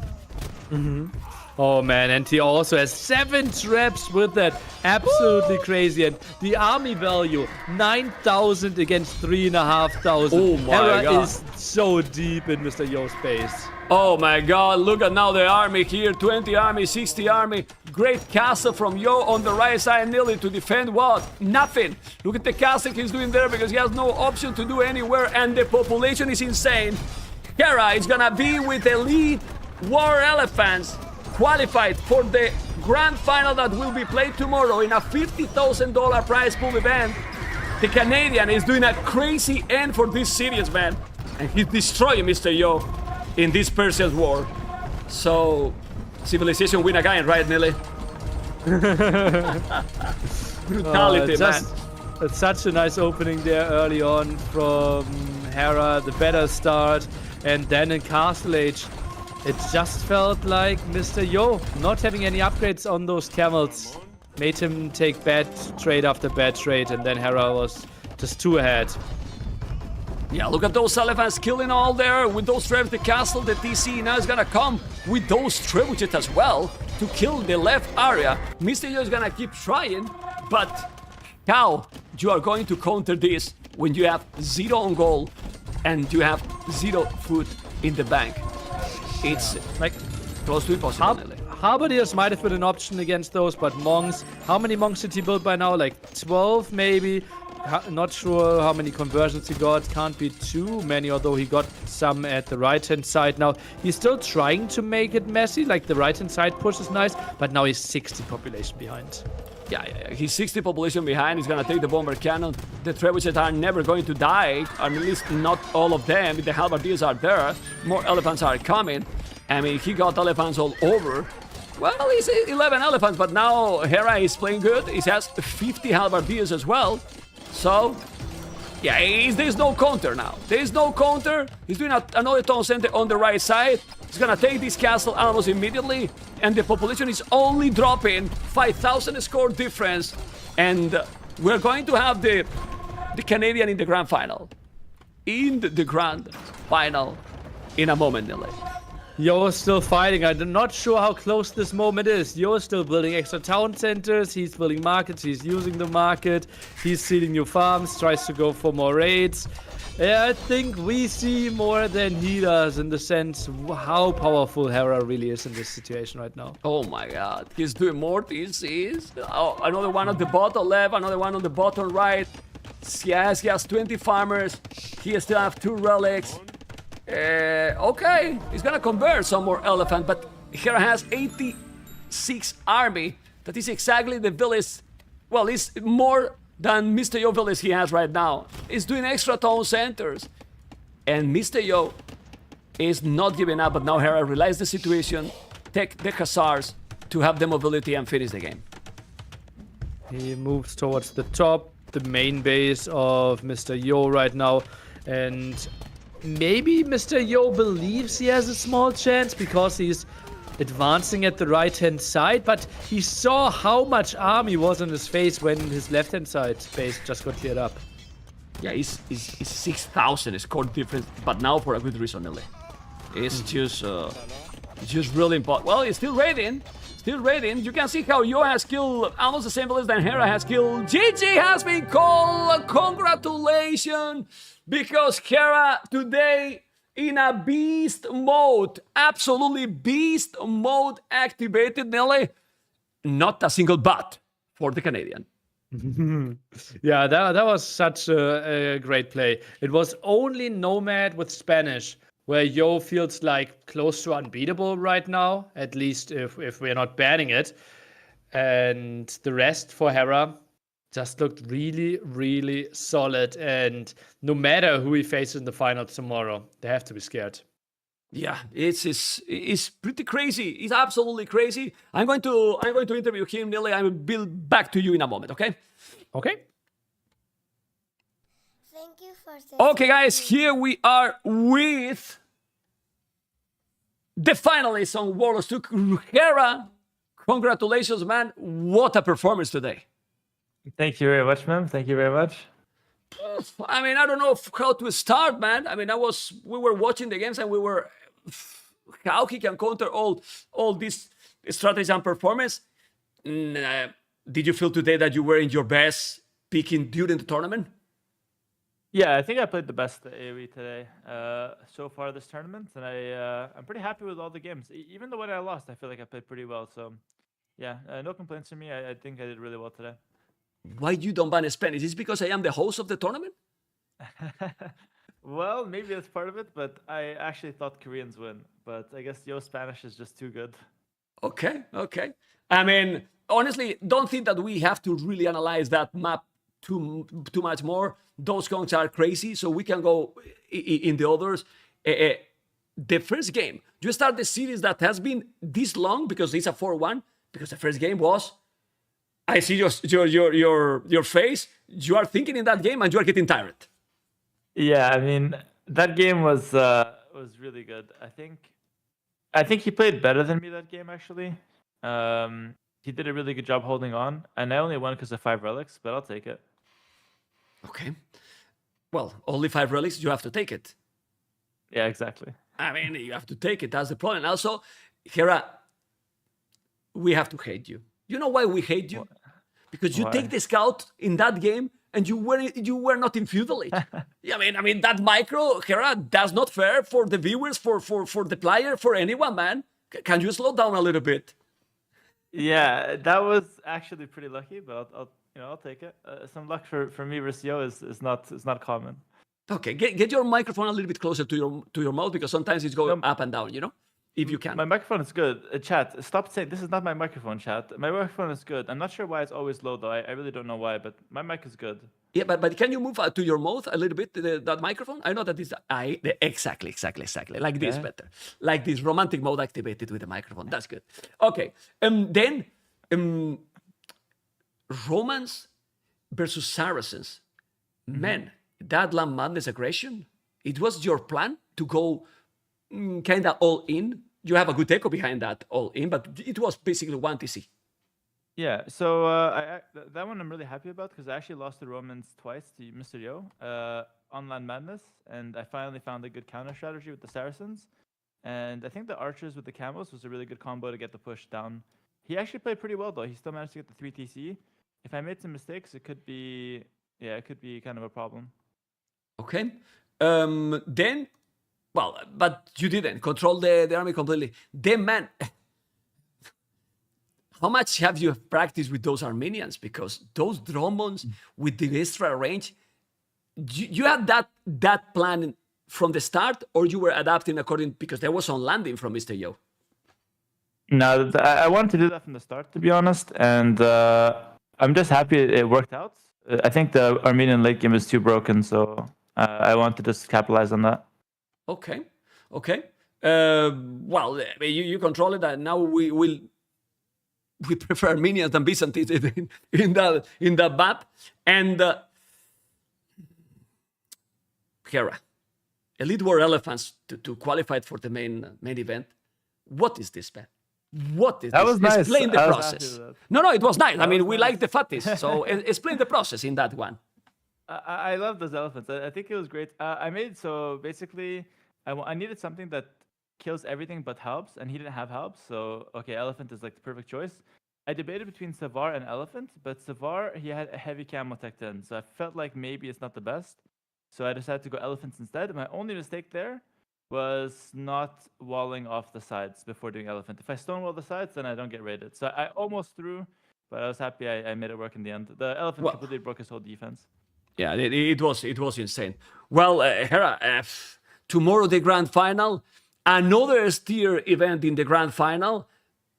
Now you need your revenge because in Warlords 1, we don't want to remind it, but the Viper won that one, you know. And do you want the Viper or do you want TaToH? Who do you want there? Hera. I don't mind. Nobody listen. I think. Well, you want me to say Viper, but I really don't mind. I think both of them are really good players. I feel like Viper has the pressure on him because TaToH beat him in the Warlords waiting room. So as far as I'm concerned, TaToH's the better player until proven otherwise. So we'll see what happens. I think they're both really solid, but yeah, I don't really have a preference. You can see, guys, he doesn't have a preference, but he's already putting all the pressure to the Viper, but he does have a preference. Okay, we can see that, Mr. Hera, that you don't have any preference. Anything you want to say, because we're going to keep going. Mr. Canadian, go for it right now.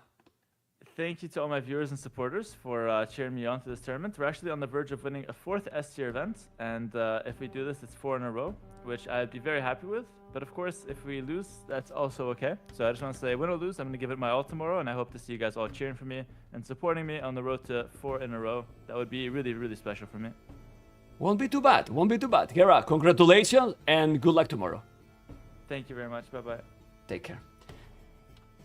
Okay, guys, as you can see, the Canadian on point, and hopefully you have enjoyed a lot, like we all did it for sure. Thumb up on YouTube if you watch this, okay? I'm going to go now with Nelly. I don't know what happened with the microphone there, but well, we will try to fix for tomorrow. Okay, Mr. Nelly. Well, I mean, playing like this Hera, a really, really sick opponent, man. Certainly. That is the most dominant run we have since DE came out, right? 3 tournament runs in a 3 tournament wins in a row, and in S-tier tournaments, and now another final. That is sick. Last time we had someone that dominant was like 2017, the Viper, but I'm impressed how he played today. Yeah, me too, man. Really important to see now who is gonna be the opponent. We're gonna see now the TaToH versus the Viper. So, Nelly, thank you so much for joining me. And whatever you wanna say, the channel is now yours, and you are in the big center. So, thank you for joining, Nelly. And well, for me, that's it, man. Okay. Well, I'm not a man of many words there. So yeah, just enjoy the second semifinal and make sure to tune in tomorrow for the finals as well. I think 18 GMT, best of 9, Hera against either the Viper or TaToH. Okay, man. Thank you, Mr. Nelly. We will see you soon. Take care, man. Okay, guys. As you can see, we are going to keep going. It's gonna be quick, like really quick. A small break, you know, really a small break. Remember that this is the program for tomorrow, right? We will be updating all this very soon. But now we have the Viper versus TaToH, guys. The Viper versus TaToH. Oh man, this is the whole thing. It's not updated. It seems that it didn't work out properly as I wanted. I probably have to wait because it has to be synchronized, and it should be updated this and be in the grand final. I will show you later the brackets. But guys, thank you so much for watching. We're going to keep going, and we set up everything. 3 minutes. Be right back.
He killed him!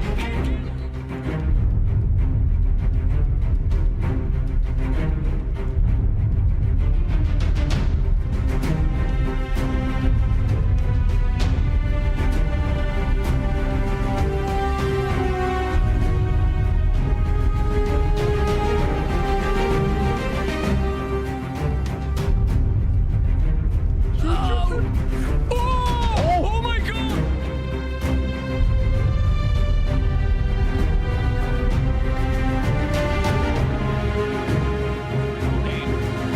Oh my god! The army!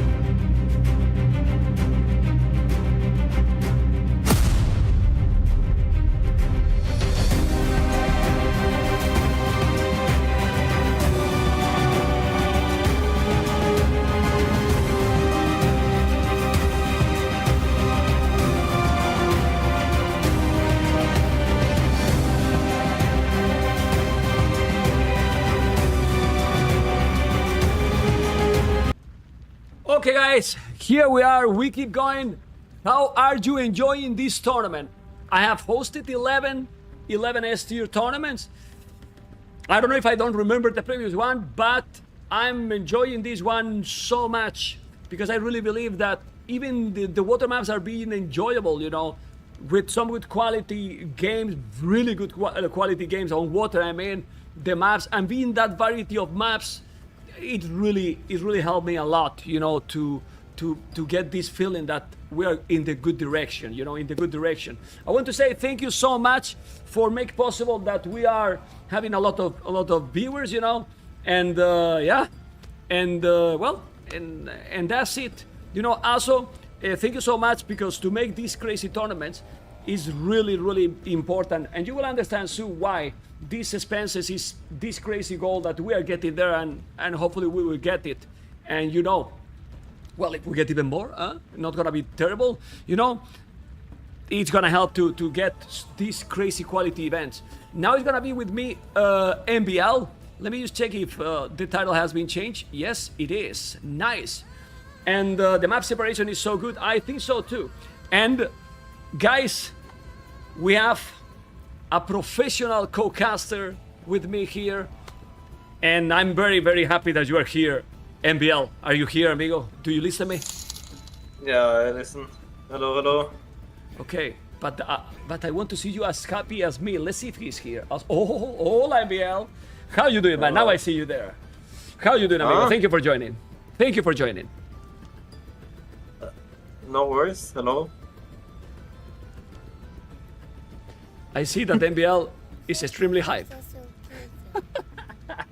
Well, I mean, it's winter time in Norway. It's winter depression.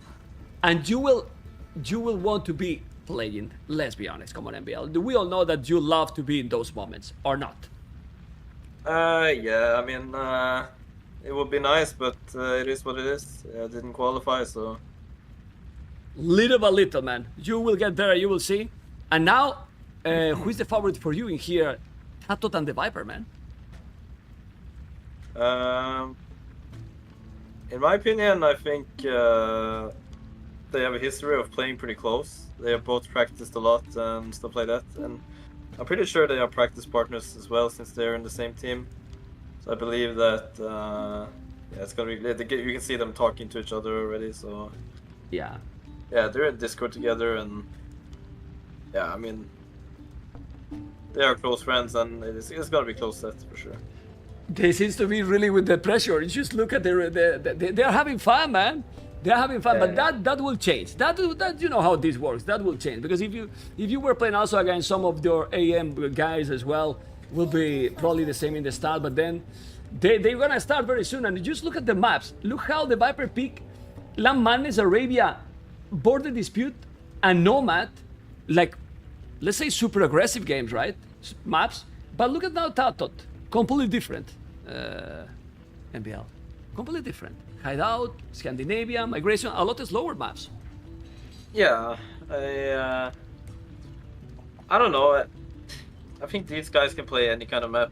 They are very versatile, and of course, TaToH really likes the water maps. Like you can see Migration, Scandinavia, like Hybrid, Nomad. He likes those kind of maps. While Viper, he has fun with the open maps, Arabia and Madness. So that he chose Hideout as the closed map, I feel like he just did it to take away the option of playing Arena and Black Forest. Like Hideout isn't that bad because you can like do a little bit more aggression and stuff like that early on because you don't have Stonewalls, you only have Palisades. Okay.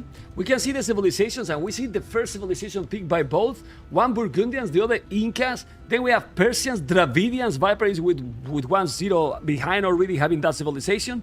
Italians, Bengalis, Mayans, Aztecs, and Malians. While TaToH, Incas, Slavs, Spanish, well, Slavs is super strong. Spanish, Japanese, Byzantines, Koreans, Tatars, and Vietnam.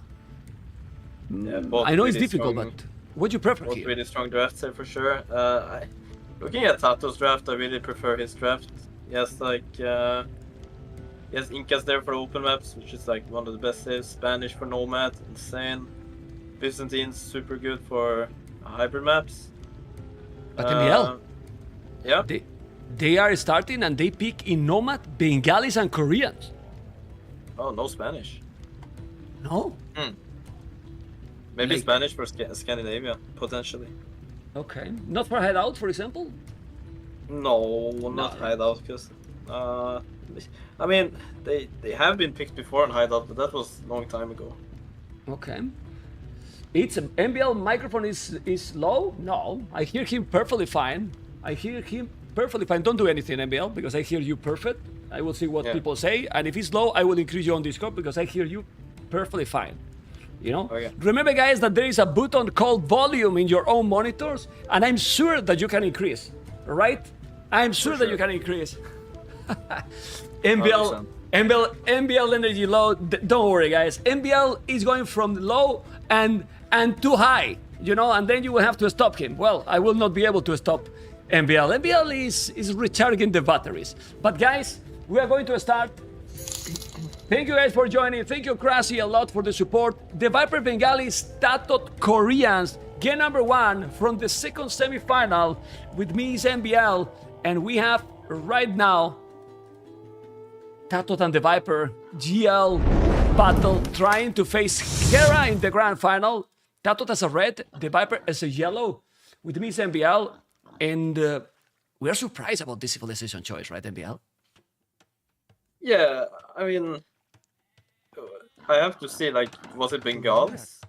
I'm not in the game yet, but I'm trying to load up here. Okay. Was it Bengalis and Yeah. Koreans? Bengalis for Viper and TaToH for Korea. So, That is, I don't know. That is quite crazy. I mean, I'm gonna. Well, the map, the TCs are far. You know, when you are there, you let me know, and then you see about the position and everything. But is Bengalis that great civilization in general? Like they pick them a lot too, Viper especially, and I mean they have a good boom and maybe, but in some situations when there is no bombard cannons and so on, they don't have also good cavalry or great cavalry. I don't know. They don't have knights either. I don't know. It's tricky. I prefer Korea The thing here. is, Bengalis is that they are good at getting villagers like early. Get good at economy. They get 2 villagers when they go up to the next stage. Those 2 villagers can help on growing a bigger economy. And also, I don't think they are that bad on water. They are an elephant and naval civilization, and their ships, like their fishing ship, their fire ship, etc. If they lose HP, they can run away because they will start to regenerate HP. So that's pretty good for water. And they also boom good on land, and since it's nomad, it's quite open, quite crazy. They have potential to be close, which they are not now, which is a bit unfortunate for Viper, I think. They can pull off a really, really good Monk Rush because they have more armor on their monks, which makes them really hard to kill. So, since TaToH doesn't have the best monks, these Koreans, they don't have the good monk tech tree. I think monks could be a really good option. And also, oh my god, TaToH killed this board with TC. I don't know sure if you saw that man. Yeah. Disaster. But you... No. Yeah, he did. He did. No. Go back. But in the beginning. I mean, at the beginning. If you go back to the beginning, he lured a boar, and the first boar he lured, he killed. Oh, really? Oh, so you are behind, but get in what minute you are? Yeah, now I'll catch up to you. In what minute is that? The first boar? 4:30. Okay, but that one dead, okay. Yeah, in I'm at your place. What minute he killed it? Like okay, I see now. It's fine. I will see now. And that is really crucial because the first boar you're getting is really important to keep your TC going. Like your town center needs to pump villagers all the time. You're going to need that food, but he killed the boar with the TC, so he doesn't get that same amount of food. Luckily, this is a 9 villager start. He had a little bit of food already, and also he gets the fish right away. So he doesn't get that much idle time, but it definitely slows his food income a lot. Okay. Well, you see, he was later on purpose because I missed that, you know? I missed that boar. MBL, and then I went back and he lost that, so it's 340 food that he wasted, basically, you know. Anyway, with this approach, MBL, and with your permission, I'm gonna say, because that was a big one, NTT279 donated 100 euros, was a pleasure to watch the tournament as always, hope for the great last series and more a awesome tournament. Thank you so much, man. Well, MBL, he's up to feudal age. With this population, they are going to be water battle, right? Does it look like they are going to go for fast castle, or they can still with this population? I think usually you don't want to go like fast castle right away. You want to build up a little bit of fire ship to try to harass your opponent's fish, because the fish matters a lot. If you leave the fish alone, you're going to get in trouble. So you don't want to gamble on that. If you don't want to kill your opponent's fish, he might go for your fish, and vice versa. So they both want to make something of water just in case the other one goes water, and it's really standard to just try to defend your fish. You can see Viper now build a dock really close to TaToH, and he sees TaToH dock, so he will put pressure right away. And Viper is, let's see, just a little bit ahead of TaToH, not a lot. They're same time more or less. Right? Yeah, it's the same time. A few seconds, 3 seconds basically. And Viper is the LTC 7 seconds, so it was probably up quicker. Oh, he has no loom. Well, TaToH has no loom either, and he's doing the barrack. Okay. They can see where the other are on the land. Not really well. TaToH lost one ship, probably. Yeah, he knows that he's there. Probably know that he's there. And the Viper doesn't know, but he can assume because he has explored a lot of the map except this area. Do you know about the loom? Go on, Mr. MBL. Yeah, so now the water battle starts. You can see the galleys from TaToH. I'm a bit concerned about TaToH going for galleys here. They are not good when you only have 2 of them against fires. And since they are so close, TaToH will struggle getting a big mass versus fire ship. So Viper can get a little bit lead here. Yeah. Does TaToH know about the Viper's dogs? Let me just check. No, he doesn't know. No. He might assume that, like, he might send one each direction now, or gather them up and run the right direction. Let's see if what TaToH does, if he's lucky here. Okay. He gathered them up and went for the correct side, I would say. Yeah, but he has the galleys there, so he has the fire galleys, so it's fine. Yeah, so he will notice Viper's dock though, so that's good for him. And then he can potentially switch into some fire galleys and have some normal galleys behind. But Viper, like I said earlier, can run a little bit and heal up automatically. Auto-healing is really nice with his fire ship. And also has a demo ship. I think that demo ship is a mistake, because he assumed that TaToH would be going for fire galleys. But demos are not good against galleys. You can see the galleys just shooting it right away. Viper has to run away and heal. No, he won't die. He will run away and heal it. But it will take a while before he can engage with it again. And looks like TaToH is actually doing a really good job with galleys. And also adding an archer range blacksmith behind, so he's going to go pump out some archers. And when he gets fletching, that does not only affect his galleys, it also affects his archers. So now he can do a lot of damage. But the problem here is that the Viper is just building the market, blacksmith, and he's gonna go up to Castle Age now right away. And that's a real problem. Obviously, TaToH is not too far. But as you were talking, then he's gonna start to have the War Galley upgrade, and Viper is gonna be booming, I believe. He loves to do that, get his economy going, and from there, make a domination. My goodness, 10 subscriber gift and Gfrat for another 100 euros. Thank you so much, man. Really appreciate it. So, this position, MBL, who benefits right now? It's the Viper. The timing here is so important. Yeah, I mean, the castle time can be really good, but on the way to Castle Age, he hasn't made any units, right? So he's potentially in the risk of losing builds. Now, Viper has everything close to his town center, so that it's not a problem for him to run away. And he also has more villagers, right? Because he got 2 more extra when he went up, and now he's obviously behind because he went up to Castle Age. But all in all, it looks really fine for Viper. Like, archers can't even do anything. So, what will Viper follow-up be, you think? Like, Mock Siege, maybe?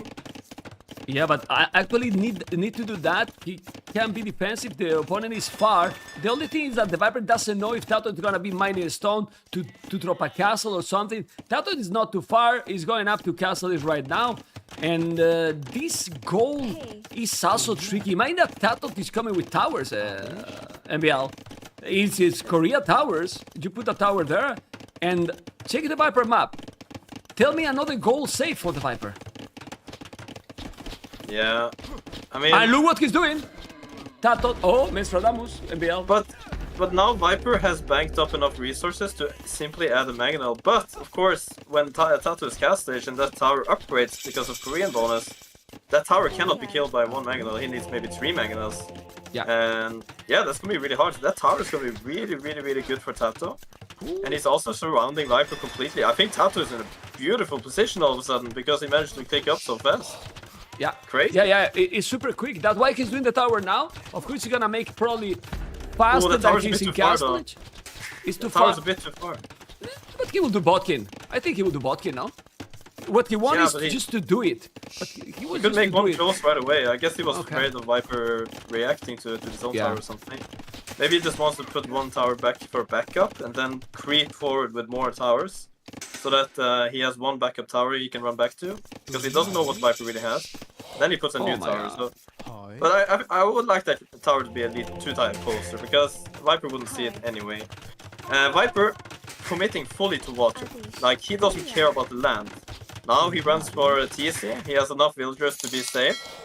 And he's gonna mine a lot of stone so he can make a castle in defense. Maybe go for Rattus.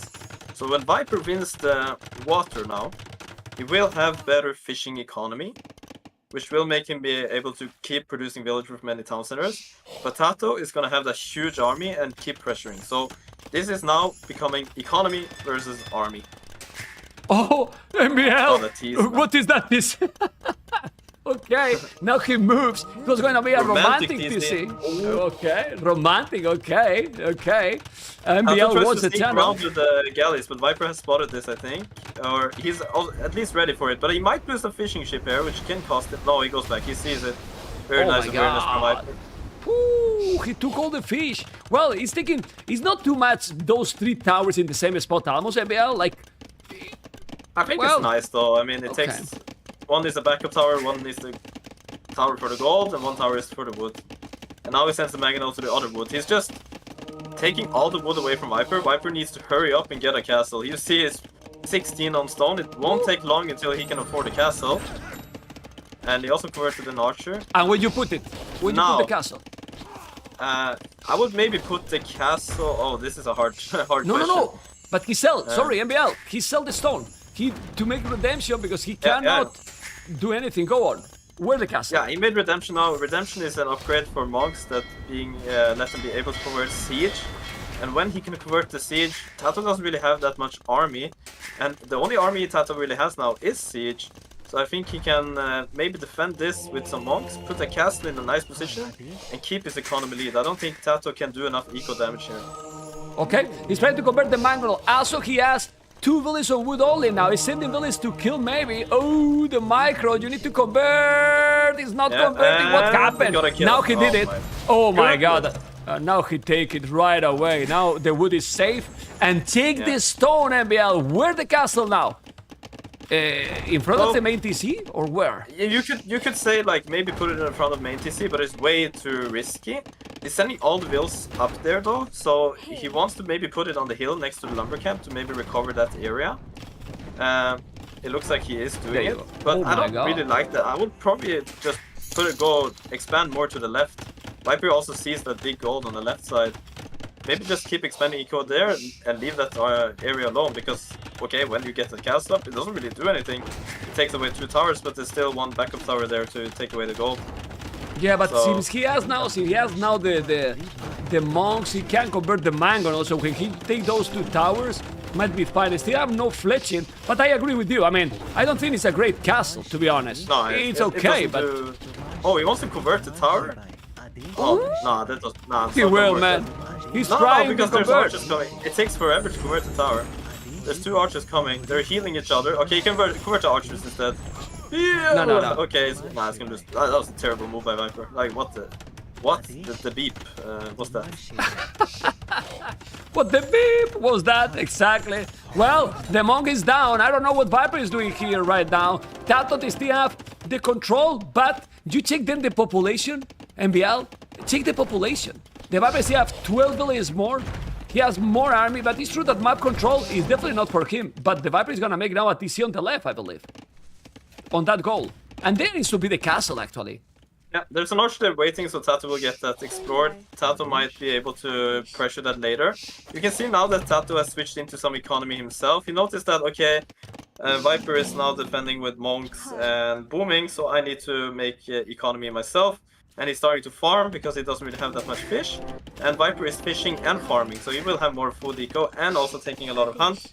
And going for the 4th town center now. Bengali's economy is crazy. And honestly, since TaToH is Koreans, Bengalis can win with only skirms. Koreans are not good against skirmishers because their cavalry are beep as well, man. They're really bad. Like they're shit, honestly. They're crap. You can say. I mean, that is okay to say. You know, they are crap. You know, they are crap. Yeah. Don't worry, MBL. You know. Oh my God, he's been extra polite, Mr. MBL. But it's true. Their cavalry is just total crap.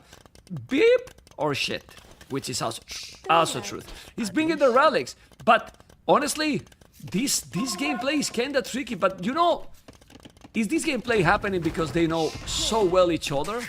Because he's being greedy, Viper, here. And if he's doing now TaToH another castle here, he's still cornered completely. Look what he's doing on the left. Well, oh, the left, the left. TaToH needs. Sorry, let's go. Okay. Yeah, that's the exact thing Viper needs to do. He needs to try to. I mean, TaToH needs to. He needs to try to keep Viper in one area. But now Viper tries to defend that area too with a castle, and this castle might be what we call a doubt castle because he is denying it with Mangalas. Viper needs to jump in to the TC when the Mangala shots happen, and jump out when the Mangonel is reloading. And he needs to keep doing this all the time. And the more Mangonels and archers and everything that TaToH brings, the harder it's gonna be for Viper to keep jumping in and out of that TC. Because the shots are gonna repeat themselves so fast. Oh my so God. Now Viper's villagers are getting lower and lower, and we might see a big bada boom on those villagers. And he might lose a few, but Viper is 81 vills and TaToH 64. He can afford to lose a little bit, but not too much, because you don't want to suddenly become even with this from TaToH, because then you are even with vills and you're behind an army. You have to keep your economy ahead all the time. Viper is getting pushed in the middle now and has to respond with a castle. Buys the castle and puts it exactly where I wanted to put it. On the hill there. Defends the middle, defends the left, and defends the right with castles. And after those castles are up, he can now go up to Imperial after that. Loses a lot of bills though in the process. Big shot from TaToH. 21 bullets down. 21 bullets down. Thank you, MBL, for letting me talk a little bit now. And now look at this castle. The castle is gonna be up now. Look at the mango. Oh, he's gonna take it. Okay. And the tower is gonna be bye-bye. But he's still with 23 bullets lost. Oh my god. 10 bullets TaToH ahead. Like, even though Viper defended left, right, middle, everything, TaToH still found the spot with the tower. It's so annoying because now Viper can't take the gold after all. And TaToH is just denying all goals from Viper. Meanwhile, he's booming at home. He doesn't have units that cost a lot of food, so he only spends the food on villagers right now. His Maginal cost wood and gold. His archers or crossbows cost wood and gold, and his towers cost wood and stone. Only food he's spending is villagers. So if he stops his villager production soon and stops a little bit of army, he can go to Imperial Age, and Viper, who needs 800 gold to go Imperial Age, cannot get gold and maybe has to sell his soul to go up. He maybe has to sell all the stone, all the wood. So that's gonna be super hard for Viper. Why you say that he has to sell his soul? That's something you copied from us. Okay. Don't even think about saying that is your words. Oh, I don't okay. accept that. No, okay. It's all good. Yeah. It's all good. Yeah. Okay, he's now gonna take this tower after he sells his soul, but he has no map control with 3 castles, as you mentioned. He cannot take any goal, and honestly, it looks like the Viper is gonna lose this game. He's dead, man. Oh, sorry, it's not dead, but he's so far behind now. He's gonna have to fight from a really awkward position. TaToH is playing this so well with the position and strategical With the play with the towers? towers. Yeah. It's amazing that he like normally people would go back when Viper put the castle in the middle there, you know. But TaToH, he went to the left and put a perfect tower on the hill. So GG. GG. Viper just GG. told he knows Yeah. he just can't get gold. TaToH won the game, and then is when we see here why Bengalis, well, It's he not didn't because do of any army. Bengalis, I think. It's because of No, Korea? No, it's because of his approach. Like, he went Defensive. so heavy water, right? Too defensive, right? He totally ignored the land and went for water. Maybe if he tried to go for some skirmishers or like maybe a scout or two, like something on the land to make sure that TaToH doesn't get that position to stop those villagers coming forward, then we may be talking. But Viper didn't want to take the risk of going land army and getting later castle age, while TaToH took the risk of doing land army, getting later castle age, and took the map control. If they both did the same thing, then I think Viper would be in the better spot. But when you're playing the game and you're not seeing anything, taking the risk to go land army and delaying your uptime could be devastating for his water, for example. So Viper thought maybe that his castle age time would kill the water, TaToH would maybe fight back on water, but TaToH just neglected the water and took the land instead. So they have to kind of play some strategical decisions here that's really, really hard. And those who do the right thing will win the game here. And I think TaToH did the right thing. Did the great job. By the way, guys, I'm just playing an ad right now in between the games.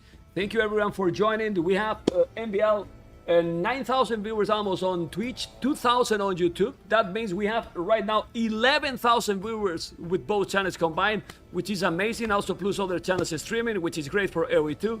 Thank you everyone for joining. A lot of support during this first game. Really, really appreciate it. And we move into Arabia, MBL. The Viper Aztecs, TaToH, Tatars. Arabia, Aztec, Tatars. Would you prefer here, man? The execution has to be perfect because, I mean, in theory, Aztecs are always very dangerous with the Meso Sith. But Tatars, with that economy that is probably better than people think, some market abuse into Thumbrian, in Castle Age, Cavarches maybe, or Lancers. What do you think?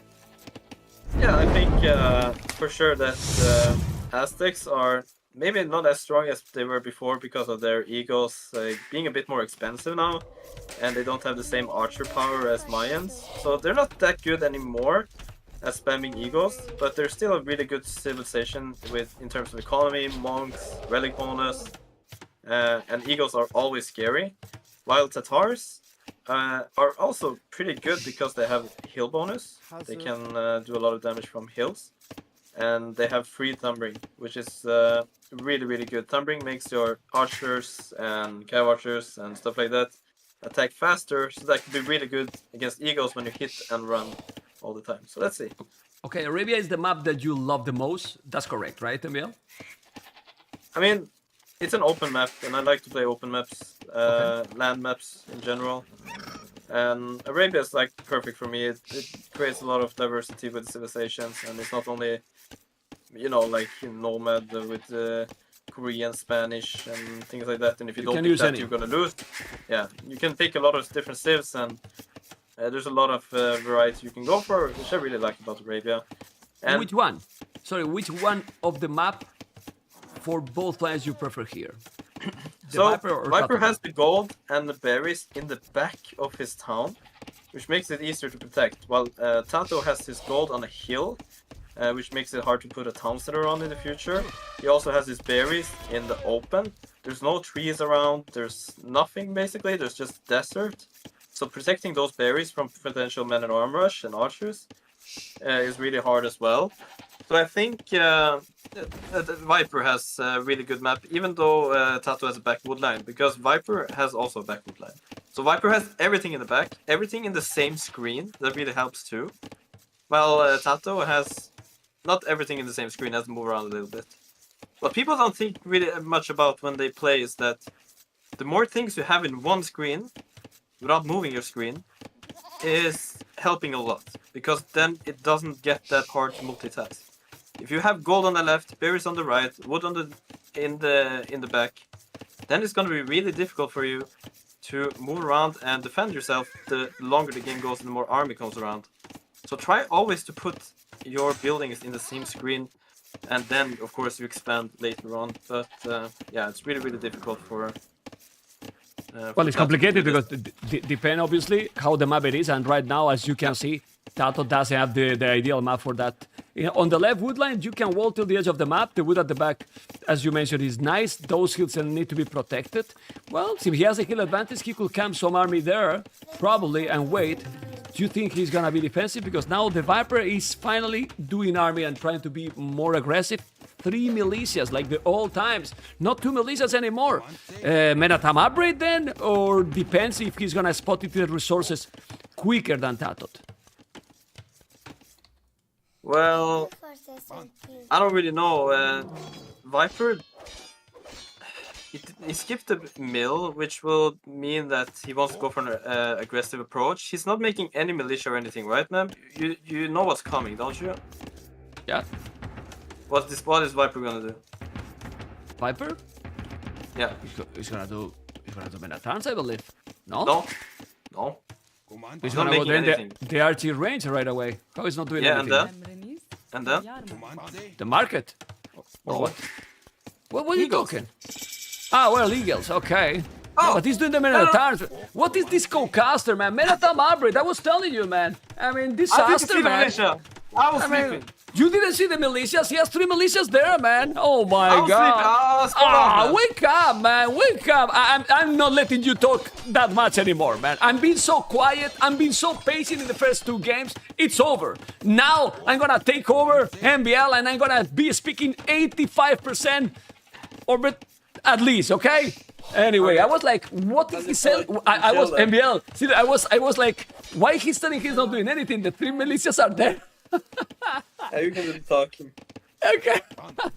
Okay, but he's gonna be there. For that reason, I was like, I don't understand you. I thought that you were trolling me, MBL.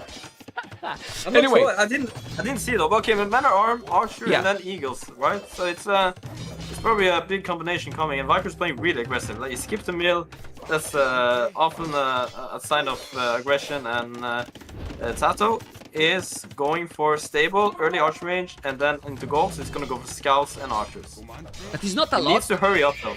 Yeah, but it's not a lot. Like these buildings, stable archery range, mining camp. Already, he is spending a lot of resources. And course. the good thing with the Aztecs is that with 2 buildings, barracks and archery range, you are fine. Yeah, so TaToH needs to spend more resources to defend this, but he will in return have stronger army on paper. but in risk of getting Castle Age slower. He's also housed. That there was a fact out there that TaToH actually gets more housed than I do. I'm number 13 and TaToH's number 16. Okay. Or TaToH's number 1 and I'm number 3, you could say. Okay. Okay, who's getting most housed? But why you don't make more houses, man? Stop doing towers, man. Make more houses, man. It's not easy, man. Like in the heat of the moment, you're producing from 2 different buildings, and your TC. That 5 population you build with a house is really hard. Like so, if you're example a civilization like Byzantine and stuff like that, you need to constantly produce houses while you're multitasking. It's really okay. Do you notice that with the Aztecs? When you are using them, do you notice that the production is faster for the buildings? It's noticeable. I mean, you know that the bonus is there because look at the Viper army, 11 army, 8 army. It's also true that you need a lot of resources for TaToH now to produce, but he has 4 farmers. TaToH seems smooth with the economy because he's producing a lot. He's still able to do 5 scout, 2 archers, skirmishers. Viper need to do some damage, and at home he's kind of unprotected, so he has to be careful. Yeah, I mean, TaToH will try to clean up the initial army now. He's trying to get us around, but there's a spearman, 3 men-at-arms, and an eagle there. You can't fight that with just scouts. You need to wait for the archers to come in and maybe snipe the spearman.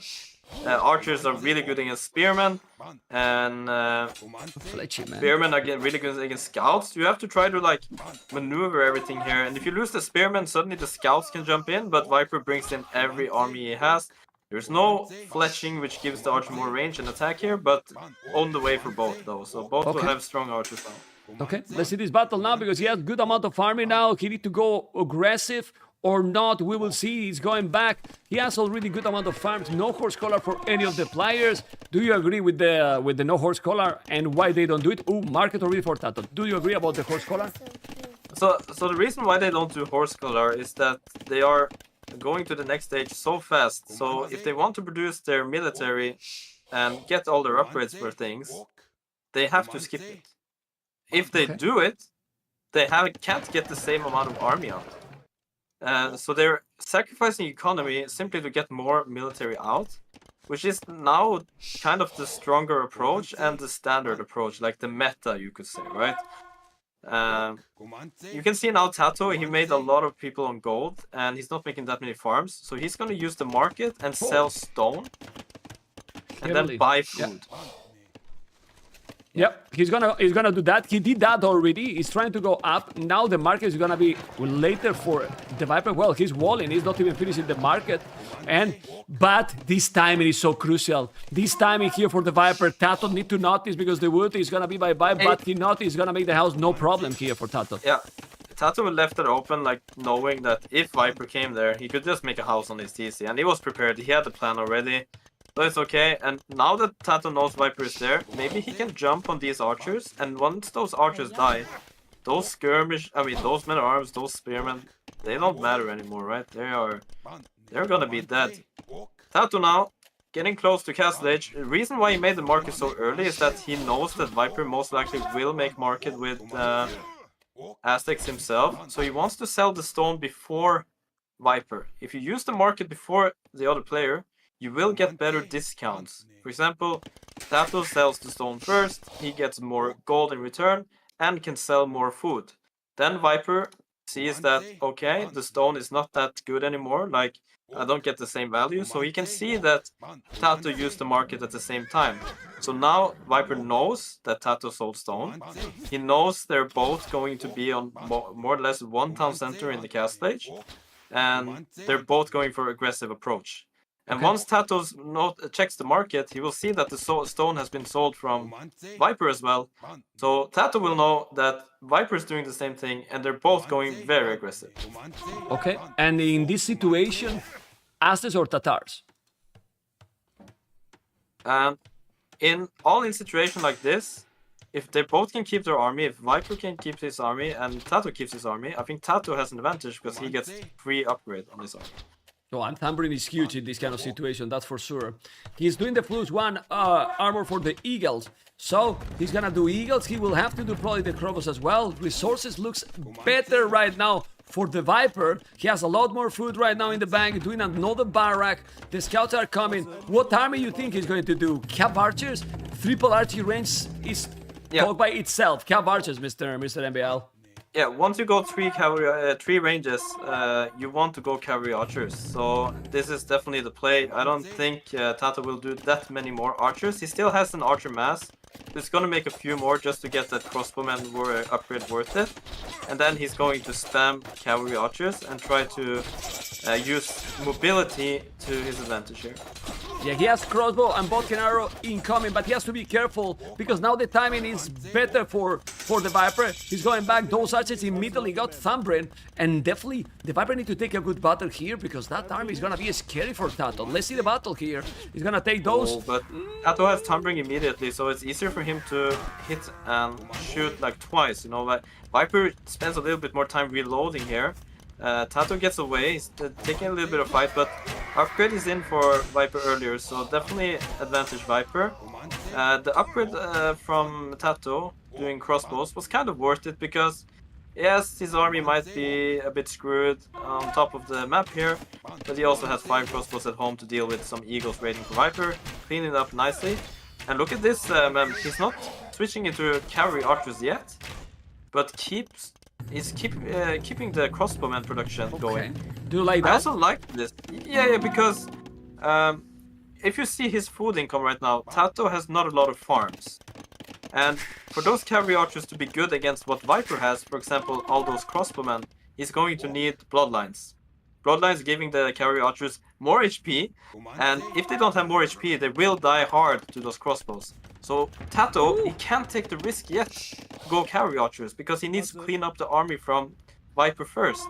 And then he has to go into cavalry archers because then he will have more food to go for bloodlines. But now he's having Thumbrin and he's already doing ballistic. It's expensive armor, but he's gonna come now with 13 archers, more archers than the Viper. Viper is not gonna be able to counter these units. I mean, ballistic and Thumbrin, TaToH, he's gonna be in a more than okay position. It's true that the Eagles are gonna be +2. The Monk is gonna be down. Let's see the crossbows. Ballistic is not kicking in yet, but in a moment he's gonna notice that he's going to be there. Eagles, he has 9 Eagles. But they are not Eagle Warriors. With the +2, they can hold against this Thumbrin and Ballistic MBL, or it's TaToH in a better position. Yeah, that's the thing. Once you get the huge massive crossbow and ballistics, even Eagles will struggle. And since Viper started production so late, he can really struggle here. If TaToH just dives, maybe he can just get the game right here because he can just pick up every army. He has ballistics, Thumbring, the Eagles will die. Viper doesn't even have Eagle Warrior upgrade. Those Eagles will melt. 2 shots. Okay, let's see. TaToH has to dive now. Right now. Okay, yes, but and the Monk goes down. Viper makes a huge mistake. The Monk is gonna be bye-bye. He's killing a lot. Let's see the micro here. But TaToH is not. He's not taking those. Now he's splitting his dive. No. Those Eagles, man. Siege Workshop. The Viper read it properly. He noticed that he can't compete with that. Now he's bringing the Monk. Siege Workshop income. Squires, but it's still not Eagle Warrior. He need what? A Mangonel, a Scorpion? Need a Mangonel, but resources at the limit. He's doing a Scorpion. Do you like here the Scorpion? Mangonel, what do you think? Mass in the Scorpion is better? Yeah, Viper had to rush up the siege shop to stop this crossbow from getting in. If TaToH dove in with those crossbow, I think Viper would die. But luckily for Viper, TaToH was a bit hesitant, waiting for reinforcement, grouping them up to now go for a bigger push. But the problem now is that Viper has defended with siege. So even though TaToH reinforced with bigger force, then he won't be able to do much because of the Scorpions. But Viper's moving out though, man. And TaToH's coming into the woodline. Oh my god! Yeah, he's coming. He's gonna see it or not. He's gonna make the house. No. He needs to make it well. The Scorpion is coming. He's not in the position. The Eagles is still not Eagle Warrior, but TaToH is respecting a lot the Viper. He's having the same problem that another player from the same country than Viper, that he always respects the Viper too much, MBL. Do you know that player? Yeah, it's called Keller or Kong Forever or something. Keller or Kong Forever, right? They respect him so much. No, but seriously, don't you think that he's now respecting the Viper a lot? Jokes aside, he's respecting. I mean, it's not really about. Yeah, you could call it respect, but you know what I mean. Viper's level. Yeah. You know, you know the player's level you're playing against. If this was you, man, if yellow was you, then I would go in anytime knowing that if you have something there, I could just out-micro you. Dude, you will go in dark cage, such an ass. Come on. But the thing is, you don't want to take a lot of risks against a high-level player. If you make a simple mistake, you will get punished. If you lose 10 crossbows to a Magno shot, the game changes completely. If I lose 10 crossbows to a Magno shot from you, I can still win with one hand. You know, that's the thing. Like, if you're playing against a really high-level player, you have to be a bit careful. I don't find this fun anymore. Anyway, look at those scorpions, eagles and crossbows, and what is going to be? Heavy plow? But that's why I'm casting here, guys. So MPL is absolutely right. 78 population, 86. Still, TaToH is in a very good position. He didn't lose the mass. So, a bad battle for any of the players can be a disaster right now, MPL. And 3 TCs for TaToH. 3 TC indeed, and Viper is trying to boom as well, but getting a bit short on resources. And even though those are scorpions, these are crossbow with a lot of firepower here. Woo! Viper is struggling to hold his position, and TaToH has huge momentum right now. He's even sending army on the right side, or left side, sorry. But he's not finding anything there because Viper is just out of resources on the left side completely. Yeah. His wall also, let's see those eagles. Eagles are very strong, but no, he has the timing, he has the ballistic. And like, as long as he stands on hill, he gets even more damage against those eagles. And so he just runs to the hill, hit and run. Eagles struggling to jump it, but I think TaToH overcommitted here. Yeah. Now the eagles is dangerous. Now he's killing all, MBL. Yeah, so he overcommitted there, but now he's switching into Cav Archers, because now he spent time with the crossbow, right? And Viper has switched into eagles. So now Cav Archers are coming out for TaToH, and he's not showing them yet. He's getting a little bit of mass first. Now he's coming out. And honestly, Step Lancer's raiding Viper on the TC there as well, if you can see that. Viper quick walling now, but I think he can get in and kill something. He's not paying attention because he's microing the crossbows. Yeah. Now he stopped microing crossbows, so he will switch his focus back on the Step Lancers, kills one villager. Yeah, but the monks are coming. Yep. The monks are coming, okay. Gonna make the TC. Alright, so for you, who has the advantage? Because 68 villages, 67. I prefer TaToH position. He has heavy blow, Bozo. He has the same villages, even more army. And now he has mobility. The Aztecs can have a problem here. I can, but don't forget that Viper has, behind all this aggression and everything, collected 3 relics. And Aztec relics collect faster, at 33% more gold from relics. And once you get that gold from relics, you can maybe put your villagers onto something else, for example wood and food, and get a better uptime. Or you can stack up that gold, spam a lot of eagles, or stack up the gold and buy food to go up to the next age, and then power spike from there. So those relics can actually help a lot. Yeah, and he's starting to spam a lot of eagles, 18 eagles, and now 7 more in the queue, doing more and more barrack. This is the moment where now the damn Aztecs start to shine because you are spamming, and even if they're more expensive than before, this is so many units that are cheaper still that Cav Archers or Keshik. He's doing a castle there. I don't know how you feel about that castle because, well, he's taking that gold, but it's not especially on a hill. Do you like it? It's not too bad. It's too risky to go even more forward. Yeah. So he puts it in like the exact. He gets the balance, you know. He can't go too forward. He can't take it more back. So he secures that gold, which is nice. So he gets access to all 3 gold. And yes. Oh no, Viper, you need to go back here. What you do then now? You see the castle, you need to go completely and move, go to the left, try to raid. You see a lot of Cav Archers, and at home now he's gonna clean. He has many town centers already, so he can defend at home. Viper need to attack and TaToH on his base, or what? Because in Imperial, what would you prefer? We didn't talk about the Imperial approach. I think in Imperial Age, the longer it goes in Imperial, the more advantage TaToH. If it's short Imperial Age, with early Eagle raids and stuff like that, and TaToH can't recover, then Viper wins this. Okay. So He has a TaToH stun. needs to drag this out, or he needs to do a lot of eco damage to Viper right now, so that Viper can't get the power spike in early game. Now second castle from TaToH, but Eagle's coming in on that stone map, and that's 8-9 villagers in trouble, and It's about castle. To the castle. It's about castle. but he's good now. Now TaToH quick walls, really nice. Yeah, okay, he gets it after all. No. He's not gonna make it. He has the monks there. He's gonna kill now Yeah, but with it's amount good, of it's bullets. good. This No, is no. good. I'll tell you why this is good. The Viper's army is completely exposed there. The monk have used their redemption, like they use their mana. They have no mana left. They can get sniped by the cow archers, and once the cow archers snipes the monk, he can kill all the eagles as well, and get the castle after. So suddenly he has more army, better eco, and yeah, he's chilling. Okay, actually not better eco. Viper has better eco. It's almost up to him. Oh The my good thing god. is that TaToH is cleaning everything, and 1,000 score per TaToH now. Viper is feeling the pressure for sure, 100%.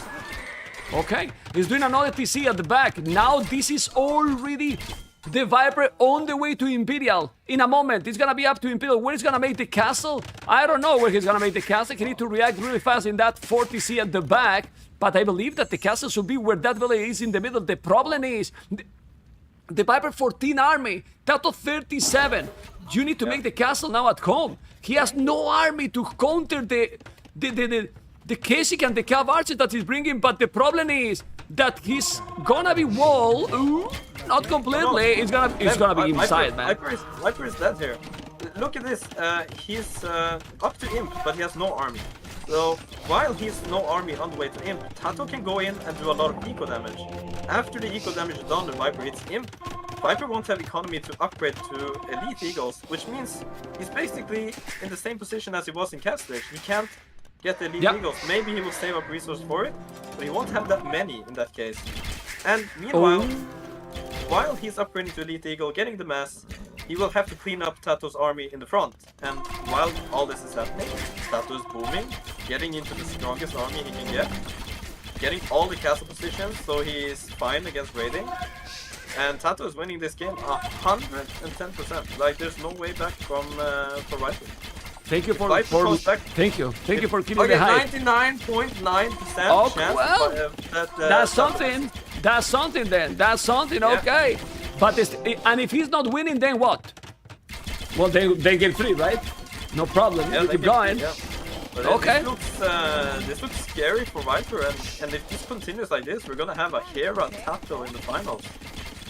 Okay, but this is what you want. It looks like you want the Viper. It's for your country, man. You want him to die, to lose. No, I think I want the Viper Hera finals, to be honest.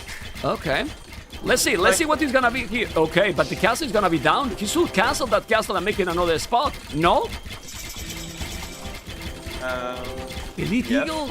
But you need the +4. Is better the Elite Eagle or the +4 if you cannot afford both? Elite probably. A little bit more HP, you get a little bit more armor to it. He cancel now the castle. Elite won't do anything here. Elite would just die to even the Keshiks that Viper has. TaToH has. Okay. So, but he sneaks 6 eagles on the left side of TaToH. Trying to Going raid. for the raid. Yeah. Yeah. But Well- they won't do much. Yeah, well, TaToH is still far from going up to Imperial.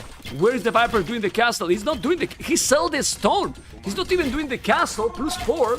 You can do Garland Wars, but those Eagles are now raiding, okay, trying to kill some villages. The score still say that TaToH is ahead, but TaToH is full castle age approach. Full castle is while the Viper is gonna have the +4 and Elite Eagles. You still say that Elite Eagles cannot hold this army?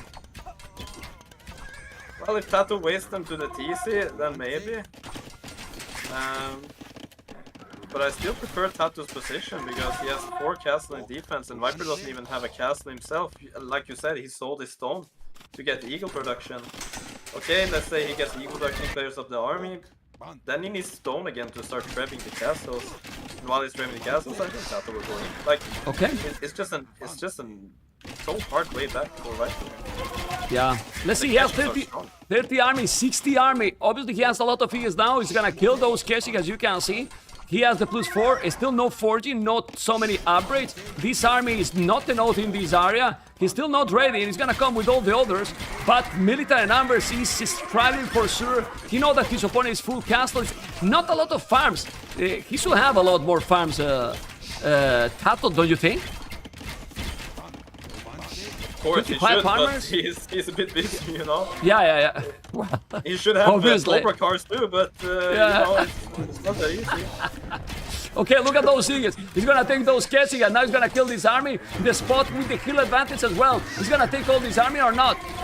Yeah, I think he will clear the right side, but then he has to clear the left side, and then he has to clear the middle, and TaToH will just keep going. And he switched away from the coward just now, and going into full cash X. But Viper, man, he's killing all, man.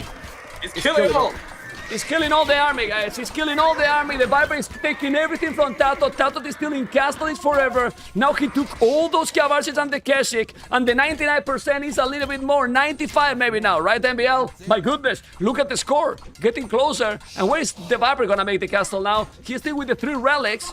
124 population, 137. What he need? He needs to put it in the middle. Needs to put the castle in the middle and start trapping. Like he needs to push, but first he needs to clear all the army from TaToH, right? I think TaToH overextended his castle push a little bit. He didn't make that much farm, so you can see he's focusing more on booming now, which resulting in a little bit less army control. But he's prioritizing like a little bit army control, but booming mostly. And once he's fully boomed, he can click up to Imperial Age by stopping his production a bit. And then it's get right. Now Viper's moving out to the middle. Like I told MBL Stradamus here, he needs the middle because he needs the hill to start trapping the Viper. Yeah, that position is fine. That position is great. He's getting the goal as well. And as you can see, those Eagles are gonna still be able to take those cases. I don't think he will take the battle there, not with the hill. Definitely not. Now he can take the battle. Without the hill, is +4. Obviously, you need more upgrades in those Eagles. They are not fully upgraded, missing out to Garland Wars. 48 farmers in this situation is still quite a lot. The Eagles are now defending at home. And if the Viper has one attack to TaToH base, then is the problem here. I don't know what you think, MBL. Yeah, what? If the Viper make a raid to TaToH base, since he's still not tapped, it can be the problem. But he's not tapped. He did 2,000 gold, man. What the hell? No problem if he raids. There's castles everywhere. Fine. 1, 2, 3, 4 castles. Now Pikeman upgrade. He need all the upgrades here. The score is still getting closer. Population now, the Viper has 20 population more. Bozo. The trebuchets are now coming, but TaToH is now on the way to Imperial, but there's still 3 minutes. And in these 3 minutes, those Eagles can still do a lot of damage. I don't know what you think. So, man, this is the thing we need to realize now, is that this is not about a raiding fight. This is about winning the army fight and then pushing from there. If you win the army fight, then you can start going for the economy. You can't go for the economy now, because while you're raiding, you're gonna lose so much eagles to the castles that suddenly TaToH just out maneuvers you and runs over your traps and castles and everything. So you can't send your eagles to raid now, right now. You have to win the battle. Don't raid. Really, really important. And look at the army numbers now for the Viper. He has so many. He's still missing some upgrades that he's also adding pikes. So those Kesik need some more army. Is the Kesik a node against these Eagles and pikes? He's gonna have the +2. It's not a node, right? No, I don't think so. Maybe, but I don't think so. He's making another castle in the back, so he'll have 4 castles. He will have a lot of Keshiks. Keshiks are pretty cheap, and they're really cheap to make into elite. But Viper is trying to make the snowball right away right now. He's jumping the gold as soon as he can. And I have to say, what an incredible fight from Viper here. He's trying to like what a hold, right? Pull this back. Yeah, what a hold. But it's not over yet. TaToH, the only thing TaToH has done now is retreated a little bit, so he can keep his mass, make the upgrades, and then take the fight. And then we'll see the 99.9%, you dumb chat. Sorry. Okay. I just see that people starting to doubt me here. I'm sure there's 99.9% chat, 100%. 100%. Just watch my words now. Upgrades coming in. It's easily 99.99%.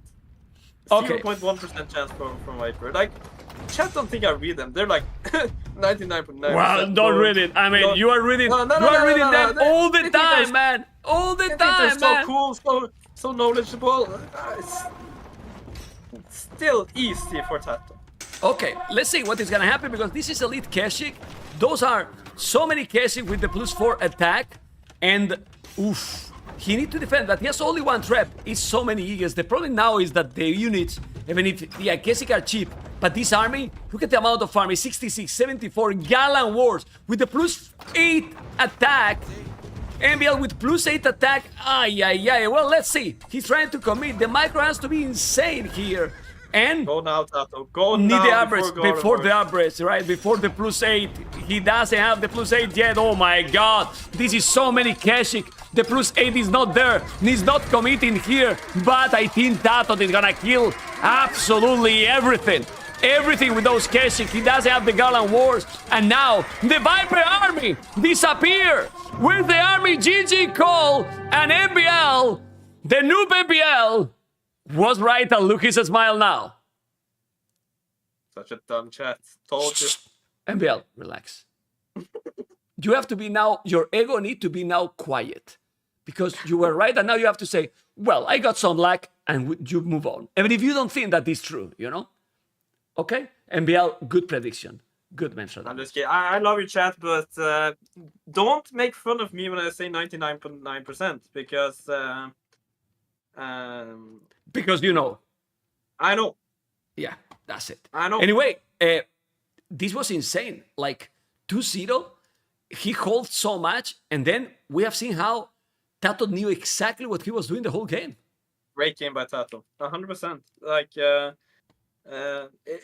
pressure he kept putting on Viper was really nice, and to not go for cav watchers right away, but to keep adding crossbows was really, really good, because if he did cav watchers, he would not be able to sustain his production, and his cav watchers would die much faster than the crossbows did. So very well played, and yeah, it's an interesting game right now. How crazy is that the Meso Sieves are not that dominant anymore? Like they really struggle. They really Depends struggle, if it's you know? Aztec, Incas, or Mayans, though. And also depends what they're against. I think Aztecs has been a bit weaker than they used to be, but I still think they're strong if they're played correctly. I don't know. Okay, I'm saying poo because I'm checking the map, and the map is now Viper picking one of the whole maps from TaToH, and is hideout. The Viper has Burgundians, and TaToH has Slavs. It's like, as you not so long ago, you will say Burgundians favorite. Do you still think Burgundians here is favorite, or these new Slavs can compete and dominate? What do you think? Yeah, the new Slavs have gotten a buff now with 15% more farming speed. They had 10% before, and those 5 extra percent have made Slavs so good. They are insane at going light cavalry with boom behind, so he can easily get map control for relics, for example, and also pump out way more units. So Slavs, definitely scary right now. 100%. Okay. So I think Okay. I think it's gonna be even. I think hideout is like a 50-50 map, and I'm really a bit afraid of Viper why he picked that map, because you know hideout goes long, right, man? You know it Yeah. goes into a long game usually, and if you pick a 50-50% map, that it won't most likely be. In this position, when you're 2-0 down, and suddenly you're 3-0 down, then good luck winning 4 in a row against that. Okay, let's see, but Viper, well, it's true that TaToH in this kind of maps is also great, but Viper usually feel really comfortable in this kind of matchups. Slavs is insane, but I really believe that TaToH is gonna try to go aggressive. You know I don't what's know good what you now, think. man? What? The good thing is that they're not laughing that much anymore. I like to see that. Yeah. I love I mean, to see the there's no more seriousness. jokes, right? There's more no more laughing. jokes, right? Yeah. Stop laughing. You can see the faces. Now you and me are the one that are going to laugh a little bit, you know. But anyway, they are far from both sides, because this generation, even if you go for the left or for the right, is more or less similar. They are far. Don't think we're going to see any feudal aggression. I would be surprised. And then, if you go castle aggression, if you are TaToH with the Slavs, Burgundian has monks, has all the answers. Are we gonna see a scout monks approach, or do you think that we can expect something else? Because this is gonna be, for now, a little bit slow. This is a slow map in general. Well, it's the close category, so what do you think? 9 we're going build to start see? is at least 2 minutes faster. Yes, that's for sure. 2 minutes faster in the 2-hour game. It's okay. Um. Anyway, I think like I don't know. It's to be honest, this is not my favorite thing to cast. I don't like maps starting with walls. Not a fan of it. Because You prefer to do yourself, right? the difference between doing your walls yourself and starting with them is that it's something you invest into, right?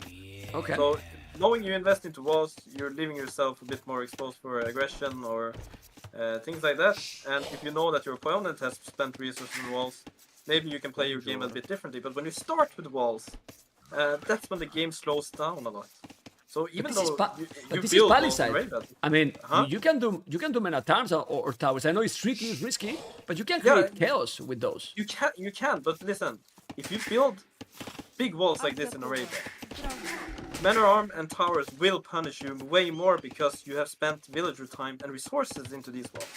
But if you both have walls and men at arms towers coming against you, you're fine because you already have so much resources because you didn't spend resources on these walls. So it's much easier to defend. That's Yeah. why starting with walls is way worse than not.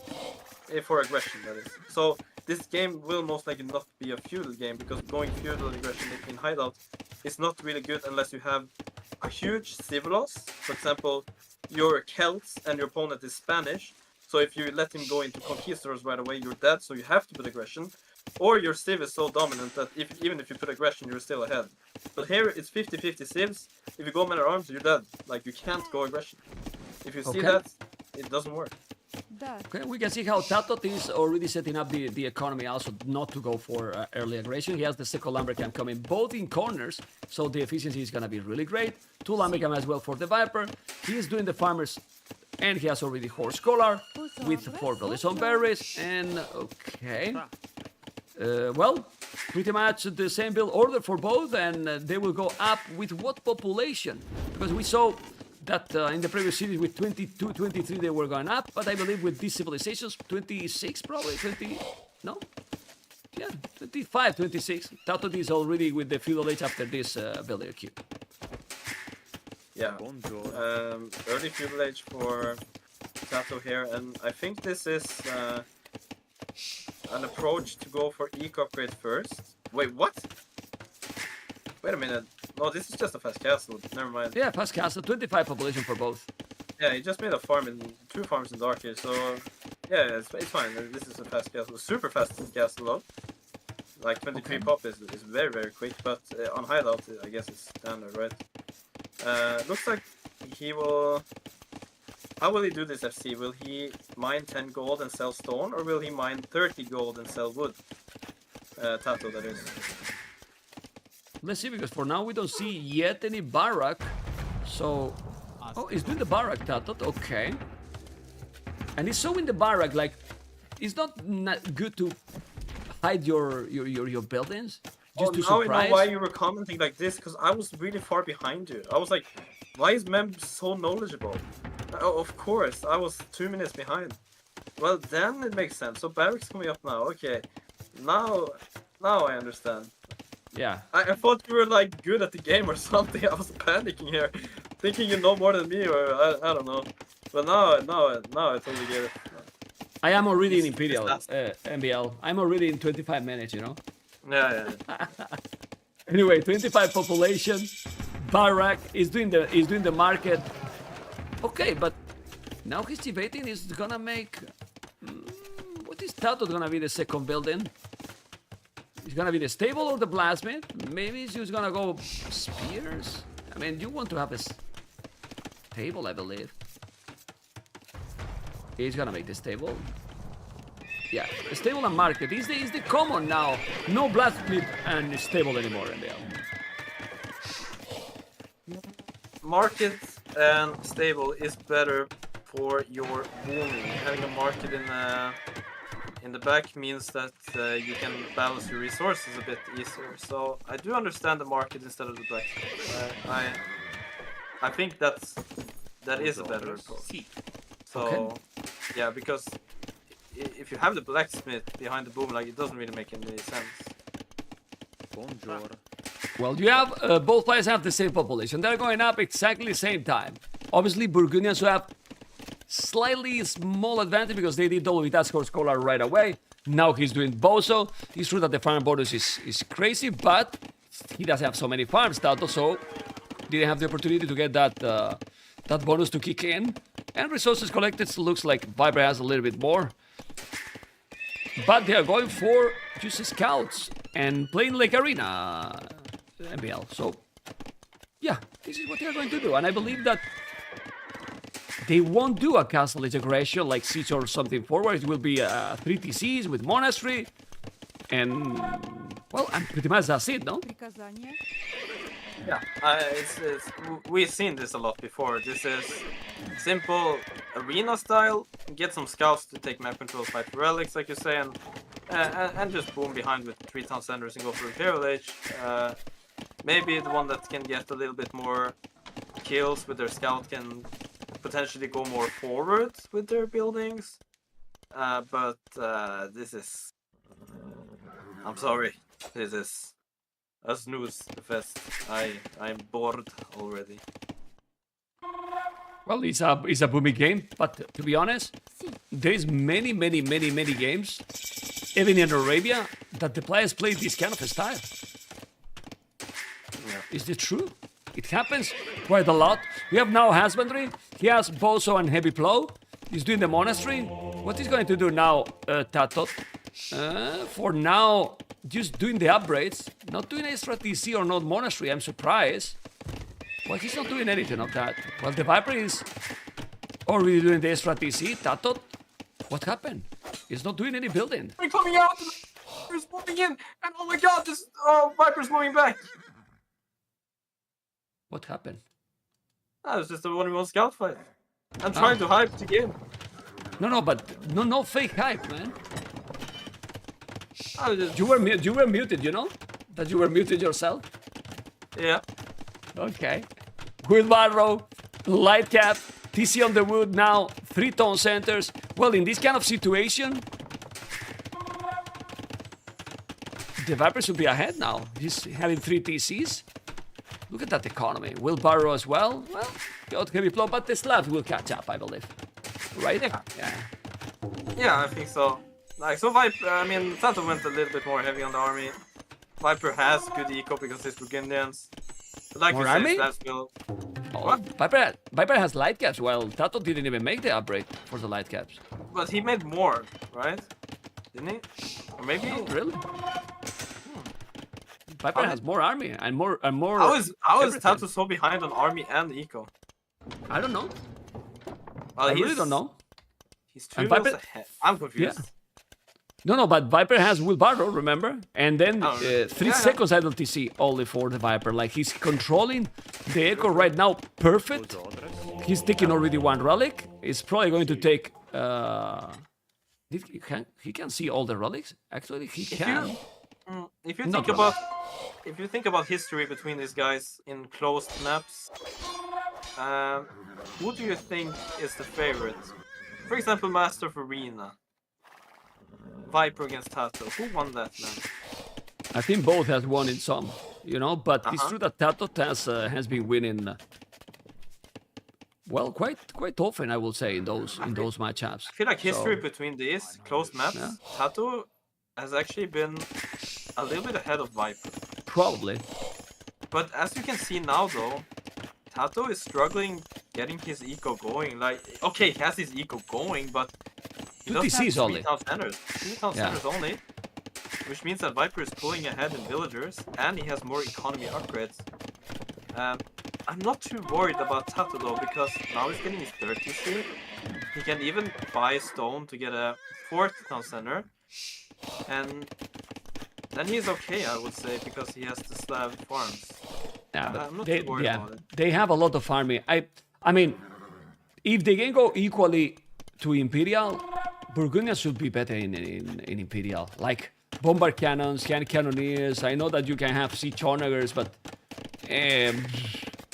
I mean, in these kind of maps, claw maps, let's say, bombard cannons is probably the best unit. I don't know what you think. Yeah, bomber cannons is really good against Slavs, because Slavs don't have really good ranged units. They can't really range them easily, and they're usually like a civ that goes for melee power, like Hussars or Boyars and Halps. And if you have, for example, bomber cannons and Halps, and hand cannoneer against Slavs, Slavs really struggle. What Slavs can do against bomber cannons? Oh my god. Is Those 3 monks, MBL, sorry. Three I mean, monks down. he killed that's 3 crazy. monks right that away, is man. crazy. That is great. That is the most hype thing that happened in a long time right now. Yeah, but that's crazy, you know. And we didn't That's- even hype it that much. I was talking. So Well, you don't have to hype that. That was disaster for the Viper for sure. You know, like you cannot lose those monks like this without taking anything. Even more when Can you you see have the other one? 10 light caps. Can you see the other one? Can you get it? You get it? He got it. Wow, the way he saved that was quite crazy, but kind of lucky though. That was a Okay. hype moment, in my opinion. the last if a second. relic is like 1 meter away with light caps on their ass, then honestly, that's hype. But yeah, like I was saying, the only thing that Slavs really can do against range units like bomber cannons and hand cannoneer and stuff like that is to go for onager and maybe monks with redemption and the range. If he gets the range upgrade on the monks, he can range a bomber cannon. And yeah, but look what he's doing. Sorry that I interrupt you. 4 stables. So he's gonna spam army now. 4 stables, TaToH? That is crazy. He's going to spam army. You know what he's gonna do? He's gonna try to get so much army out that he can take that control of the map and maybe just put a forward castle on Viper and pressure. Like, I don't think he wants to take it that late. 4 stables is crazy though. You can see he's mining stone already now. And I think he's first preparing the army, then goes for the... He's coming forward Yeah. already. He's sending already a siege, a village, so maybe he's gonna go siege. But siege, then, a little bit monk, and then a castle forward eventually. okay, he's doing now the blast with the Viper. He has to be careful. He was going to do the infantry army, but he's not doing. It is really important now that Viper explore this coming. Yeah, Because if but not, he won't. it can be a problem. He's not gonna make it. I mean, he has 11 light caps as well. Oh, but He but can go and TaToH now has explore it. 14 now. What the hell? Yeah, he can go and explore it, but he needs army at home to defend what's coming. But I guess he senses it that something is up because suddenly TaToH has full upgrades on his light cap now. He gets +1 armor, +1 attack, and 80 HP, which means he MBL. has bloodlines. So Viper when is reading Viper it. clicks, yeah, when Viper Cavalier. clicks on the light cap, yeah, and he's doing Cavalier. Honestly, I don't like Cavalier because of Monk and TaToH's possibility to snipe or spam knights. I would rather see pikemen, don't you think? Well, but you don't have the mobility, and those Cavaliers gonna be strong against that. He has still a You're lot of wrong. light caps. Look at the amount of army. Okay, this is huge amount of army here, but he's +2 light caps. TaToH will kill probably absolutely everything with those upgrades, or not. Okay, was trying to wall. No, no, no. He's gonna take everything. You need to wall, Viper. Oh, if he's no, not this is gonna walling, snowball. Viper needs to wall. This is gonna snowball it. Now he has no loom, man. No loom. he doesn't have the loom. It doesn't No have the loom. loom. Oh my god, he's gonna lose everything now if he's not And why doesn't walling. he have the loom? Because he starts with wall. He thinks he's safe, but now it's open. Viper needs to recognize he doesn't have loom, but he doesn't because the game has gone so far already. And Viper's villagers dies in 3 hits, 4 hits. Or less. Now he's doing the loom, and Viper has lost 5 villages. He needs to wall that one. The Cavaliers are going to be there. The only good thing is that the Viper still had 10 villages more before this aggression, and now he's still raiding more and more. Oh my god. Switch from TaToH in the front. He's just going full aggression and raiding. And meanwhile, he's sitting and relaxing with 3 TC in behind. I love this. I love this idea from TaToH, just raiding Viper's economy as much as he can. Of course, he was super lucky to get it in, but now he can just keep that aggression going, pull ahead in villagers, and he's completely safe at home. 100%. Yeah. This is The so Viper is good. trying. What is this castle? What he's trying to make a castle on top of Oh that my hill, but God. he can't. He can't. He's coming with more villages. Now the barracks, the ram. He has now a lot of Cavaliers. What is he doing? Ooh! He almost losing. He knows that he's coming forward and he's doing the castle at home. So many Cavaliers. He's so good that 2 monks are coming in, man. And I He's think going to convert. Cavaliers. Yeah, The monks. TaToH holding this spot. TaToH is holding this spot with pipes, monks, and light caps, while Viper had to build a castle at home. But now Viper has secured his base. He's okay now. So now TaToH has to stop that much production. Has to focus on going Imperial Age. He will do that soon, I think. But meanwhile, yeah, he's just okay. Maybe not yet. He hasn't realized. No. yet that he has- He's spamming a lot. He's still spamming a lot of army, both players. He's now doing the +2 attack. He's even doing Custelier, you know. But the Viper has 4 army. 4 army, he has the castle, and that's what he's saving him, that castle at Cont, because otherwise it would be completely exposed. He's doing more stables, but after all this raid, 16 villages lost by the Viper, 16, he is still 2 villages ahead with hand card. Well, that's crazy, you know, but farms from Slavs, MBL, go on. Also think about the efficiency from Viper's villagers. They have been running a lot. They have been quick walling. So the efficiency can't be the same. You have the capture. Actually, is it better efficiency for Yeah, Viper? but because it's the last minute, but in the last 5 minutes, yeah, probably he's not the efficiency better. That's for sure. But TaToH, it's gonna be up to Imperial Age, probably faster than his opponent. And he's gonna make a castle there on his face. Most likely. We'll see. Still, the Cavaliers are gonna have now the upgrades, but TaToH now has 15 pikes. A lot of pikes, and he's coming with 10 villages. The Viper is doing a castle on the left. Counter but- raid for Viper though on the top.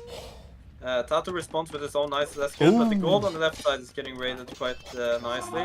And that is what Viper needed right now. He needed some distraction for TaToH, or else TaToH would just keep going here. But TaToH will be close to Imperial Age now. Let's see Viper, how's his resources? Quite low actually, so once TaToH gets this castle on the hill, he's in such a good position. Because he can just grab that castle from Viper from the hill.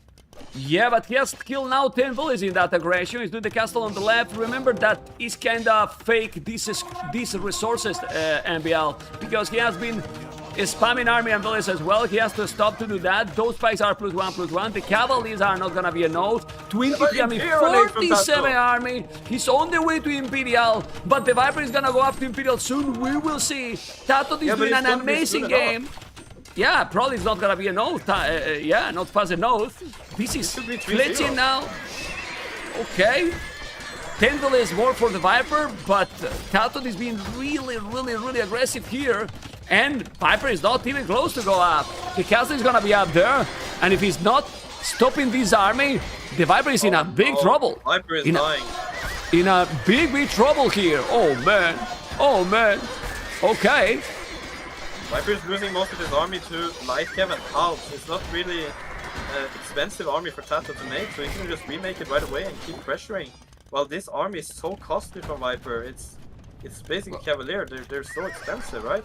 And He's now up he to clicks Imperial. up to Imperial, 50% behind Viper TaToH, and that's 1.5 minutes. That can produce 2 traps before Viper is even up, and those 2 traps can kill that castle and keep TaToH pushing. And also, man, Problem is the pikes. he's doing something on the top here. I'm not sure if it's walls or what. Yeah, it looks like he's gonna just wall. Yeah, he want to wall. He's coming with some army. He's just gonna wall. The castle is here. He's doing the pikes. I think it's a good decision to go for the pikes as well. But he doesn't have a lot of pikes at all. It's crazy that after this aggression, he is still ahead with 10 villages. But TaToH is gonna have the initiative. He's gonna have the trebuchet quicker. And I don't know if he's gonna be able to stop this, because Slavs can be really quick now, as you mentioned. He's just doing cheap units, MBL. So, well, let's see. And pretty nice eco from TaToH at home too. He doesn't need anything else. He 3TC boom, keeps making vills while he's up. He's making unique tech for his castles now that his castle costs a mix of stone and wood. So his castles are a bit cheaper, but I think this is a mistake from TaToH, because this is valuable trebuchet time. He could have been making traps right now, but instead he's doing techs on his castle. He's not making any traps yet, man. He needs to trap down the castle. Well, he has no wood. He has no wood right now. I know, he's I at the know. limit. He has no wood, and he's doing the halberdiers. I believe that Viper is just doing halves as well. He should do hand cannoneers. I don't think he's gonna be in time to make pikes himself. But the bad thing is still not doing trebuchets. I don't understand that. Population is still ahead for the Viper. He's doing another castle here, and he's losing the momentum. I mean, if he's doing now more castles forward, I don't know. He's losing the momentum. Not that good either, because Viper is putting a castle on the hill on the left. Of course, TaToH can't see that, but that castle is really nice because he can start trapping from that hill And the castle TaToH's building now can easily get killed by those traps. Yeah. So Viper's buying himself time. He's getting murder pulls. Don't know why. That's really. I think was he's overthinking something. Yeah, but probably he was thinking that he was going to come with siege, with rams and halves just too fast, and he's behind. So I think it's okay. And now he's doing the chemistry. He's trying to go and take the reinforcements. He killed the village. That's good. And now he can go and raid on the right side and on the left. He need to make the outpost and wall to be safe. The Viper hold it kinda a match point. I don't know what you think, because it was in a very tricky position. I think he's holding because now he can go halves, and Viper was watching the game between Yo and I think it was Nico, it was Franks against Slavs, and Viper said that the only way Franks could win was going half tanking there. And Burgundians reminds me a little bit of Franks when it comes to unit choice. So I think Viper is going for a bit of tank in there and half composition, because he's seen this before, and he thinks this is the only thing that works against Slavs. And I think he's right about that. Yeah. He's gonna have the halberdiers already. He has chemistry, so he can come with the bomber cannons as well and the hand cannoneers you mentioned, but I don't think he has even archery ranges right now. He's doing now the first one. Yeah, but look at now the population. The Viper 200 population, 143 villages, 137. TaToH is still with a good population. He's still also trying to raid at Cont, but he cannot raid too much.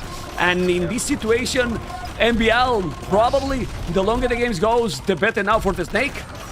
Yeah, TaToH tried to finish this game early. I think he knows. He probably practiced this this matchup offline, you know, 1v1 against someone else, and he probably found out that Slavs will lose against Burgundians late game. So he tried to push very early, but his mistake was not making traps, right? He delayed it so much. He started making pikes, tank cars, and stuff like that. And the wood he invested into that could have been invested into trebuchets, but he didn't do it. So now he's on the back. Your microphone now is a little bit low. You have the microphone farther or not? I hear you lower now. Okay, I will increase you a little bit. Give me a second. Okay, now should be better. Well, the castle is gonna be down in a moment. Those halberdiers are not fully upgraded, but they have the hand cannoneers. Okay. Maybe the in-game sound is too loud as well now. I think so, actually. Now it's better. Okay. Hello? Okay. Those halberdiers, now the Viper has stabilized, he's even housed now, TaToH. The problem is that TaToH is gonna keep trying, but now he will have Burgundians villagers. The Viper has only 2 relics, okay, and now TaToH has no army at all. He lost absolutely everything. He's gonna have Hussars, so maybe he's gonna try to cut into Viper's economy, but if you are going Hussars when your opponent is just going all halves, not a good future for you in the game. Yeah, like half tank in there will beat only halves, no doubt about it. And I don't think Slavs have a good answer. You can see TaToH switching into Hussar, but his economy has been raided a lot as well. So yes, he's floating 2,000 food, but he can't make a lot of Hussar until he's out of food. Like 20 Hussars and he's got no food. So 20 Hussars against the army that Viper has now, not a lot of chance if you ask me. Look at TaToH. Now he's doing TaToH because now the Viper is feeling that it can come TaToH time to do Onager. Heavy Scorpion, which is strong, but Heavy Scorpion against Bomber Cannons also not gonna be really the way to go here. It's complicated now. Really complicated. He's gonna clean also all the forward. He's gonna take more gold. And it's time now to try to attack for the Viper. Definitely TaToH is gonna keep trying, but he lost all the momentum, MBL. Yeah, he lost every single momentum he has. He's trying to buy time now, putting castle on the hill. He's retreating to basically every hill he can. And he's trying to hold now, but he needs time, and I don't think Viper will give him time. He will just try to push, and end this game early. The worst case scenario here is that we get a really late game. Like, super long game. Okay, let's see what it's gonna be for TaToH. That's not a worst scenario, man. The long games is high for the viewers, man. MBL. Worst My case goodness. scenario for my mental health. No, but don't worry, man. Don't worry. It will be fine, man. It will be fine. You have to be there in those moments because you might face those moments yourself, man. And you know, we can see also your favorite units, the monks. Wululu, wululu. You know what I mean. Yeah, for sure. 100%. But actually, TaToH's position isn't too bad. He has 3 relics, by the way. His eco is fine. But bomber cannons, traps, and stuff like that will be a bit painful for TaToH to deal with. Yeah, it's gonna be Same as very Sweden. complicated. Okay, let's see now those trebuchet. 4 trebuchet is gonna kill the siege. He has heavy scorpions. He will need some bomber cannons here. You can do also bomber towers, but we don't see bomber towers at all with Burgundians, but they have also those. And now bomber cannons will come. The scorpions are TaToH will there. flank him. Look at this. TaToH is attacking on the right and going with some army on the south side. I think he actually can win this fight if he connects with scorpions here. But he's mistiming it a little bit on the south side. But this Yeah, is a those good traps. round. He can take this fight. Yeah, he has a lot of army. The scorpions are strong for sure. Look at the trebuchet in that area. But the traps, you need to go back. Still doesn't have the bomber cannons.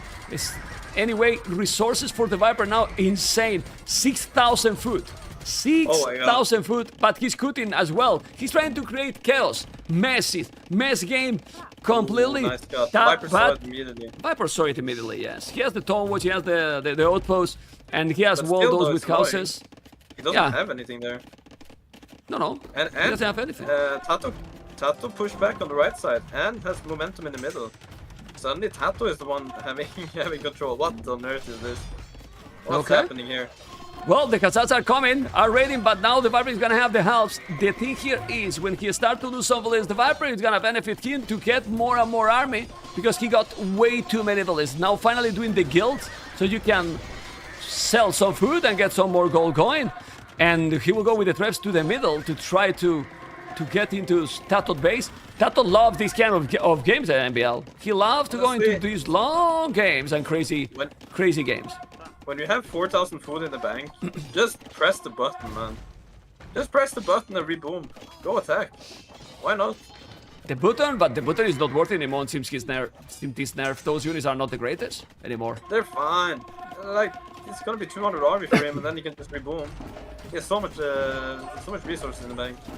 Nah, but to do that, you need to have siege. He has the trap, which is okay, but you have to relocate and do everything. And you need also a lot more TCs than this to reboom fast. He has only 4 ton centers, which is probably not enough to reboom. I don't think so that you have done Fremel Revolution since it was nerfed. Not at all. Hey, I did it 1 week ago. It failed miserably. So you want Viper to fail? Man, he's a hater. He's a Actually- hater from the Viper, you know? Like I said, I want Hera Viper final because I think they are matching Okay. closer than TaToH Viper. Okay. TaToH Hera.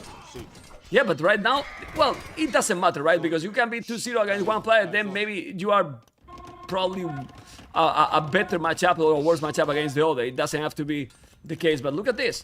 TaToH is 2-0 lead. The resources for the Viper are insane right now. And again, this map, it is slower to finish. Obviously, depending on the players, you see this score. And some players, I don't know, will have resigned in this situation, but TaToH is definitely not. Why to resign? He has almost 200 population. Yeah. He should now honor Trebuchet himself. Now Viper to traps crit. from Viper in the middle. Going to trap. Like, TaToH needs to pay attention now. Viper could even target these traps. When a trap is unpacked and takes a hit from another trap, it's a one shot. So TaToH needs to be careful here. If they're packed, they take a little bit more hits. But looks like Viper will actually kill this castle, and he has 3 bomber cannons in here. Once that castle goes down, those 3 bomber cannons can take out the traps, and he's trying to take out the... Oh my goodness! 2 Oh, traps but he goes killed the down. traps. But he killed the trap right away. That's what he's know. trying. Now he's taking 1 bomber cannon, but the trap is down, which is probably most important. The castle is gonna be down as well. Let's see if he's gonna be... No, go back. What are you doing, man? Don't leave the bomber cannons lonely. I mean, you take the castle and you lose your own siege. It's a disaster. On the right, he's still fine. Viper still have more army. And this is... I don't know. I mean, he has Khazars, basically. TaToH and 16 heavy scorpions. But heavy scorpions don't have mobility for this map, NBL. Like, you can't really move. And now he's gonna be raiding TaToH through the middle. So this is not what you want if you are TaToH position right now. I think TaToH should have re-walled. He should have done something about it, but now he's pushing on the right side with siege ramps soon.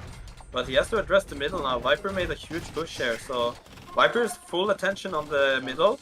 while TaToH full attention on the right side, and he's not really pushing fast. This is Scorpions killing buildings. What is he doing?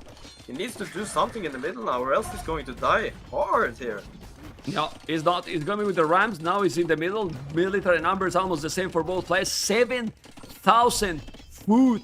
7,000 foods for the Viper. He should sell some. He still have 2 relics only. TaToH 3 bots. If he has the Burgundian Vineyards, he will have probably, well, the same relics pretty much. Or maybe even more. What is Burgundian Vineyards, man? Probably 50% of the chat doesn't know. What is Burgundian Vineyards? They know, man. They know with the farmers you get gold. Type on 2 in the chat if you don't know what Burgundian Vineyards is. No. They are 4K in this chat. I mean, what do you think, man? This is a professional channel, man. This is a No? They don't know. You suck. You were right, MBL. They are really bad, man. Dude, half of your viewers are either campaign players or they are like people that enjoy the game. Burgundian Vineyards, guys, is a technology from the castle from Burgundians that makes the farms or farmers generate a little bit of gold. So even though Viper doesn't have all the relics, he still gets a little bit gold from collecting food from the farms. No problem, chat. Easy. Yeah, so then basically he's with the same relics or even ahead. Now it's still Viper holding the middle. He wants to take that castle and then take the farms. At home, the Viper will have another castle. He's coming now with a lot of Scorpions, but all the Scorpions, as you mentioned, not gonna do anything. He's having Rams, okay, which is dangerous. But the Viper is just taking TCs, going on with the Bomber Cannons and Trebuchet.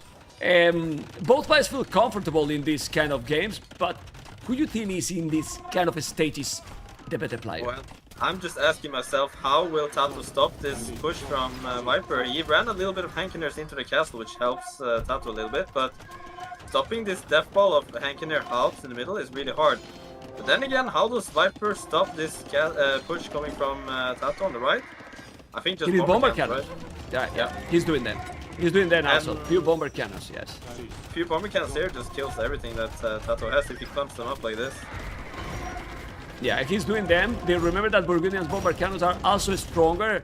They have more attack, and the castle is gonna be down eventually. He's controlling these hand cannoneers, MBL, really good here, the Viper. He's not losing those hand cannoneers in the middle. He's trying also to micro now those bomber cannons. He has halberdiers as well. And well, this game, it might be slow in the start, but now this game is fantastic. I mean, it's so hard to play this kind of games. Come on. I think if TaToH loses his control on the right side, and Viper keeps pushing in a little bit on the middle, His game. I think it's game, yeah. Yeah, okay.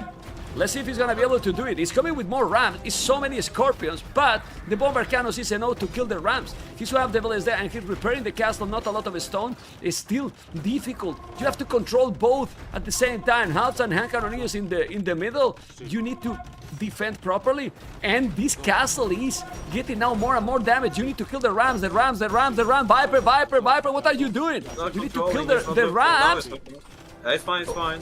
Okay. So now TaToH retreats a little bit and focuses on the middle, and he's pushing down away the tread in the middle at least. But those Hankiner are so hard to kill for TaToH. He's preparing some onagers to get a big bada boom, and maybe a little bit of Hussars too. The thing is for Viper though, it's so hard to kill slabs because they get so much food. Oh no. He's Viper ready trapped, with Custelier also. Yeah, Viper trapped in the left north. gate, and now he's inside with Custelier. Yeah. That's now hurt. killing more and more. Oh my god, what a game already. Okay, look at the trap, the bomber cannons. You got to be. Ooh, he can kill the onager right away. He's controlling the units now so well in the middle. In the south. No! What is he doing with the bomber cannons? Oh man. Okay, I will play. I will play this. Can I play? No, it's not Titanic. It's not going down yet. It's not going down. I don't care. It's not going down like Titanic. I don't care. That was bad. It's Titanic. Ah, come on, man. I mean, seriously, man. Like, you cannot. It's going down, you know, like that. But like no. You cannot lose. I mean, who is attacking bomber cannons again? I mean, you cannot push heavy scorpions with bomber cannons. It's not possible. MBL. I mean, seriously, it's not possible. And even like that, he's probably taking the game. Ooh, the hand cannoneers with the onagers. Okay. But he's raiding a lot. Look at the village the Echo KD now killed. The Viper 200 population. the population is dropping dramatically. 40 TaToH is food in the bank rebooming. for TaToH. He can't produce any units. Viper, how much food does he have in the bank? Oh my goodness. 5,000 food. 6,000 wood. He is rich, man. And TaToH, he is broke. He's rich, he's broke. Okay. Let's see now those halberdiers, the hussars, and Maybe like me okay. and you, man. Yeah. I mean, but he's rebooming MBL. He's rebooming because he knows that you are enjoying specifically a lot with this game, and that you want to still watching this back and forth all the time and have a 2-hour. No, he doesn't want. GG call. GG call the Viper 2-1, guys. But I didn't see the GG road there. 2-1, guys. Thank you My for goodness, the the game, it was slow in the start. MBL, yes, but that's been a brutal game. Because TaToH come super aggressive and Viper save a match ball. Seriously, it saved a match ball. That Or was not. so important for Viper to win. If he lost this game 3-0 down, even yeah, even like this, it's just so hard to come back. So I really think it was important for Viper to get this win, and you feel like maybe the momentum is coming back. Oof, So, yeah. Look at the KD. It was at the end 200 more. His economy was also with more resources. That was a pretty sick game, man. Oh, look how sick it was that they take a small break. Okay, they Yeah. are not there, the players. I need a okay. small break as well. I need to get some Okay. water. My voice is dying. I'm not a caster. Your voice is dying 3 games. Take care, MBL. Yeah, Take care. appreciate it. Okay, guys, hopefully you enjoy. You know, it's been insane, really insane. And I just need, guys, 1 minute as well, and we be right back. Thank you for watching. We love this game. Take care. I'm back in a minute, okay? In a minute.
Okay, guys, as I told you, it was a short break, a very short break, and we keep going, guys, with the Viper and TaToH in 30 seconds. They are starting. I don't know if MBL is still here, but I gotta tell you that thank you so much for all the follows, the support. That is being insane. You can see how the goal is going absolutely crazy. Well, getting almost the 10K, a lot of viewers as well. And then you gotta tell me, I don't know how long it's gonna this take, but we have a special video. We have made a special video what we are doing and people that is working behind the scenes. So you're gonna understand a lot more the process about the tournament, and you're gonna, well, it's a cool video, you know. I have watched it already, and it's a very nice one. So maybe we can play at the end of today or tomorrow before the finals. We will see. or both, you know. Anyway, guys, here we are with game number 4. The Viper Italians, TaToH Byzantines. But now we have, oh my god, Mago died. Thank you, man. The Viper Italians, TaToH Byzantines. The Viper was with Byzantines against Italians versus Leary. We also saw this match, and Byzantine has been winning all the time. Thank you for the So, subscription. this is complicated, man. This is really complicated. Kukuro, thank you so much for those gifts, man. Kukurito. Kukurito official, man. I think Byzantines is better because we saw how Hera other day with Cataphracts destroy. But Viper, we have to have here the crazy domination, you know? The really, really crazy domination. Oh, man. You can see how this is going. Well, when MBL come, since we all know that he loves the migration map, he will give information to us. But remember, guys, don't be too hard on him, you know? He's a pro player, and he has casted 3 games. He's losing already his voice. He's trying his best, you know? Okay, he's here. MBL, thank you so much for coming. Are you back? Okay. Why do you have camera on me, man? No, I don't have the camera on you. We have all the cameras. It's all good. It's all good. I was talking about migration. Filming my chair? Yes, no, my it's chair good. needs a privacy, right? It's good. It's good. It's good. Nobody saw it. MBL. Italians and Byzantines in migration. We have seen this matchup, and Byzantine has been winning all the times. Byzantine? Yeah. Do you think it's better Byzantines here? Didn't... Thank Oh you yeah, for true. the subscription. Hera won with... Okay, Oh my gosh. Yeah. Sure. I hate this map too, sorry. I hate this map. It's so boring. Do you like something? MBL? Yeah, Arabia, Land Madness, And Arabia. Avazan. But Okay. migration, man, I'm so sick of this map. It's But like this is why you don't qualify. I'd rather You expect watch to qualify. or I not mean, watch or play Arabia on my stream. No, I do practice. Like, even if I think a map is boring, I still know how to play it. I still practice it. But I don't agree with you. I mean, I can agree that I hide out, but I think this map is one of the most complicated to play because it requires, and now I'm serious completely, it requires a crazy multitasking. Might be a little bit boring the start to watch. I agree on that because obviously you are in this small starting island, but to control after just going feudal age, control everything, all the dogs you have, also being in the middle. This map is very, very hard to play, in my opinion. hard to play, yes. Oh, sorry, I was muted. Hard to play, yes, but okay, I'm not gonna ruin the fun or anything, but it's just very repetitive, don't you think? It's going to be the same build order to go for a bit of fire ship, go fast castle, get light cave in the middle, TCs, and take it from there. It's always the same strat. You don't see crazy field aggression with archers and stuff like that in the middle. No. It's just a few boats and light caves and take the relics and get a good TC position. Maybe he kills the transport villagers with light cave. Potentially. But the game has something else than just going archers, man. Yeah, it has. If you pick Persians, maybe you can do the transport and land over with the docks on the other side. Well, the Viper is going up with 29 population. TaToH is going up with 31. Thank you so much for the support. And, well, I mean, I personally is the map for the water category that I like the most. We have seen crazy games here. On the day, Don't you hate water maps too? yeah, but I think this one is a hybrid one, actually. We see some water here, but then the main battle happened in the middle. On the day, we saw an insane game between Hera and Leary here. Like, he won the game with the lead cataphracts and logistic fully upgraded. Don't think that you see that on water too often. So it was crazy because the water, it has importance, yes. But here you have to control many things. And this map, it's, I don't know who was, but I think it was Hard, actually. Hard now said that it's his favorite map. So you see how everyone is different, you know. Hard was co-casting with me and he said that this is his favorite map. and that he sometimes win the game. I don't know if his exact word was, and I don't know how I won the game because I feel that I messed a lot of things because he said also that it's so complicated to play. But well, we see how TaToH now is up. The Viper is up, similar resources, and we have 1, 2, 3 dogs for TaToH. The Viper only 2. Yeah. Okay. I'm not gonna hate on the maps anymore. It's sorry, it's your tournament and everything, but it's quite playing into the same. We're seeing the fish coming up, 2 dogs now from TaToH as well, and I think they're both aiming to go for a little bit of good fish boom here, taking the middle with a few light cave and going for the eco. While they do all this, they have to of course try to micro the water, micro the land. So this is really hard, really hard map to play for sure. It's like it requires a lot of multitasking. You have to focus on not losing your fish. You can come from both angles on the water, and you also have to protect your middle. So it's not easy. Okay, Viper is up already, and now he's moving the galley. He's moving the galley. Yeah, but he found already. Okay, he was on the left, and now he's going on the right. He's gonna need to go back. Remember that Byzantine's attack 25% faster, and with some block, it's gonna be very complicated that Viper can do any damage on TaToH. Viper is gonna transport already, and now the question is, what is he gonna do? Is he gonna do barrack? Do you think you need to do? Because many players are just going for the monastery, but I believe that having scouts is probably the best approach here. Yeah, the standard or the meta for migration has changed a lot. First it was going for water and then slowly transitioning to middle. Now it's more about getting light caps to control the middle and try to get some relics. It's like played out on a like arena sort of. Just that you have to fight on water and then also take some relics in the middle while booming there. It is a bit funny how meta has changed a lot into light cav map control, right? It has. I've never seen so much light cav play than I have the last year right now. Light cav monk, for example. Light Not only in this map, in in many maps. yeah, in right? every single map, right? The meta has changed a lot, and it's funny how that works because like those kind of things didn't work a year or 2 ago, right?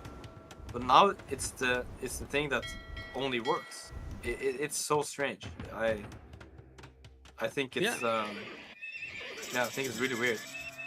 It's complicated, but look at the Viper now. Monastery is having the timing advantage here, being a little bit faster, 25 seconds. Even if it's not a lot, it might that now he see those villages. He see the barrack. There's a spear, but he see the stable. No, for one tile. He now see. Look at the TC that he cannot make it, and now the scouts are coming. Ooh. Oh, if he's gonna be able to take those. Now he's gonna fight with those villages. This is huge. This is crucial for the game. If he's denying this, and I think he will deny, this can be the game, actually. Yeah. No, he made the stable. I mean, he's fine, but still, he has the spear. He got more scout. Now he need to kill the spear with the villages. Not gonna take one villager. Crazy. Viper can take the game right here if he micros properly, but since the spears are out, well, the monk can get a conversion, and he gets a TC right on the stable, so that means that...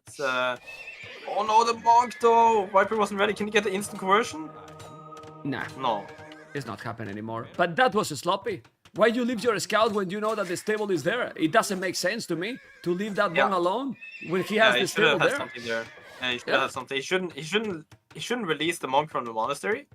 He should have kept it inside and waited for the spearman to come. And checking how the water it is. 5 fire ships, 6 fire ships also a demo because there is also going on the water. But yeah, if they lose the fish, it's gonna be a really important part of the economy. Right now, 9 fishing ships, 10 fishing ships, but we're checking the middle. He's doing light cut up right now. The TC is gonna be up. Yeah.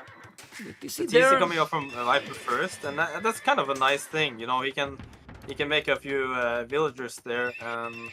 TaToH is struggling to really find a spot. He also doesn't really have a lot of wood right now, but he found a okay TC spot. I don't like it completely because when you place a town center in migration, there's so much gold, berries, woodlines that you almost can place a TC no matter what next to a mineral and the wood, so that you can take both at once. If you only have the TC on wood, it's gonna be really difficult to like take other resources later because you have to run out to get the mining camps, etc. So Viper has a little advantage here having the TC on stone and can get the castle up faster, honestly. That's really interesting. It's very bad what's happening on the water. Losing the galleys with Byzantines is not what you want. It's also true that the advantage on the land is a little bit for TaToH because he's gonna lose the third monk if he's going to convert. Wow, nice pick up from TaToH. 3 monks already sniped for the Viper, which is quite a lot at this stage of the game. It's very early, 300 gold, and population TaToH is still quite ahead, MBL, in population. Really quite ahead with like 8 population more. It's really, really nice, and honestly, even if TaToH lost the water fight in the middle of the map, he can still go back and reinforce, and he's done that right now, and he's pushing back Viper on the water again. But even though Viper loses this, it hurts, yes, but now he can reinforce and wait for TaToH to come again. Winning water migration is almost impossible, but you have to sustain some water army so that you can defend your fish. That's the most important thing. You will never, almost ever, win the water in migration unless you dock the other side, because you can easily just defend it by waiting for opponent on and on again. So the best thing you can do is just hold the water and fight the middle while you're defending your fish. He was trying to make a TC. The Viper that he canceled because he was going to be on top of that stable, and he doesn't know how many Latvias he has there. But the Viper has on the land 1 scout, 2 spears, and 1 monk, which is tricky here. You need to do more. Villis, though, oh, now he's sniping the monks, the Viper. Okay. Villis, though, and economy looks better for this day, MBL. Look, Boso, Horse Collar, and already 3 Villis more. But he's losing some fish. He has less fish now than. Score. Yeah. The score is the KD on the water. No, the KD on the water. Just check. Oh yeah. He has 22-12, and on the water he's taking a lot. And you know that the score on the water is kind of inflated, but well, it's true that he has killed some units, and it's the galleys. It means that Viper's taking way worse trades than TaToH, and even though he had such a good start on the land, he's now losing control big time. Big army from TaToH coming in on the TC with Mangonels, Monk, Lightcav, and Spearman, and TaToH can't really stop this easily at all. So Viper. So Viper's in big trouble. Well, but Viper has something that TaToH doesn't.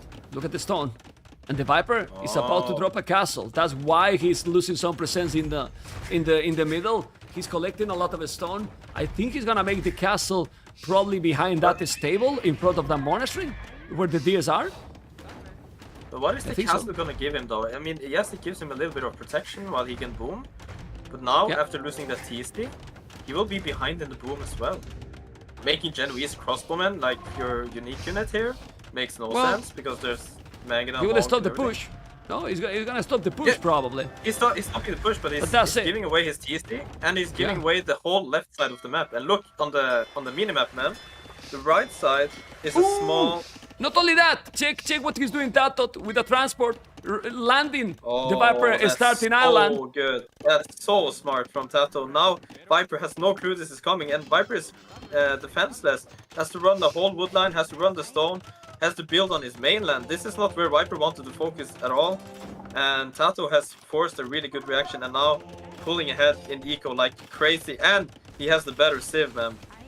Like, you don't want to be behind with Italians here.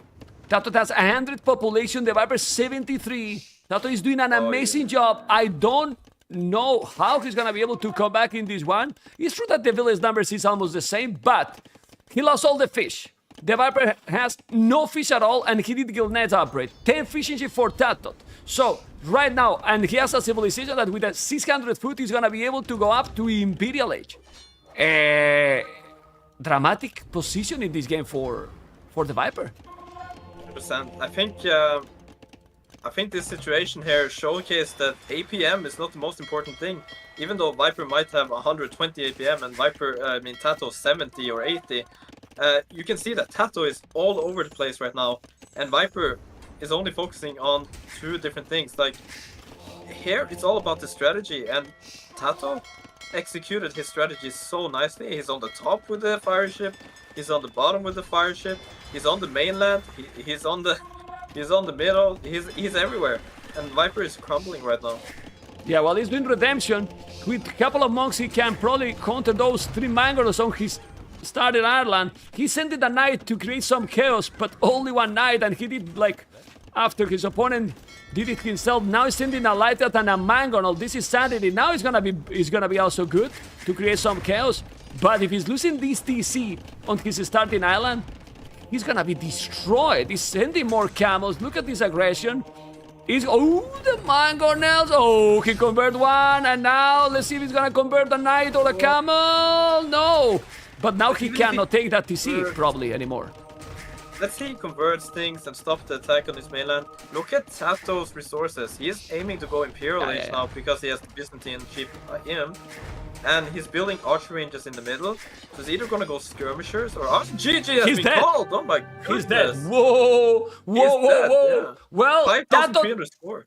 TaToH 3, the Viper 1. TaToH 3, the Viper 1. Viper is really at the limit, and he need to win now 3 games in a row. And I don't think TaToH ever believed he would be in this situation against Viper.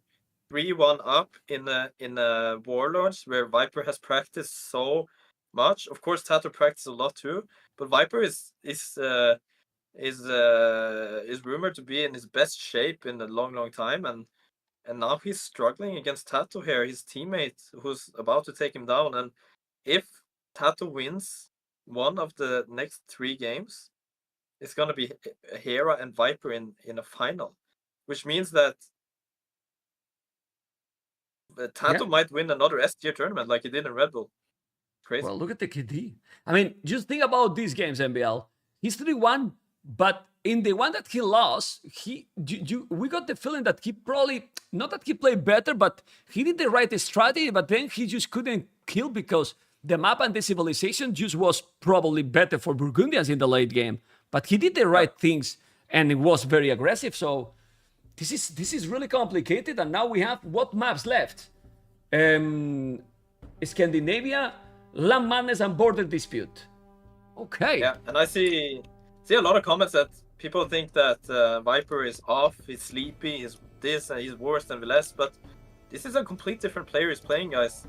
If you do more mistakes against TaToH, who's much more prepared, in my opinion, than Velez was, then you're gonna get punished and you're gonna look worse than you actually are. Like if you play against something that's a bit like surprising or something, you might react differently. And I don't think Viper's playing bad. I think TaToH's playing really good. Like you have to give TaToH credits here, guys. You can't just say Viper's instead of focusing the negative things, you have to focus that TaToH is just playing amazing.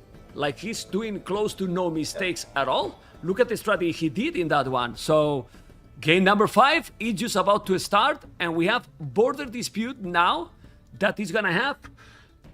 What is gonna be the civilizations? Well, I don't know because I have to restart my game. Yeah, I'm gonna go in and jump in and check. Tell me the civilizations because right now for me it crashed, but it's okay because what is the civ? The civs are Mr. Man. Give me a second. Entering the game. Dravidians against Incas. Oh my goodness. Are you kidding me? Okay. Actually, ma'am, Incas could struggle against longsword, skirmisher composition that Dravidians can do really well. So this might be a thought strategy from Viper, and I know that if Dravidians get the advantage here, even though Incas are really strong in that, they can struggle against Dravidian pressure, especially when they're so close. But you have to play perfect with Dravidians against this matchup, because if you fail, it's a snowball so badly. We saw this matchup of the day with Leary versus Hera. No, that was Dravidians against Aztecs. Well, but it was Meso Civ, you know? I mean, this is even worse. Incas is better than Aztecs. right? You did see that Leary had a big advantage early on, right? And I think that could happen here too. I think Leary had that game if he played it correctly. Yeah. Exactly. But if it snowballs, like you say, then it can be really disaster. Because with Dravidians, it's hard to come back. So Dravidians can struggle here, right? Yeah? Yeah. Well, Incas can struggle, depend how you play. As I said, he has to play perfect, the Viper, or it's done. It is done already, because this is now match point. And let me say point something, man. I TaToH. love this map. I love this map. Fine, I don't like migration, I don't like hideout, but I love this. This map is amazing. Boars in the middle, action right away, and they're so close, it's so open. This map is fantastic. Well, It's gonna be the a map, great game. the tournament is about the players that can play everything. This is 7 categories, 21 maps, represent all the maps or most of the maps in the game, and then we're gonna have everything. We have closed category, open category, semi-open, hybrid maps, water, and nomad and chaotic. You know, and this one belongs to chaotic category, so it's even probably even more than open, let's say. But let's see, because we have Viper as a yellow, TaToH as a red, like the whole series, and the Viper is gonna go for a dog probably here in the middle. Yeah, it's That's the, the it's the approach. same approach that TaToH has been doing in this map. An approach that caught me off guard when I played TaToH in the qualifier first set. I didn't expect him to go for a dock like this, and it's actually really good. Back in the days, you could of course not deliver shorefish food to the dock, but that's something that got introduced in DE. And now you can make a dock and gather shorefish right next to it. So that means this dock can also give protection with demo ship, fire ship, and also serve a lot of food for Viper here in the middle. TaToH is doing the barrack in minute 2. Barrack Ooh. in minute 2 to put those villages away Yeah, and exactly. make that all this potential advantage is gone. Do you like Exactly. Yeah, and it's really good because he knows about it, so he's gonna push it back. But think a little bit though. Druidians carry a little bit more food when they fish, so these fishermen has already gathered a lot of fish right now. So you could say Viper has already gotten a lot of those fish from the middle already. But I really like the move from TaToH to make Militia, but he's choosing to go up to the next stage before he makes them though. He's not going right away. Yeah. It was like a building to go up, so it's not. Yeah, exactly. And this is 9 villages start. We can see how he's going quick now. The Vipers still have the board to take there. That's really good, MBL, because in this map you lose quite a lot of food if you are taking the board so quick. And what he did is secure that the board was there, and now he will take the resources later. A lot of food for sure. Is a galley needed here in the middle to keep this shortfish safe, or is it too expensive to do it? I mean, if in worst case, you make a demo just to keep it in your dock and get a big shot if it's possible. But a galley, I don't think so. It's a bit expensive. It's not. Boar! No way! It's gonna lay the boar right He's under his slamming the nose. board, man! On his face, man! Viper's gonna stop. He's gonna try to put the gates. He's gonna try to. If he puts a building and builds on the board, no, he can't. Bless. He can, man. He's taking the board. Unbelievable. Unbelievable. I can't believe. He laid the boar under his nose. That's insane. And we were talking about how important that boar was. It's not important anymore. Well, it's even more important because now it's a board from TaToH. Amazing play from TaToH that can make the big upset in the tournament. Oh my god. Well, I feel like boar. everything is going wrong for Viper here. He got pushed off the dock now. He lost his boar, which was going to be his biggest food provider. And now he's getting pushed by Men-at-Arms, needs to quick wall his base. I think Viper is just getting overwhelmed by TaToH here. TaToH is also making a dock in the middle. Viper does not know how to respond to this. 4 Men-at-Arms from TaToH. Yeah, And 4 TaToH's Men-at-Arms. in his resources.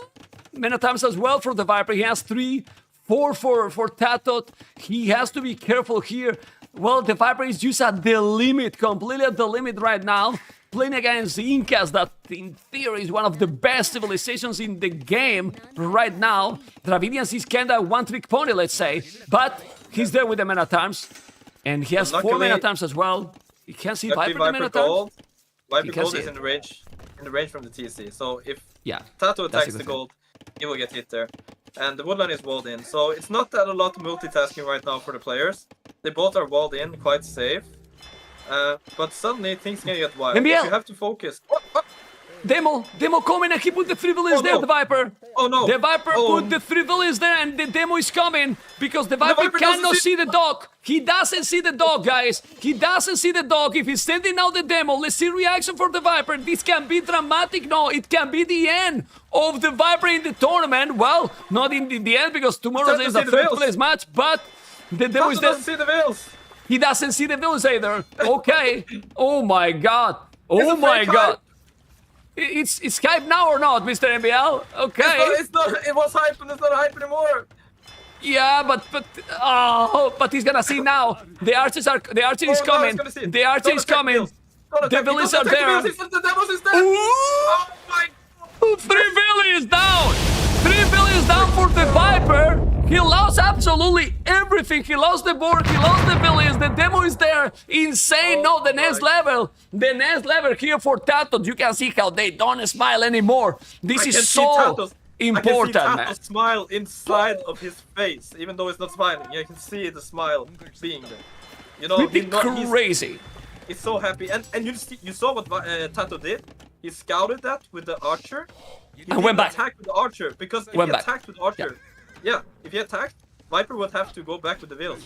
Instead, he Yeah, sent but the Viper archer back now? to center them. Viper now has the fletching. He's coming aggressive. He's going now to create the chaos. The this is blast is not there almost yet. The blast is not yet there. So now he can really do the damage. No blast at all. Fletching. And now all Viper, all TaToH economy in the hell. Villian down. Villian down. Gonna take another. He's gonna take down all the villains here. The Viper. He is still in the game because this aggression is absolutely brutal. Now fletching, but all TaToH economy is now in the hell.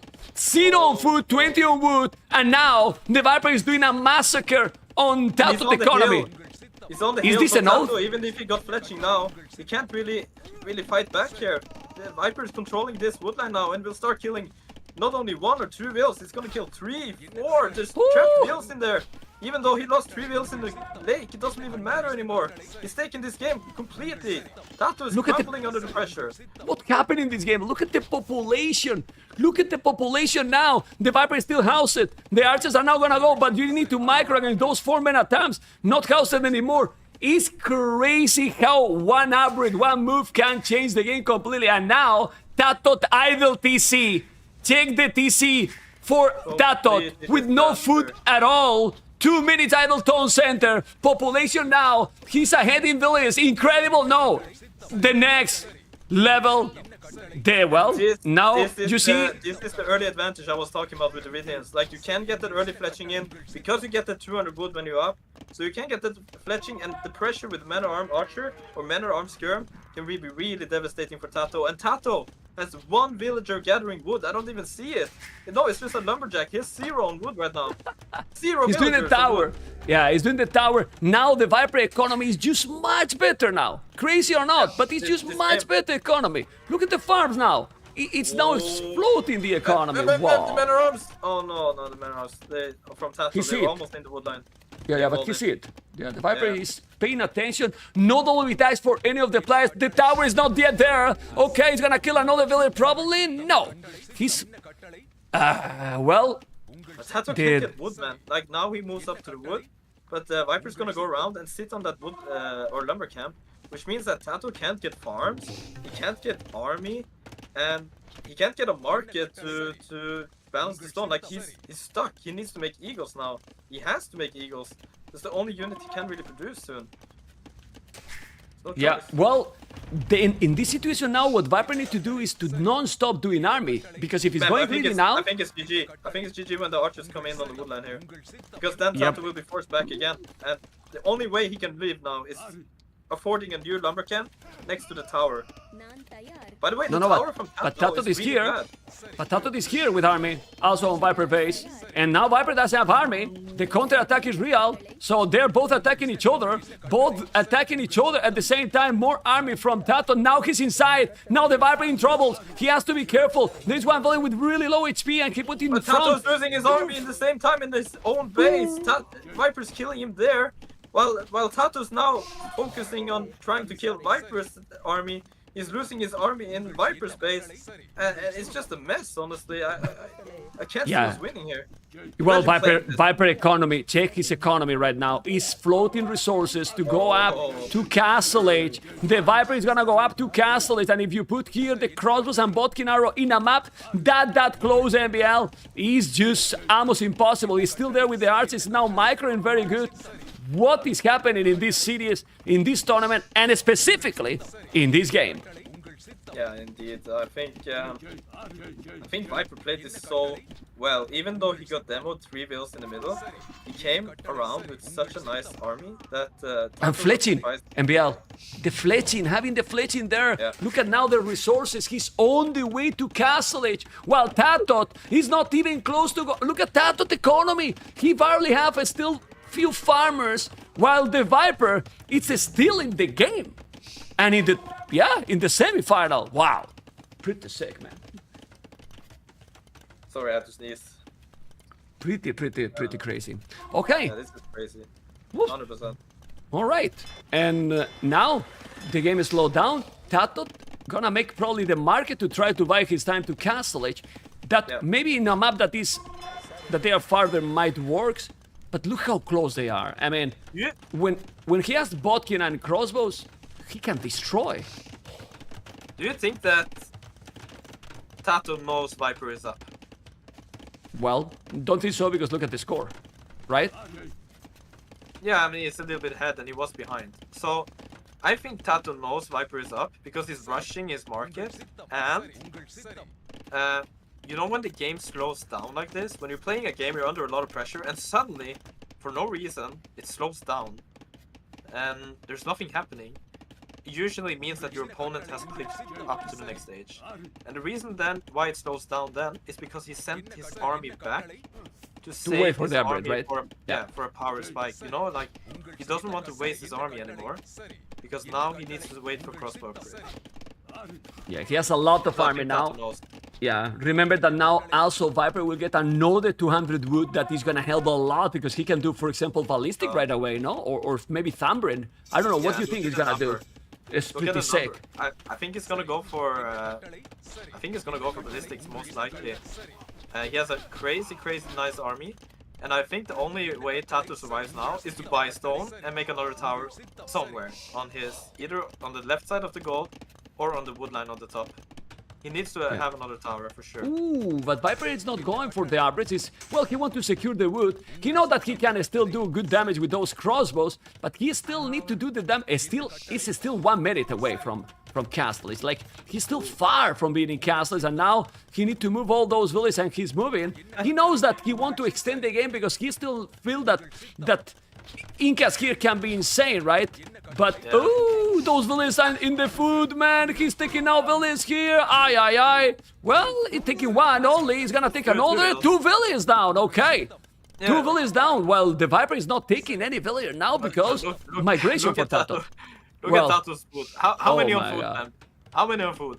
And on wood, well, it's balanced. 0 food, 0 wood, 0. Look at his resources. He has no economy at all.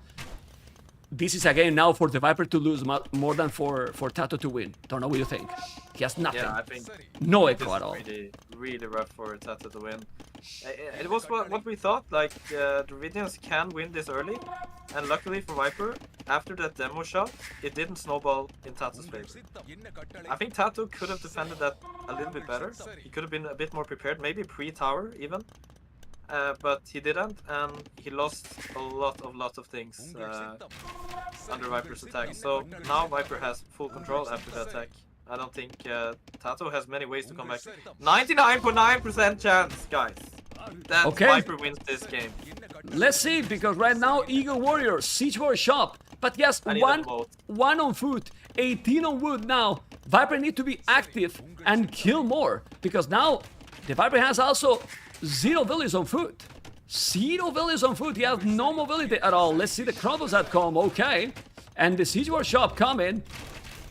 The score still say that he's much ahead, but he still need to kill more villages. Still. TaToH cannot even make villages, you know. Like, he's buying resources to keep going. To keep going. 30 C for the Viper. Like, the only eco he can make is from the gold in the market. He's basically playing one rush here. He's going for Siege Shop, only using the market, and Mangonels. Dravidians actually struggle a lot against Mangonel push because they don't have knights. They don't have good light cap. So they have to make longswords in that case. They don't have redemption monks, right? So they can't convert siege. But Viper's pushing on left and right now. He's killing all now. He's killing so many villages here. The Mangonel is just coming, but the TC is not up yet. Oh! Okay, that Mangonel, bam, bam, bam. Okay, he did a big bada boom, but he put those archers under the tower. Okay, no gold also for the Viper, no food. The game is wild. He's gonna come with another. Oh, he's running. Oh, but getting hit by everything though. This is by also the like TC now. Nah, but it's still. But check the population still. Check the population. Like, it's 3 still, TC versus 1 TC and no eco, yes. But if he gets like 1,000 Mangonels and starts pushing, then maybe. Okay, 1,000 Mangonel. Okay, 1,000 Mangonel. Okay. 0.1%, but I think it's possible. He's making. Yeah. Okay. Oh, TaToH's making TC on the gold. Up in the north. No, but the skirmisher! The skirmisher now! He found him! Okay. You think he will send army up? Oh, but TaToH's coming back with eagles to clean up the crossbows though. And pushing with Mangonels. Can he do this with all-in Inca Eagle Mangonel push, man? Viper's eco isn't that good. He has 7 farmers. No, he has 10 farmers. 10 farmers, 10? 6 on foot, yes. And he's coming with the Mangonel. Well, if you No, lose... it's 6 farmers and 4 on deer. Okay. If he... But, yeah, that's true. That's true. But if he killed those 2 Mangonels, it's over. I don't know what you think. Oh, but he won the Mangonel fight. That's huge. If he can make more now. No, he's doing more. Mangonels. He's doing more. But even if they are not so great, why you don't make light caps even if it's Dravidians? I know that they are not the greatest, but he has eagles.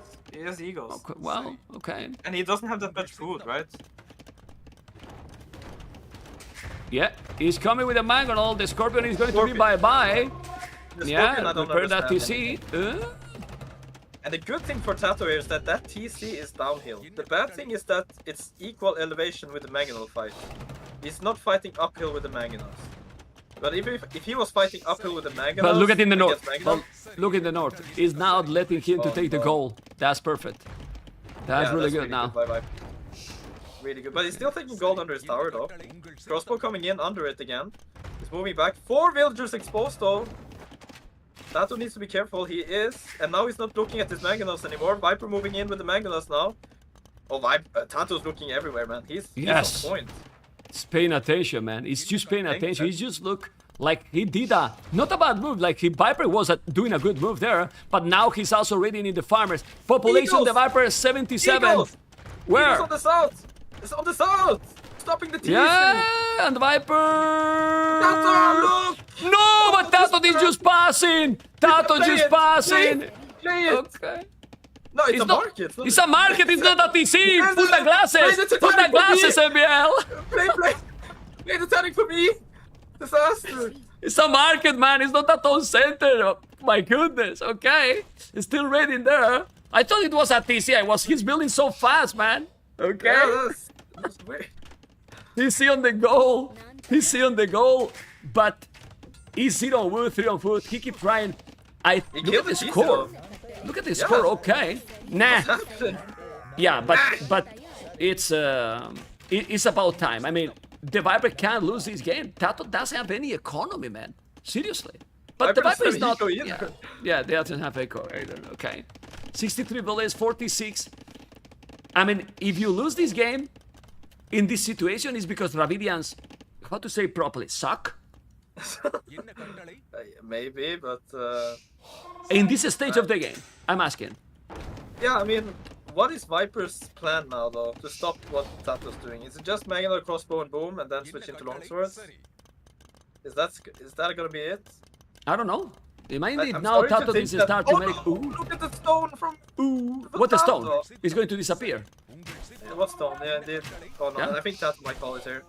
No, actually, Yeah, the it's- score's so close. He will still No, play. because the score is so close. Then Yeah. he doesn't know that the situation is that bad. The score is misleading a lot because the KD is very similar, but the economy Yeah. difference is insane in favor to the Viper. He has over 3,000 resources more. At some point, I believe that he will have to make a stable or something. I mean, I don't know. Now he's gonna lose the Krobos in the north.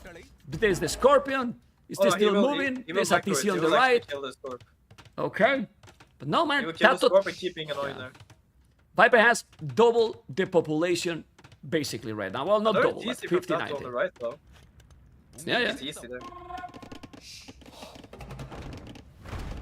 Well, Viper need to have like 30 farmers here. He's now mining a lot of stone. Yeah, he's mining a lot of stone. One caster Yeah, can yeah, yeah. definitely finish this. I think TaToH is trying because he feels that Incas is much better. Also because of that start with the 3 demos, with the 3 the villages score. on with the demo, and the score of course. And he might be feeling boof, like man, I got the 4-1, and in this situation, letting in quotes the Viper come back is so dangerous, MBL. Yeah, it's. He's, the you know what I more- mean, right? The more games Viper wins, the more uncomfortable it gets. You know, if it gets Yeah. 3-2, it's okay. You can still do it, but if Yeah. it gets 3-3, Well, then you're gonna feel it. okay. Uh-oh. Careful with the mangonel. Look at that micro now. He's going with the crossbows. Not anymore. You can see the stone. The Viper is gonna make a castle soon. The mangonel is still surviving. Oh my god, the micro from both players, man. Yeah, but now Pretty Viper sick. has stopped the siege push, and if he stops the siege push, game is over, man. Like Incas can struggle against the Druidians on equal terms too, but even when when Druidians are this ahead, Incas has no chance. Druidians can get castle drop now, and the unique unit position, which is Urumi warriors, right? Yeah. It's gonna be really tough to stop. Yeah, those unique units are gonna be sick. He has 700 stone. He's doing the castle well. He's doing there. He could have done in any other spot. Don't know what you think about that castle, but he will just cover this area, so he I cannot think I raid would make anymore. it. I would make And it in the- the middle, like delete the house lumber camp and make it in the middle of the 2 TCs. Like on top there, it doesn't make that much sense, but Yeah, doesn't matter, I think. it shouldn't really matter too much, to be honest. He could do now with this amount of farmers the like that we're mentioning. He's not doing. He doesn't have mobility, but if he's doing now Krobos and he's doing the unique units with some more mangonels and so on, it should be, oh my god, 20 subscriber gift, Dr. Tablas, let's go! Vamos, amigo! Thank you so much, man. And let's see now with those. He's not taking good battles with those mangonels. Okay, now he took a good one. And if you take those mangonels, well, I really believe that the game number 6 is guaranteed. It was looking at 4-1, MBL. It was really looking at 4-1. Remember, he take the board. He killed 3 villages. It was a perfect position for Incas, but then, like what, 30 seconds after he lost those 3 villages, he attacked Yeah, one with attack. fletching, and it was a disaster. You know? Yeah, Tato was a bit too late with that, and he didn't respond What? properly. He could have towered. MBL, the same guy, 50 subscribers gift, so 70 in a minute. My Oh, boy. goodness. Oh, My boy, goodness, boy. look at the castle TaToH is doing on his face. Look at the castle, he's gonna make it. He's gonna have ballistic now. He's doing the Urumi swordsman. TaToH keep trying the score. The score is going. I don't know what to say. Thank you so much, guys. But the castle there, even if it looks like it's so dangerous, it should be relevant. This difference is just crazy. 30 villages more. And he can raid all over if he want right now. But look at the castle. Oh my god. Look at the castle he's doing. Your face. That castle is a get out of my game castle, but in the other way around. I'm getting out of my own game. Goodbye, castle. Yeah, well, Viper need to go up to Imperial then to finish this, because TaToH is not going to give up at all. He's gonna lose that Mangonel now, that monk with the relic. Okay. Yeah, but Viper is just look at Viper economy. When he reach Imperial, that's it. Yeah. Okay. I mean, the eco difference is too big. He's ready now in the north. TaToH do not notice. The Rumi Warrior. Oh, I get sniped by cast. Actually, those 3 Magnus alive now is pretty good. I mean, it's impossible to come back, isn't it? Viper's eco is so bad. Like, Viper's playing a horror. Like, honestly, man, I never seen Viper macro this poorly. Well, I Or mean, at least in a while. but yeah, I mean, but look at the map and the aggression, and he has no mobility. I am, just, but he yeah. had such a lead. He had such a lead. Yeah, and he's and up to he's Imperial. What would you want he's doing? Pepperoni pizza and make some cheating? No, but he usually has so much better farms. He has much better control of his economy. Like, I feel like he's just so slow, man. On the making the Yeah, because when you are casting, you see how when someone is casting, it's easier to see these things, you know. And look at now, he has Wheelbarrow, Horse Collar, Bozo. He's on the way to Imperial with 30 villains more. He's dropping the second caster here, and with Dravidians, without the boar, and with 3 villains behind, he's winning the game against Incas. I really believe that this is an insane comeback from the Snake in this game. Viper played really good, but his economy management this game was pretty bad, in my opinion. He could have done a better job, but he's playing, of course, a really solid game. He's been so active with the army, stopping TaToH. Totally tags now. Everywhere. Oh god. Yeah. Full bait tags. Oh my god, is it Nico we're watching or is it TaToH? I don't know. This is crazy. Okay. Double bit at 41 minutes. You gotta be careful. Okay. Now it's gonna take. He has slingers. Do you think he's going to resign when he see that his opponent is in Imperial? I mean, his Seiko is just garbage, you know. So he cannot. Garbage, man. It's true, man. It's really bad. His economy is 30 population behind. He has 2 castles. Yeah, it's impossible. And remember that Dravidian has bomber cannons. So yeah, he's doing another castle on the left. And now What a game, guys! Poof.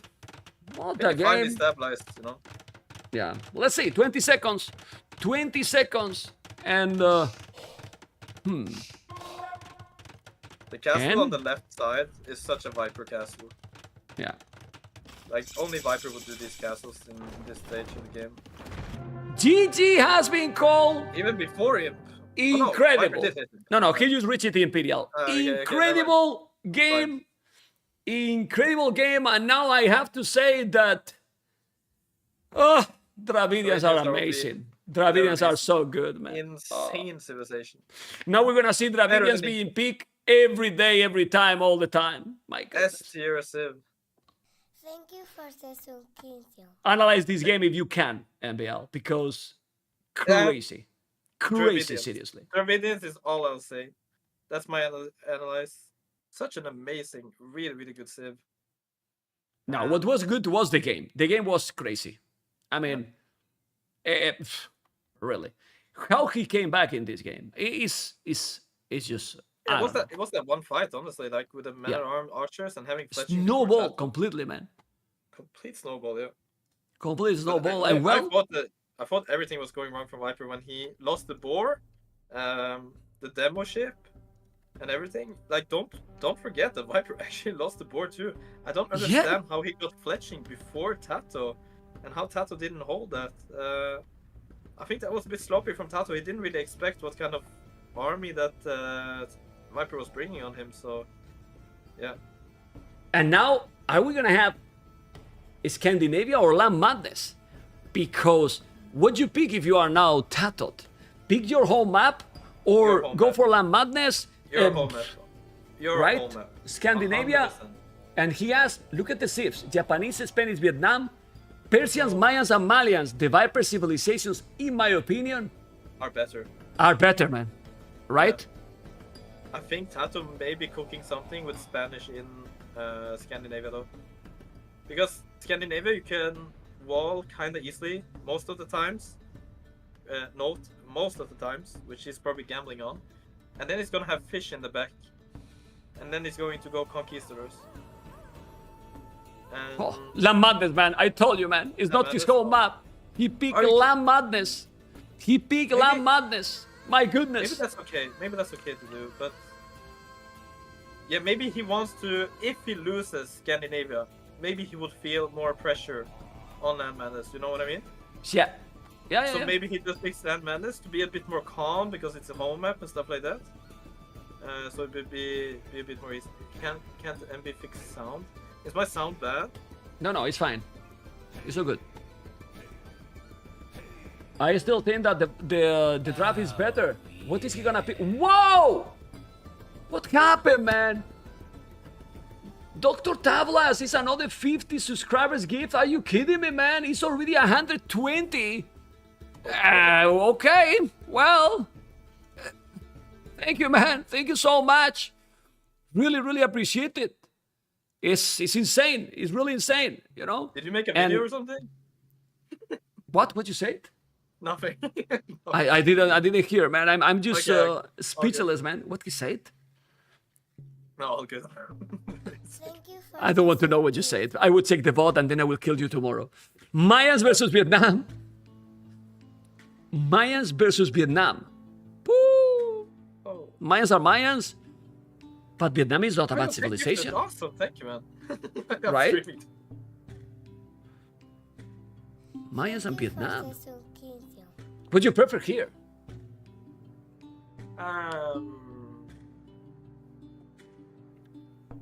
Mine's Vietnamese. Mine's.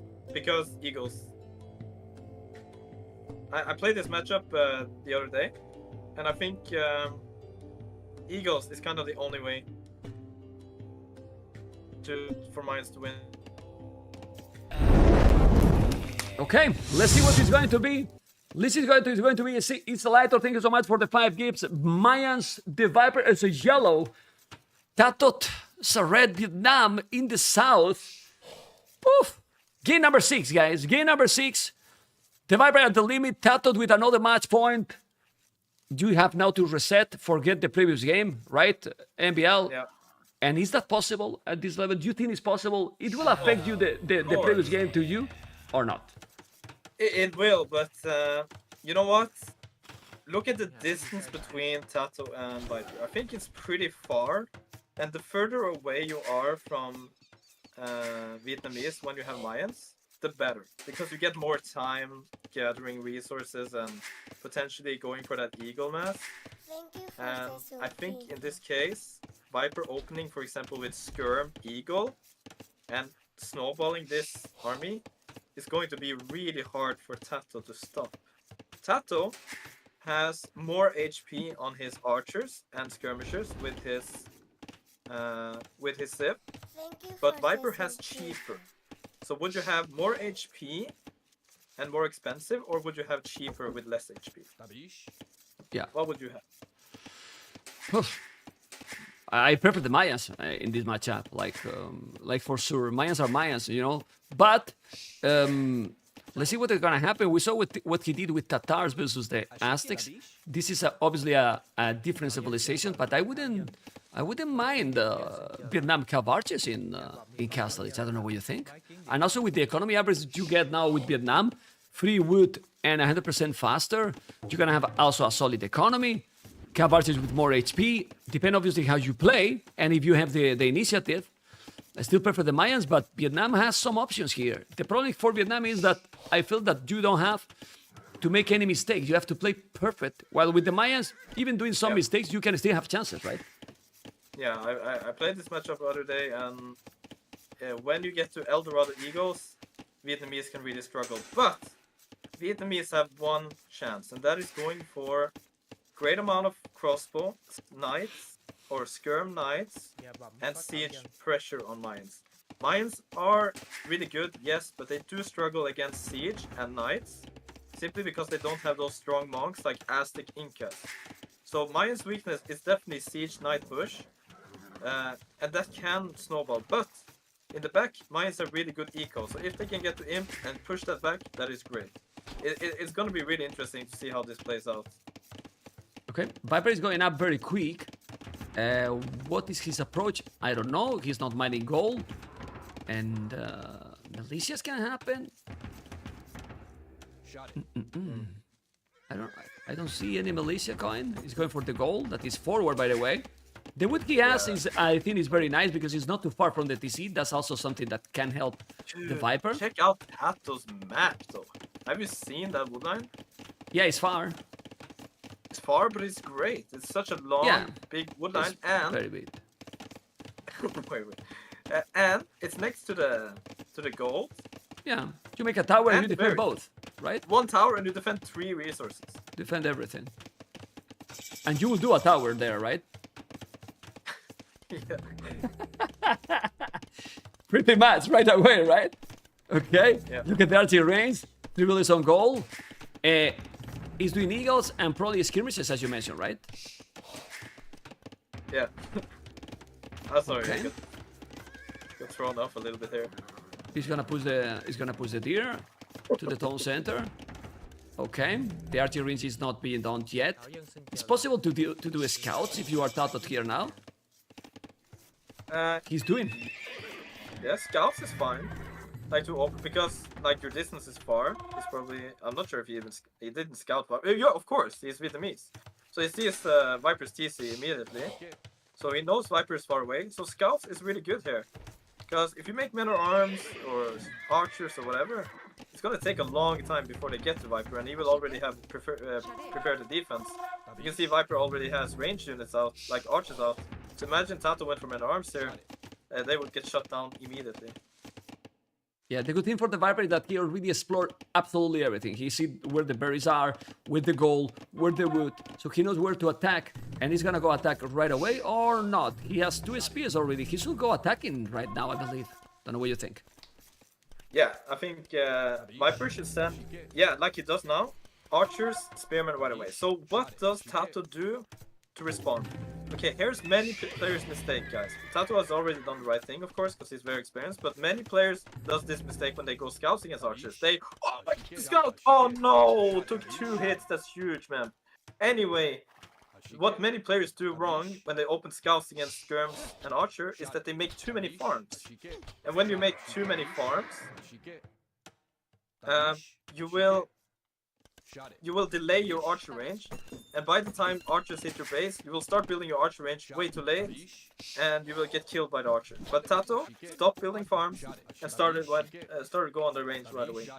Yeah, but the fletching already again very early, like in the previous game. He has fletching already in 9 minutes. I know that this is 9 volleys, but this is gonna help a lot if he's microing properly, which is not the case right now because the scouts are coming. He took now 1 archer, the eagle is there, but the spears are also there as well. Let's see now the battle, gonna be really, really important. Oh man. Oh man. Well, the good thing also with the Mayans, you can spam units and it's cheaper than those units, but don't think Viper is microing this well. Look at the units killed by TaToH. TaToH is microing this too well either. Yeah. This is kind of like both players are taking big losses here. Skirms going down, archers going down. And the good thing here is that even if TaToH responds with skirms, Viper responds with eagles. And what does TaToH have to do then? He has to respond with scouts. Let's compare the food cost of a scout and an eagle. Eagle is 25 food, and a scout is 90 food. Okay? 80. 80 food, man. It's not 90, 80 man. food. Oh my 80 god. Professional, 80 man. Yeah, go. Or 90, whatever. I don't know what it costs. So it's a lot. It's a lot more at least. Yeah. A lot more. That's correct. It's a lot more. Okay. So a lot more food. Go. Chat. Let me explain my point. Yeah, here. finish. Yeah. More Oh, food good. for TaToH to spend, and Viper has to spend less food, which will make Viper closer to cast stage eventually. Okay, but No, I'm the just saying scout, 99% so much. Wait, but the scout has the mobility. Oh, we don't see this too often. Double archery range. What do you think about this one? For the Viper, I mean. I'm checking the food cost here. What about MR.YO? Yeah, you have been playing the game only for 20 years and you are checking the 90 foot. Are you kidding me? Is he really checking, guys? He's checking, guys. Shall I play that, guys? Okay, I'm gonna play. MBL, this is for you. No problem. Oh, I feel like I got it anyway. anyway, now jokes aside, Look at TaToH resources are looking good. Of course, his civilization is good, but Even he got though he already has 90 food scout cost, it's looking better. yeah. Oh my goodness. 20 seconds idle TC, but double arching range. Good food for TaToH. He's gonna have fletching right now. Yes, he will. And he's gonna try to go up to castle. He sell already the stone. That's why his resources are looking better. Now the scouts are on the goal. No problem. Viper has still a spear and an archer. But TaToH is trying to raz the castle age. But if he's doing that and he loses this army, he's gonna be in a big problem, right? Exactly. I was just gonna say that if you rush Castle Age, you will have less production, right? And if you get overrun, then it's gonna be really rough. And look, TaToH has sold his stone. He can't get a defensive castle. Tower, sorry. So if Viper overruns this army now, I think TaToH will die. But Viper goes back. Viper's retreating and waiting for Castle Age himself. Okay. Or reinforcements. I don't know yet. But it looks like he Okay. wants to wait for Castle Age. He plays Well, super but safe. the castle age from TaToH is quite fast, and Triple is more for the Viper, yes, but Viper doesn't have the market yet, so and I don't know. I see a okay position for TaToH here. The reason why Viper is a little bit behind is because he went for Archer opening, obviously, he gets his farms out later, and he has armor on the Eagle. He has armor on the Eagles, so he wants to pressure right now. Let's see the fight here. 3 Eagles with armor. I think Viper really slacked on the Eagle production though. He could have had like 6, 7 Eagles here. 4 Eagles now though. I think he could jump this. Nah, maybe not. There's archers in the back and scouts. He waits for he Castle has Age good instead. army. He's going to castle, but the problem is that Viper doesn't know that TaToH is also going up to castle himself. Doing another archer race, is the second archer race. Do you think he's gonna go? Oh, he's cap archers, man. He's cap archers. He's doing the bloodlines. No way. He's doing the bloodlines. So if TaToH is doing the bloodlines and at third archer range, MBL, no. he's cap archers. No, Do you agree no, with that one? No, not against Mayans. Mass crossbowmen against... No. Mayans can easily counter Cav Archers, I think. I think Knight Crossbowmen and Siege would be much better, but maybe Cav Archers Siege? I don't like Cav Archers, man. They're so expensive. Yeah, they have mobility, they're fast, okay. You can They make cost also the a lot. husbandry, but they cost a lot of wood, so your boom is pulled a lot more behind. I don't think Viper expected TaToH to be up now. I think he might rush up a tower. Yeah, he is. Yeah, he's doing the rushing up tower. He's doing the tower. He has a lot of farm in the Viper. I think he should be fine. He has the hill advantage. But at least he forced him to make the tower. Botkin arrow, but he has not so many archers. Viper is completely fine there with that army. And he has great resources. So he's gonna be fine. He's starting to make the cav archers and husbandry. Okay, but as you mentioned, you need to do a lot of cav archers to make damage to the Mayans. A lot. Yeah, the mobility will be nice, so like you mentioned, it will be possible for TaToH to run around and hit Viper on the gold and stuff. But I think Viper is buying a TC on the right side. What is He's he moving doing with those the villas? villas. Ooh. I think he's gonna buy a town center. Yeah. No, he's just running away. Running away. TaToH finds Troubles those and villas. Botkin. He sees the deleted walls. When he sense that Viper ran away here, yeah, look, he's looking. He's gonna find the villas. He's gonna find them. Villas. It's so many 7 villages. villas. 7 villages. 7 villages. Yes, It's true that Botkin. those are 5 archers. He has Botkin arrow. Siege war Let's shot. go. Those villages are in danger. In real danger. dead. Let's see if he's gonna lose them. One villager down. He's gonna lose another probably. Oh my god, he's gonna lose so many villages. Viper's army is out of Okay. position. He's going to counterattack. He's sacrificing all these villagers. He's Yeah. going to counterattack the TaToH now. Okay, he's gonna lose all the villages. He's down Where's all gonna the go villages. down? No. He's gonna try to save some. Down is 7 villages. Now he's gonna try to 5 save villas. some. He lost 5, but now this is ballistic. A guy not the limit, the snake. He's gonna be able to do the job. He has more army than his opponent. He has now the siege as well. And this is where Mayans are Mayans. Mayans are Mayans, but it's an oath. Because he lost a lot. Why he sent the villains to that area instead of coming to the woodline? I don't know. Yeah, that is true. That is MBL. true. He could have run the other way around. Yeah. It was so obvious because he deleted the north side of the wall, which kind of shows that he went that way. And now TaToH just keep attacking with skirmishers. He's got cav archers at home messing up. So he's basically keeping Viper at home with this army. while he's massing the Cavatures. This is perfect for TaToH. What I was afraid of is that Viper just outruns him here, you know, like overruns him. I mean.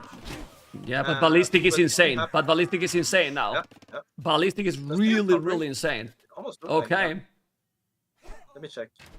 No Thunder. No. He didn't make Thumbrin. He didn't make So Viper's Thumbrin. eco is disaster. Look at his gold. Is this Viper or is it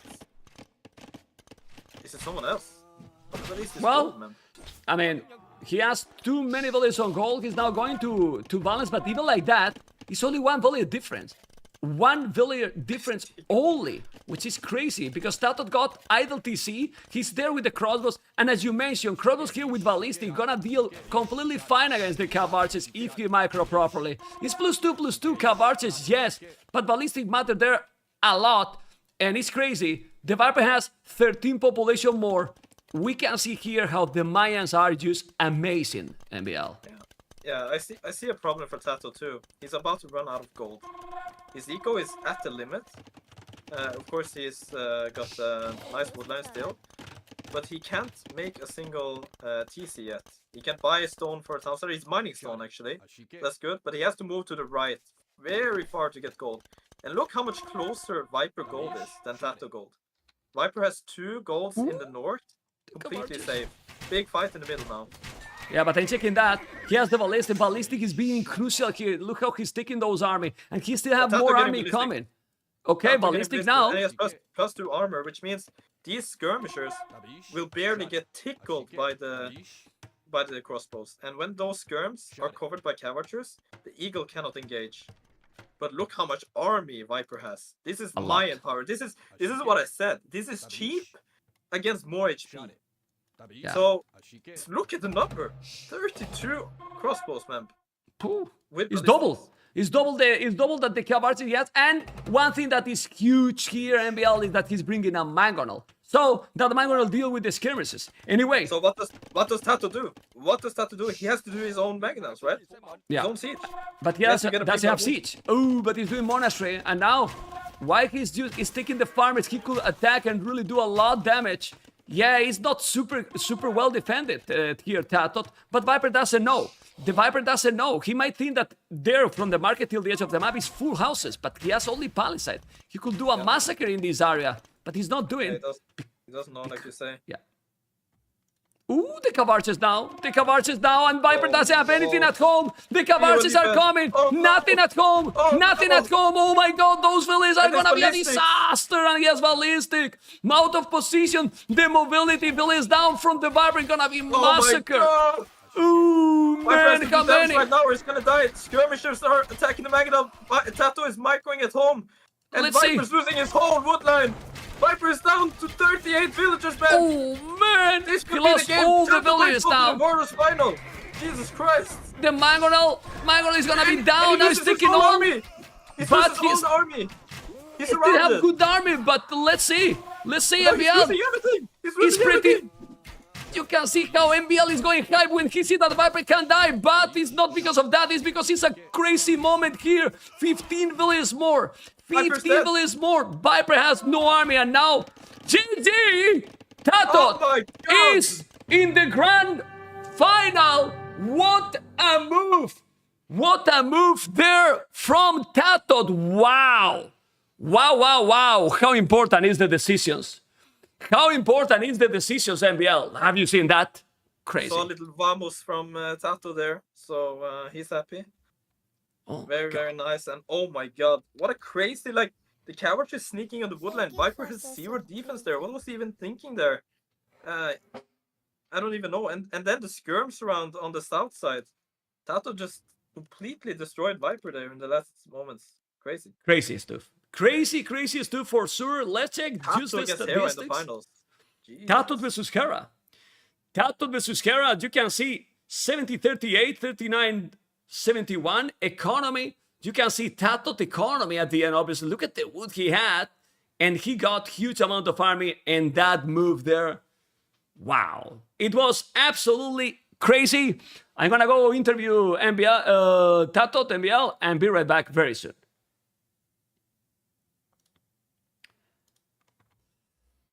Okay, guys, here we are with, ladies and gentlemen, the player that is in the grand final from Warlords to TaToH. Enhorabuena, macho. Muchas Congratulations. gracias. Thank you so Ooh. much. Oh my God. I'm tired. Do you want that I ask something, or we wait a little bit? You want to breathe? You can breathe. TaToH, you can breathe. I'm fine.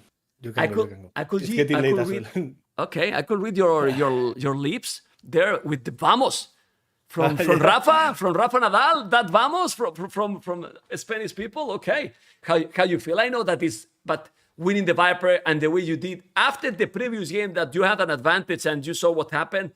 How is the feeling? How is your heart now going, Mr. TaToH? Obviously, I'm super happy.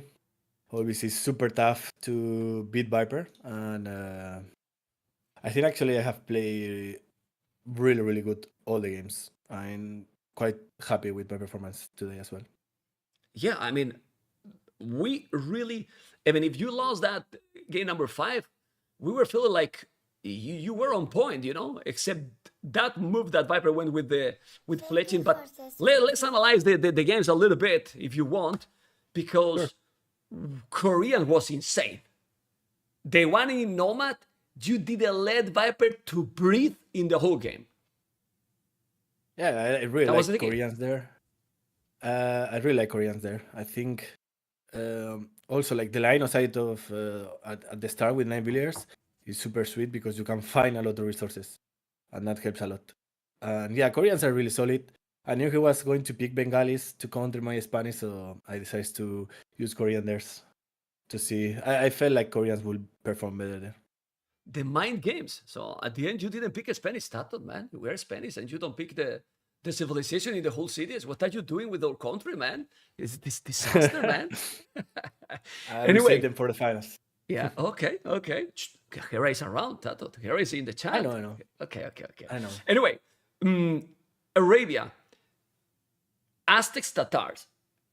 I have enjoyed a lot with that game. I probably you did too. But all castle age, all full castle age, and then what happened to those eagles at the end? I mean, did you have clear your idea in that game for the strategy you wanted against a Meso Sith? Not at the start, because you don't know how Viper is going to open, right? And you kind of need to adapt. But I knew like if he wanted to open Meratams, thing with Tatars you can do range really fast because you can delay your farms a little bit, right? Thanks to the ship bonus. So I knew like he was going to open Meratams. I will drop the range fast and have like double comp in Fiddle. But the risky part, like that's the easy part. The risky part is to not fall behind too much in castle each time. And I knew that against Meso it was going to be hard, so I had to abuse the market a little bit. That will be proud probably. So A little bit. yeah, A little bit. After that, I know that on Imperial, full case it will make Aztecs have a really tough time. So that's why I went on Stone early, and I wanted to have so many castles. And yeah, it worked out. Like, to be fair, like I'm super happy how that game went. Well, those Keswick, there were a lot of eagles and pikes. They made them disappear, all the eagles and pikes, and then from there snowball completely. And the map that is obviously slower because it's the close category, Burgundians, Slavs. I mean, if you lost, like, you felt that you had to go very aggressive, because if the game go for the longer one, and that's why you made 4 stables and try to go super aggro and forward, because the longer the game goes, Burgundians get the advantage. That was your feeling, or what was your idea there? Yeah, for sure. Like my approach there was to try to break Viper in castle eight. And I think the start was pretty good. Then I think my main problem was that I failed a little bit on the macro and I didn't have enough on gold. So I think I made too many light cap. I think if I add some knights, I think I could have broken him. But still, he had a lot of production building, so he kind of expected me to do that as well. And I think his defense was just flawless, and I couldn't break him. And then at that point, he knows that if he gets to half hand cannoneers, I will struggle a lot with slaps. And yeah, like I played that game really solid, but he was just better. Yeah. Migration, if you played solid other games, I mean, that was a total domination in Migration. Like in every aspect, I don't know. It's super flawless performance in that map. Migration is, yeah, like I have been trying to do some stuff and it doesn't work out. And I know that with Viper, he knows that I want to do something and I kind of don't want to do that. So I want to do the counter. And then he might think that I will do the counter. So it's a lot of mind games. And I think we both went for like a safe feudal and then adapt. And like when I was checking his score because maybe he wanted to go forward on me. And then I saw that he wasn't. So yeah, I like we just adapt and think I was a bit lucky in the middle as well because I had the barrack and the speedman just on time to save my villiers. And we were super close. So that thing, I think that helps Byzantines as well because I didn't really need forward dogs and I could harass on the short distance. Let's analyze the craziest game in the series. And I want you tell us how you were feeling because your start was not good. Was amazing, right? You take the board on his face. You kill 3 villains with the demo. What happened in this game that TaToH gave the chance to those epic crazy comebacks from the Viper that at the end it wasn't? And how that affected you? Well, we saw that it didn't affect because you won, but you were thinking a lot because that game, you were in a great position. What happened there, TaToH? The pressure was too high, right? But he had the Menatams there, and I didn't have enough army to stop altogether. And even if I had a really good start, I think he had the army to punish me, and he did like he killed a lot of villagers, and I didn't have. I think my tower could have been earlier. I'm probably in hindsight, like this is something that you will expect from the Davidians, like the Menatam into Archer. So and it's hard to keep up with that, even with Incas. But so probably my lumber camp or my mining camp should be next to the. Like I need to find if there is like a wood gold together, so I can tower and be safe on both. And it was really. I think I have. Well, I have one, but I didn't think beforehand to do the lumber camp there.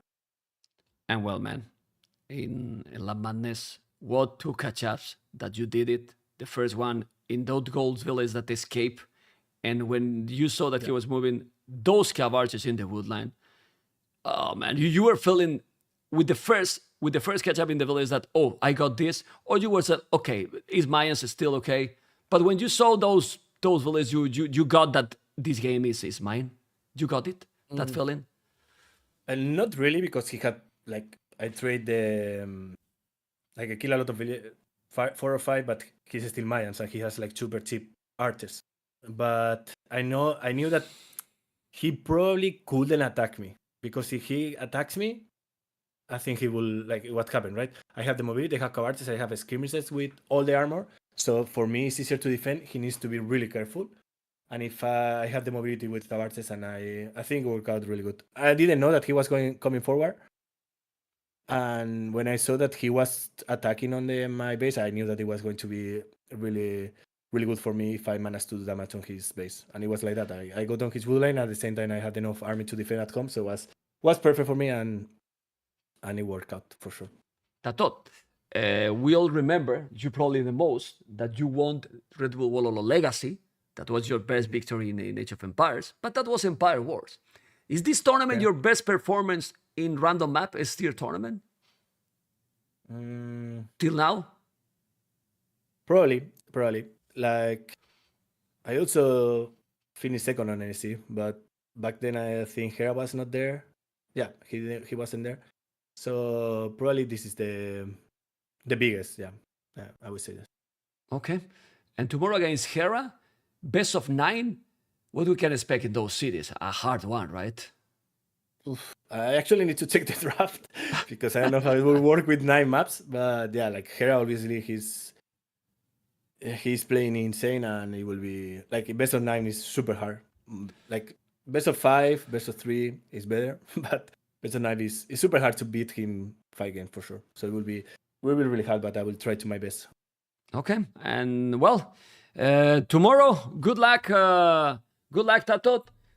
Hopefully you get a great series, and whatever you want to say to many Doritos you know, is the second last day. You know, tomorrow will be the last, but whatever you want to say, the channel is for you, amigo. Thank you. Well, thank you so much, everyone, for supporting me, obviously. It has been a blast so far, and I think I'm performing really, really good. Let's see if I can beat Hera tomorrow. For sure, will be a tough one, but I'm pretty sure that everyone will enjoy the games, and let's hope for a really good final. Spanish if you want as well, Tato. ¿Eh? If you En want to español. say it in Spanish, Ah, go for it. bueno, muchas gracias a todos por apoyarme. Creo que hoy habéis sufrido menos que ayer. Y nada, a ver qué tal lo hacemos mañana. Obviamente no hay que confiarse ni mucho menos, pero está jugando bastante bien hoy. Estoy contento con cómo han ido las partidas y a ver qué tal, a ver si podemos sorprender a él. Congratulations, Tato, enhorabuena, and tomorrow more. Thank you. Good luck. Yeah, Take thank you so much. Bye bye. Guys, this is Tato, the upset in the moment. Well, anything could happen, and it happened. Tatito in the grand final versus Hera gonna be insane. Thumb up on YouTube, guys, because it's brutal what we are having. Okay, guys, this is insane, absolutely insane. Let's talk with MBL, and MBL, thank you, man. Thank you so much for joining, and what a surprise, right? Was it? I mean, I think it was quite even from the beginning, but 4-2 is a good result from TaToH, for sure. Well, MBL, thank you so much for joining, and also good luck in future tournaments, okay? And you need to start to appreciate those migration maps, okay? I will Take try care, to man. start liking it. Take care, man. Take care, man. Bye bye. Bye-bye, man. Okay, guys. Well, this is Mr. MBL, and to you, what can I say? Pretty insane series. By the way, I'm motivated. Tomorrow, hopefully it's gonna work everything because we had some problems with the coordination. What is gonna be tomorrow? Yes, it's working. But guys, tomorrow we have a MR.YO versus the Viper series in a third place match. The Viper versus MR.YO, third match placement, and then Hera versus TaToH. Yes, that's it, man. That's it.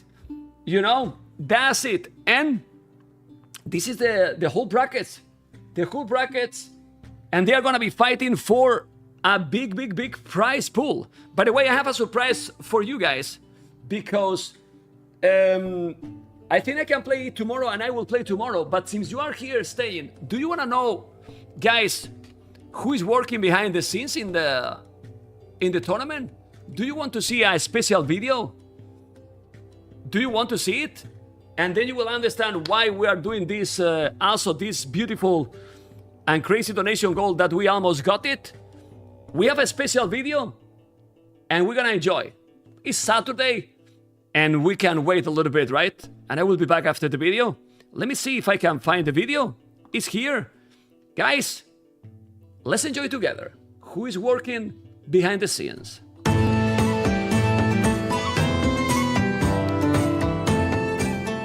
Hello everyone, my name is Nicolas Dragas. I'm from Chile. I'm 24 years old. I've been working with MEM since 2016. We have done a lot of things together. I will show you my work. I did the logo for Battle of Africa, King of the Desert, Rage Forest, many more here.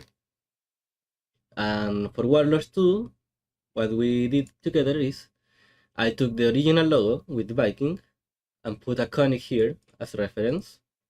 Then I draw the conic into the Viking and painted it to see what colors I like it. Then when I had the colors, I took a screenshot of this, put it in Illustrator. This is the screenshot. And then draw every shape in a different layer to modify it if I wanted. Why not? Once I was happy with this, I took it back to Photoshop, where I did the final version, this one. This version has texture, has lighting, it is different, and this is the final one. Once we had the logo, I had to work on the trailer. This is the trailer, the original one. At the timeline, the red ones are files I deleted. This is the final logo presentation. You saw it. Once we finished the trailer, I started working on this. This is a 3D composition for the looping background. This is what you see. This is the camera. This is an arc and a battleground. Some swords there. Ta-da. Let's see if you can saw this render version. We have to wait.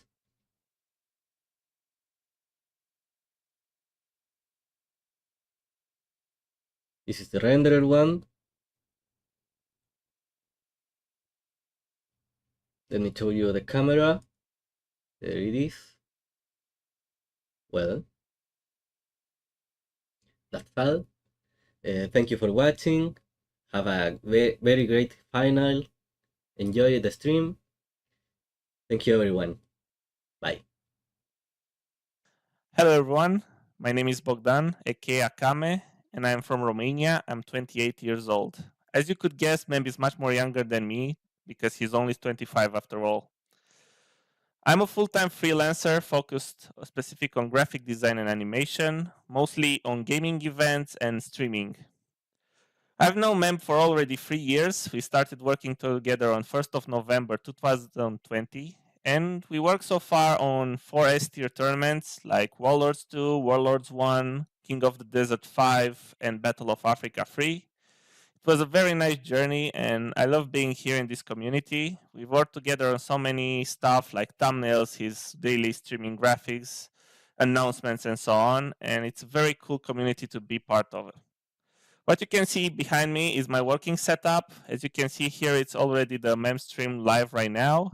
Here is where I change my graphics all the time on the middle laptop. And here I have my graphic tablet because one of my hobbies is to draw illustrations. And also this one right here is one of my illustrations, as you can see right here. Next, I will show you a bit what happens every day, what we do every day during events, and get a bit in depth of how they are going on. So be right back.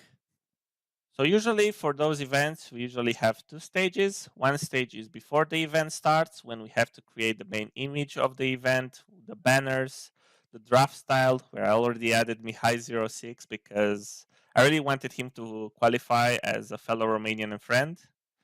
Usually also make the draft animation, the webcam frames, like with 1, with 2, and with 3 webcams, the statistics overlays, and the logo animation. So all the animations are done before the event.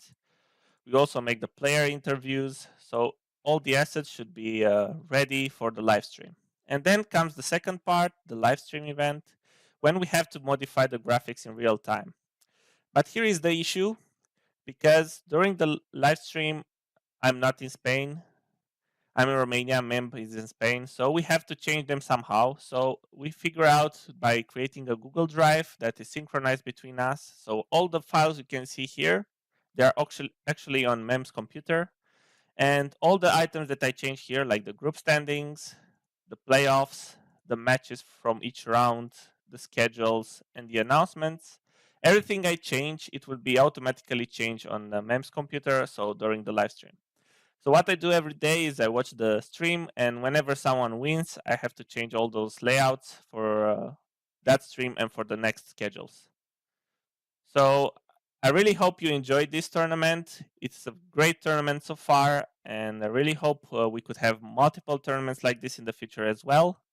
It was a pleasure to be here, to work with you, Memb, and to be part of this event, as we all love Age of Empires, and I really hope to see you on the next one. And as Memb likes to end the video, please thumbs up and like. Thank you. Hello everyone, my name is Christian. I'm 31 years old and I am the administrator and map scripter for Warlords 2. Together with the fantastic person in Rimbo, and taking care of all the preliminary stuff that goes before the tournament, as well as the sort of the day-to-day stuff that comes with running a tournament.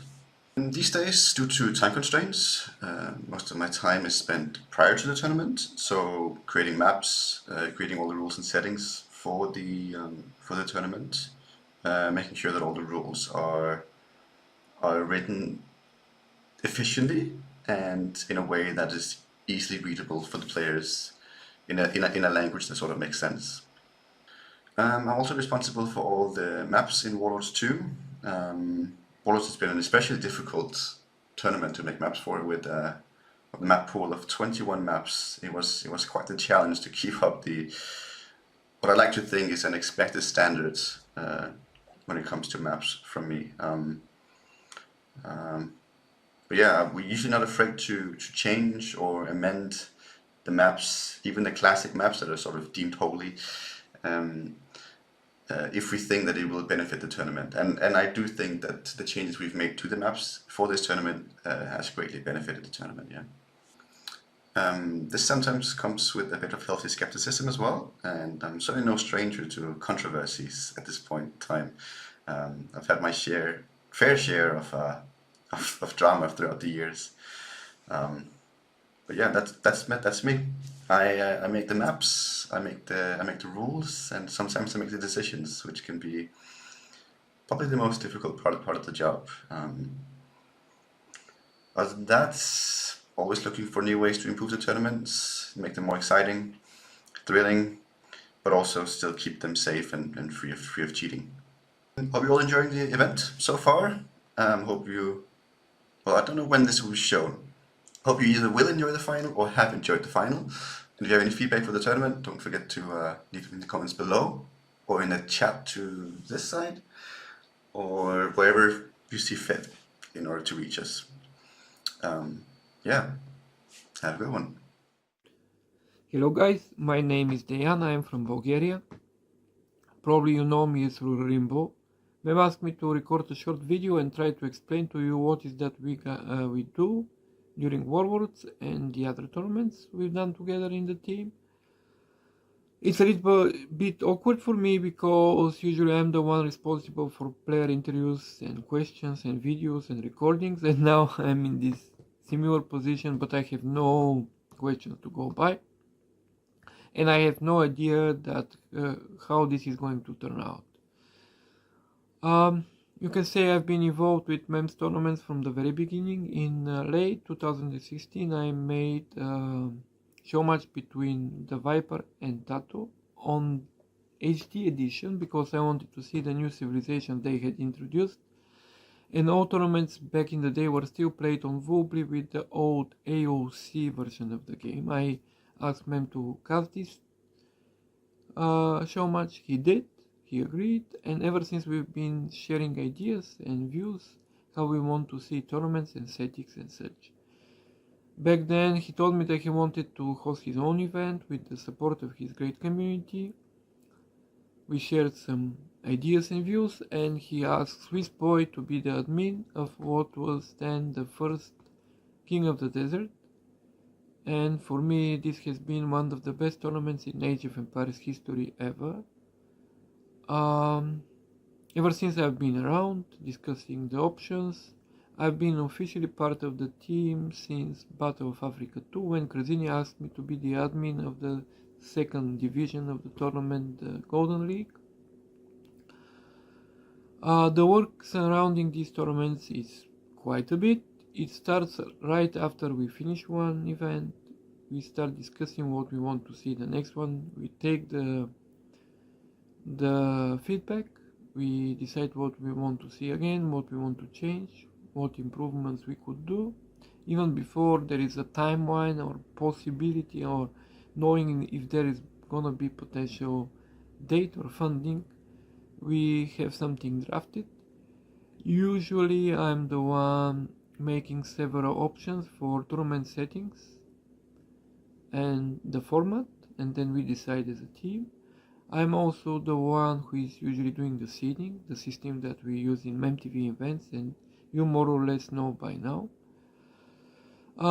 When the tournament nears, the work gets more and more. During the events, it's full time, even sometimes more. I'm the one responsible usually for the schedule of the tournament, communicating with the players where is good time for them, where is good time for the stream, where we could have the next round or series and such. During the matches, it is Karzini or myself in a voice chat with the players. We have sent them the camera links.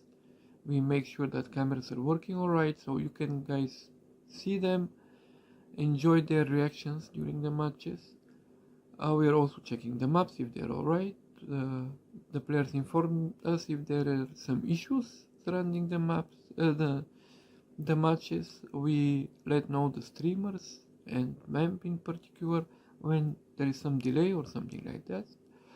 It's a very exciting and interesting thing to do. I'm happy to be able to work with the rest of the guys in this team and for these tournaments. Sometimes it is a lot and sometimes it is stressful, but the reason for being stressful is that we want to have to do a great job, to have perfect everything, and when there is even the smallest of problems and troubles, we worry if there is something, and you guys are going to enjoy and it's gonna be pleasant for the players also. If we do a good job or not, it's your call and you can say, guys, we just hope that we do good and you can be sure that we try to do our best. That is it from me, and I hope you enjoy till the rest of Warlords 2 and if and when there is something else from us. Bye bye from me. Okay, guys, I believe that I don't need to really introduce myself, right? After all these great guys have said, what else is there to be done for the stream?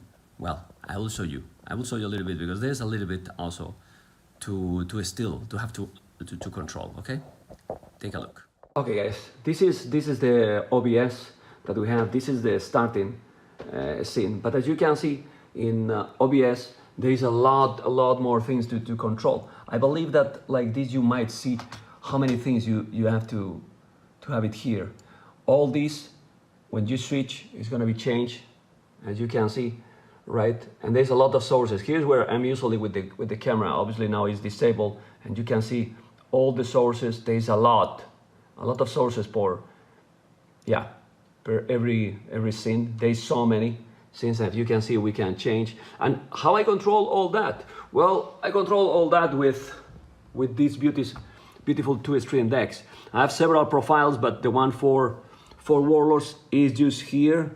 You click it. I don't know if you can see it. I will get it closer. Yeah, Warlords is there. Also QTD. Well, and then we have a lot of buttons with the scenes. There's also folders that you can control, and that's I have to control all these. As you can see for the videos, in this one I have another for Warlords for some extra buttons to control everything. Yeah, all the videos that we put, the effects, going back, you know, you can see the Badabooms, the Titanics, switch with the co-caster, the cameras, well, all the schedule. This is even to make highlights, but this time we are not doing highlights. Like, honestly, I think my PCs are going to explode. How we also control the cameras? Well, the cameras, I need to open another OBS in this PC. As you can see, boom, opening the OBS, okay. You gotta it open, and you see here, there is 2 frames here. You see how I'm moving with the cursor? Here are the players. Then when I initiate the transmission, it's in Spanish, this one, I click it, and then with 120 seconds delayed, it sends the image to another channel on Twitch. Then those cameras, I have to set up here. I'm going to the players waiting, and you can see, right? The cameras are here, and then I have to go to the sources, interact, and open this every time. I cannot forget because it's reset all the time. Well, many things that you have to control, and then the cameras after that, they are ready to rumble, but you have to pay attention all the time that it's working properly, right? Then, obviously, I am on Discord connected here with my beautiful admins, you know, and I'm checking all the time that everything is fine and working. Well, then my microphone, all the setup here, as you can see, and well, the cameras, the lights, and very stressful, very tiring because there's many things to control. You have to pay attention to move transitions. Then when we are going for the interviews, I need to go to the Discord. You can see membTV. This is the membTV server, and here we are in the casting. Then interviews boys, the players come. Then what I do, I bring this OBS to the main monitor. You don't see it, but then I can see the player in front, so the interaction is a little bit better.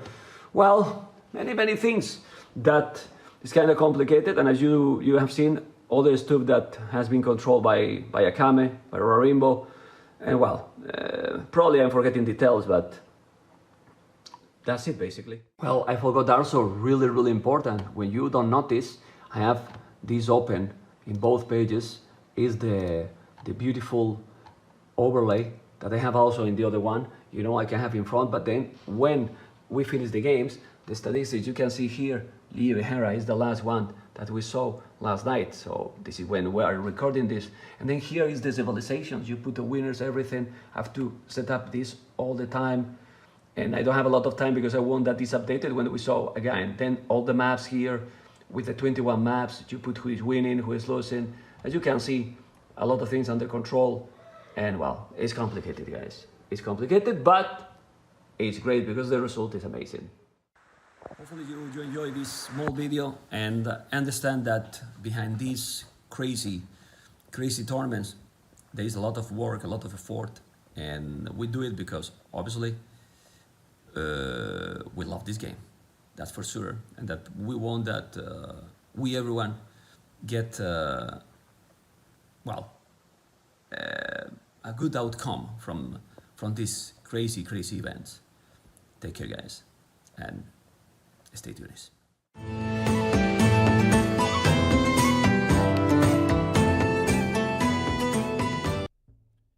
Well, hopefully you have enjoyed. You can see, guys, I got my dinner already. I got my dinner. Hopefully you enjoyed the video. Do you understand now, guys? Do you understand now how much work is behind the scenes? How I'm not doing the things alone? Do you understand now why I have the donation goal? Do you really think that this donation goal is only for me? Do you really think that it's only for me? Definitely not. I'm trying to pay as good as possible my people, and that's why I put the donation goal, because there's a lot of people that help me to make this crazy event. Look at these graphics, this background with the fire. This was Nico with the logo, then Akame with these frames, with everything, Krasini with the maps. Remember that we have here the draft here, that now the players are not there. I have to control to change all this, but it's designed by Akame, with also one viewer that made the overlay for me, and it did, well, a lot of things, you know, a lot of things. Tomorrow, guys, we're gonna have, thank you so much. Oh my gosh, Sean, oh man, amazing. Thank you, really appreciate it, you know. And well, the most important is that we're gonna have tomorrow the grand day, the grand final. I don't even know how many viewers we got today, and I don't care, because I think the event is being perfect, amazing, smooth, good quality. The games are being insane, great series, you know, great series, and that's what matters, you know. That's what matters. The settings are fantastic, in my opinion. Obviously, I'm not objective, and well, tomorrow we will have this series tomorrow, guys. Yes, it's crazy, but the Viper and MR.YO is not the grand final. It's not the grand final. It's the third place match. Hera TaToH, it is the grand final. Hera TaToH, it is the grand final. Wow. Probably was not expected for some. Maybe many people wanted the Viper versus Hera, but TaToH is playing insane. Hera is playing insane, and hopefully tomorrow is gonna be amazing. Also, they have a lot of story behind this, you know? A lot of strong story behind this, you know? Yes. Well, Hera TaToH was in semifinals in Red Bull. TaToH won the grand final versus Leary in Red Bull, if I'm not mistaken. Yeah. Would you post this amazing video on YouTube? The one with the people? Absolutely. And I will play this video with the people tomorrow. At the end, probably at the start of the before the grand final, we will see. But I want to play this video because more people need to know people that is working behind the scenes. Thank you so much for the support. Guys, tomorrow more. We love this game. Vamos! Age of Empires, best game, for sure.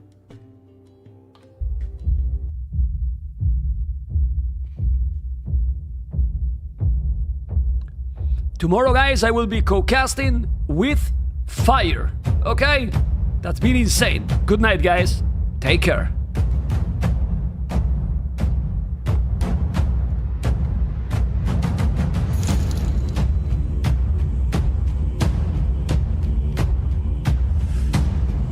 More donations? I will still here live 1 hour more. Let's go.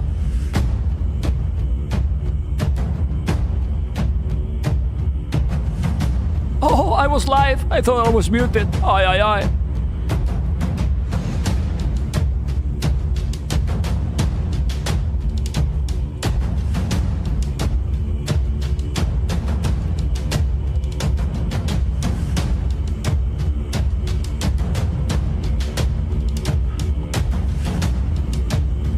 Who did the music? Oh, we also need the donation for the guy who did the music. You are right. Thank you for reminding me.